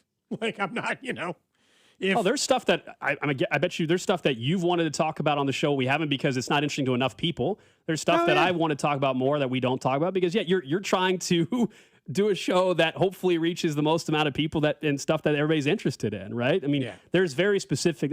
I don't doubt that there's a diehard Missouri State baseball fan as well, but unfortunately, there's not a ton of you. No, and that's just the reality. I'm not saying you can't like them or you shouldn't have your own fandom, but that's just it's kind of how that goes. While we continue to wait for Mansour Delane, because we don't know if it'll be 5 minutes or 10 minutes. Yeah, let's continue to talk with Flanny, talking NFL with us a little bit too. Former MLB beat writer. We covered the team together for one whole season.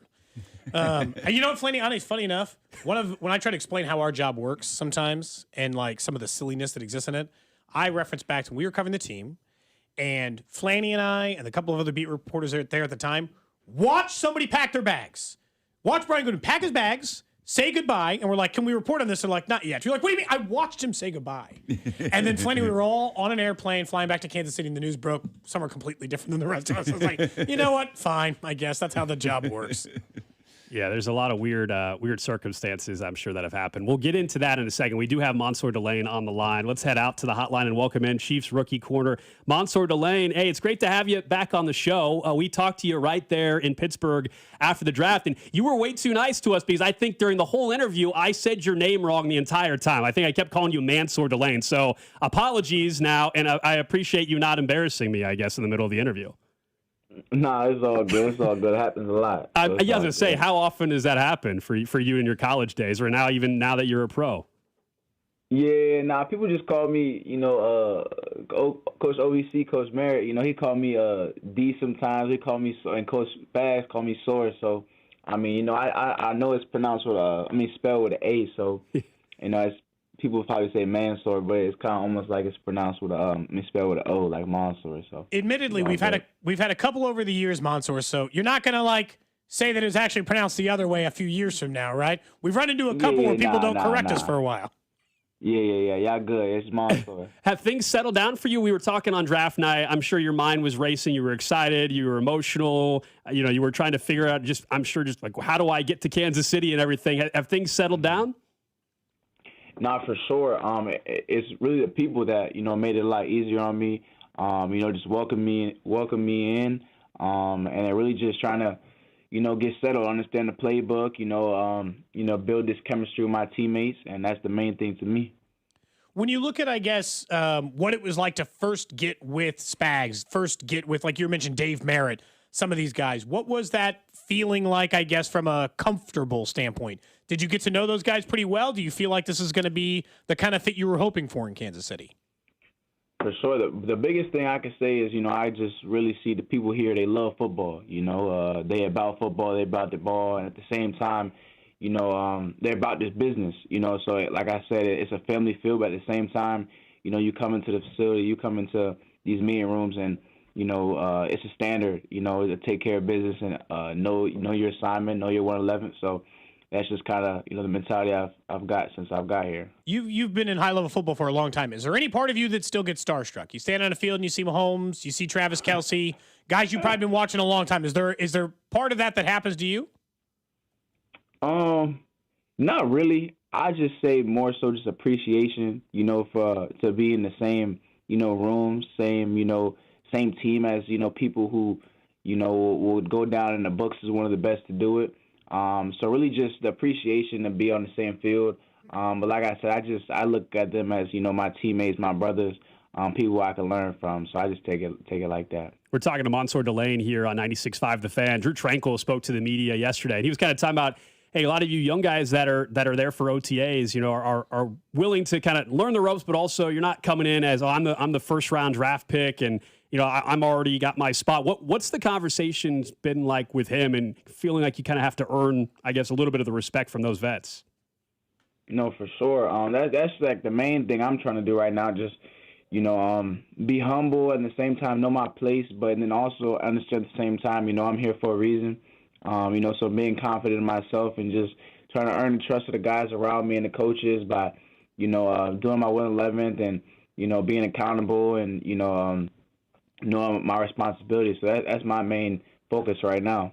Is there anything that is, I guess, I don't know, surprised you overall about just the OTAs and maybe learn the playbook a little bit? But is there something that, even if it's non-football related, coming to Kansas City that you weren't expecting, whether it's a positive thing or something that has maybe even been more challenging? It's been good. I say it's a lot of running. Probably somebody could have warned me a little bit about that. But nah, it's just, like I said, it's a very well-conditioned team. And obviously I can see why people are so ready for the season because, like I said, we come in here, we handle our business, and it's definitely not easy. So, really just a lot of more running than I thought. Has anybody warned you about St. Joe yet? It's going to be very. Let us be the first. You played out at LSU, but the dorm room and the humidity. I'll warn you if nobody else has. Nah, for sure. I've definitely got my fair share of warnings. But I wouldn't even be surprised now. Really just trying to prepare as best as I can. To be ready for those circumstances and those climates and environments. Have you had a chance to explore the city at all? What have you seen around Kansas City so far? What do you make of the place itself? I haven't had too much time, I just try to really focus on, understanding like the plays, like I said, just getting in facility. I stay in the facility a lot. That's probably where I be most of my day. And then, after that, it's like I said, getting my legs back ready to do it all over again next week. So I had a little bit of chance to just step out and really just been to some different restaurants. But like I said, everywhere I go, the people are super welcoming. Obviously there's a lot of great supporters and fans out here that, have recognized me and whatnot. But like I said, it just feels like a lot of people around here care about the Chiefs, and that means a lot. When you look at, I guess, what's next for you, like obviously this early part, I think the way Patrick put it with EB, he said, he's not turned it all the way up a notch. Do you get a sense of like, so far it's just like get your feet wet and then it gets tougher as time goes on? I guess, what do you expect for the next round of this when you guys do something again in a couple weeks? I feel like, we definitely, on defensive side, I feel like we turn it up a notch for sure. Like as right now, I think it's just kind of an expectation. We kind of are getting everything right now. So, when the season comes and whenever the time being, everything kind of trickles down and it gets easier on the mind. But right now, I think we kind of are getting thrown everything as far as installs and play calls and situations. So we're just trying to be ready for everything. All right, this one is a very random question, somewhat football-oriented. The text line has been asking us to bring this to your attention. My co-host Cody did a QB cadence on the show a couple months ago. I need you to grade the cadence and tell me where this one stacks up among the great quarterbacks you've gone up against. Yeah, that's at the bottom for sure.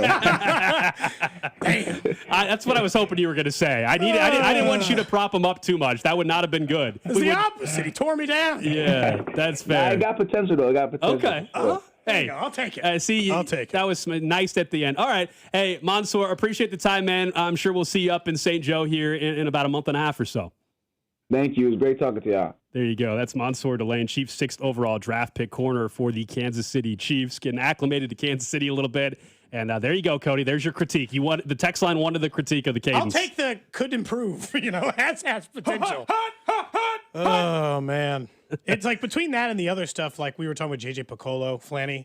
I had said I want to go in and hit on the fancy batting cage machine. He said he let me do it, the one that throws like Cole Reagan's slider and stuff. And I told Michael Massey that JJ said he'd probably let me do it here later in the summer, and he's like, please let me be there. Like, he wants to see me embarrassed. Like, see a regular person embarrassed by what a major league pitch is actually like. How about get hit by one? How about oh, man. If you really want to. Can I have the padding? Yeah, no. Can I have, like, the thigh guard? You just got to wear just it? man up and take one off the shoulder, okay? The seams just like embedded. 99-mile-an-hour two-seamer right off the seam. The welt you would have for weeks. It would hurt. He may never get up. No, that might be it for me. At my age, that might be it, Flanny. I want to hear your cadence live. I don't know if I could do it again after that.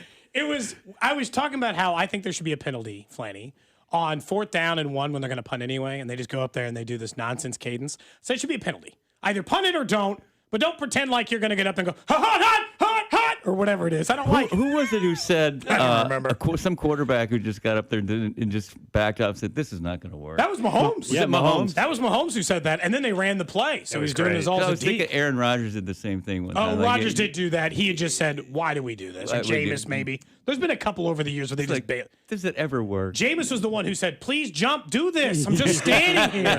Jameis is hilarious, as we know. It is a Fan Club Friday. Appreciate Mansour Delane for calling in. Appreciate having Jeffrey Flanagan join us as well. We were asking just how retirement life has been going, and you said you missed it a little bit, but what else has been going on for you? Well, there's been some good news and bad news. I think I didn't really have you guys got a long way to go before you consider this, but when you retire early, you better have a plan about what you're going to do, because all of a sudden you're going from 80, 90-hour work weeks to nothing is jarring. Yeah. And I admittedly didn't handle it well, but I can probably report I'm 18 months sober now. Oh, so congrats. Good for you. Boom, boom. Good for you. And it's feeling really good. And of course, as life does this, it seems you feel really good. And then 3 months ago, I was diagnosed with cancer. Oh. So I'm dealing with prostate cancer, which is, they always say, if you're going to get a cancer, that's kind of the one to get, because it's very beatable if you get it early.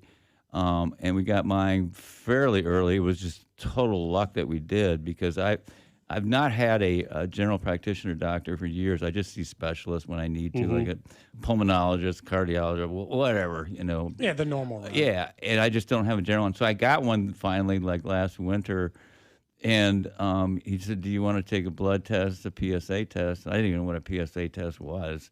And I said, sure, why not? And the numbers came back just alarming. So you weren't having any symptoms. It's just that it was just no symptoms at all. Man. It could have, if I had waited longer, it could have spread everywhere, because I wouldn't have known. And so we did the biopsy, came back positive. Then we did the CT scan, and the good news is it wasn't spread to a distant place. There was a tiny bit of regional spread to a nearby lymph node, but everyone's very confident that we're going to beat the crap out of this thing. Is crap one of the words I can use? You can say that. Definitely say that. Yeah. Right. Especially when you're talking about kicking cancer's ass. There we go. There you go. There's another expression that starts with an F to cancer. I mean, we've seen that on Now bumper. we got to be a little more careful. Yeah, but it's on bumper stickers. Is that kind Yeah, of that's true. That's true. Anyway, Someone probably holds it up at a baseball game when they do yeah. their So awareness? we've been doing treatment since February, and there's obviously some side effects to that are not great, but it's for it's trying to save your life, so good. And then radiation will start next week. We'll do that for 6 weeks, and then I've been told the numbers are shrinking. The cancer itself, the prostate was shrinking, so things are going well. What do we need to do to help keep you entertained while you get treatment next week? You know, next week? Yeah, not this show or next month. Is that when you said? When does the radiation? Next week. start? Next week. Okay. Finally got a start date for that June 8th. So I guess that's maybe a week and a half. What do you do to books, podcasts, radio? What are you gonna do to? I'll come back to the show every single day and get more restaurant vouchers. Yeah, restaurant vouchers and QB cadences. We can offer you pretty much unlimited Is he amounts. gonna do of the those. cadence? I think what's going to happen during training camp, I'm going to make him do it once in front of another player, probably, or at least play the audio. You won't do it for me right now. I did it during once, the break. During the break, you know. I did it quickly, but it's I've got to. I'll do as Come many up with QB a new one. Like, a new one? Like don't do Omaha, but. Yeah, I'll have to come up with Wichita, like a longer. Wichita. I'll come up with a longer one for you. Next time Okay. you're in, I'll have like a full. I'll have the full call. Where they gotta go Red 7. Like they Yeah, just start you got to yelling get a couple stuff. plays in there. Yeah. Blue 48, Yeah. blue 48. And when they just yell to watch 52 or whatever, they start pulling, pointing at everything in the How opposite about you do line. a 610 so you could use it in a promo or something? Yeah, there you go. 965. 965 or whatever version. We gotta, Or like. 965, I'm sorry. Well, no, it's fine. We still air on 610, so it's not like it changes that. Yeah. You get used to it after a while, right? Which Yeah. versions of it? That's really. I'm glad they caught it so early. Yeah. Obviously, terrible you Yeah. did that, and I guess glad that you're, like you said, good and bad news is what you have. Right, right. So, I mean, that's just, I guess the reminder is, well, you didn't have a Get the doctor for a test. while. Didn't have a doctor for a while, and people don't like going to the doctor and all No, that. But you would not have. no. You would not have found out until it was much worse. I don't know how you guys are, but I'm not afraid of doctors. I'm absent-minded. It's a guy thing, though. I mean, this It is a thing. is a guy Guys are thing. terrible about going to the doctor. And, I hadn't had a colonoscopy for 20 years, and I finally had one a month ago. Thank God that came back clean. But my mom even died of colon cancer, and I still didn't think too. But, the other thing, too, and this is not an excuse, so don't everyone think. When you're covering a beat like I did for a long time too, there just doesn't seem like, because even your off seasons are really busy with all the free agent signings, trades, winter meetings, GM meetings, yeah. I mean, you just don't think of it, and that's stupid. I was stupid. Baseball's crazy. It's just it's a completely different life. And Yeah, it is. and then I imagine, like you said, you go from covering a team 162 games a year, 200. You work like 180 days and like 160, or like 180 days and like 190 days or something. Yeah, you throw in When you spring cover spring training. training, it's crazy. And then the Royals playoff runs too. I mean, those are really long seasons. And like too, the home games you're still gone too. So I was living with someone at the time, and we were just two ships passing in the night. It's just like she would get up to work at 6:30, and I'd Had just gone to bed. basically, it's like so. But those restaurant vouchers helped my cause in the off Yeah. season. We'll make Spec walk you down before we get out of here. At Yeah, least we'll get go you grab something. one. We'll go get one. Absolutely. But it's I'm glad to hear your. Yeah. I mean, yeah, we all we got you. You're Yeah. gonna So kick its the ass. public service message is, guys, Come on. if you're 50 or over, go get it. Get it early. We see enough TV ads on it. You see the NFL does a lot of that. The too. PSA testing. Yeah. Yeah, but it's always like, again, I think. Who's the coach for the Cardinals? Arians or Tampa Bay? He used to be Bruce Arians. Yeah, it used to be Bruce Arians. It's now Todd Bowles. Right. No, but I mean, when he was He went through cancer. Yeah, Bruce Arians had it. Yeah. Yeah. prostate cancer too, and skin, I think, was his. And who's the chief who does some PSAs for that too? The commercial was that? Yeah. Well, I don't know if I think just the commercial during the Super Bowl. Didn't they have the commercial with Gonzalez and a bunch of the other guys doing a? Gonzalez for sure. Yeah. Gronk was in it. Am I thinking about the same commercial? I think you are. Yeah, the one they I did didn't the know whole if that was Super for Bowl colon commercial when they cancer were or PSA. They made all the Prostate different jokes about like prostate cancer and the stuff that related to it. Yep. But I Yep. can't remember. I think it was Tony Gonzalez. I think it was who Tony said G. Yeah. He was wearing a Falcons uni. People didn't like that. He was wearing a Falcons uniform. He in that retired as a commercial, Falcon. He So did. what? He did. Yeah. The chief. You know how it is. Sometimes, and now they've got other Chiefs to cheer for because they've been winning Super Bowls. You're a Packers fan, right? I always remember grew that. up 40 minutes from Lambeau, shareholder, so I'm kind of. You're a shareholder? I'm a part owner. That's right. You are a part owner. Alex You went to your Lambeau for the certificate. first time last year. How'd you like 2 it? years ago. Oh, it was unbelievable. It was the Chiefs Sunday night game. The Chiefs lost, but it was unreal. We did the whole tailgating thing, got a couple rooftop bars early, and it was perfect weather to a point where I wanted the Lambeau experience. I also didn't need it to be 5 degrees. It was 28, just flurries during the game. It was picturesque. Cool. And the Chiefs lost. That was the big Jordan Love breakout game, honestly. That's when he kind of burst onto the scene. Yeah. And now, obviously, he's been. Do you think Jordan Love's the guy for you guys? Like, that can get you over the hump? I mean, he is now. I mean, He has to be, right? Although, Willis was so good last year in those 2 games. Everyone They got him paid. I mean, well, the other thing is, like, he was so good. They were thinking, why don't we give him that kind of money and let Jordan go? But, I was thinking about Lambeau. There's an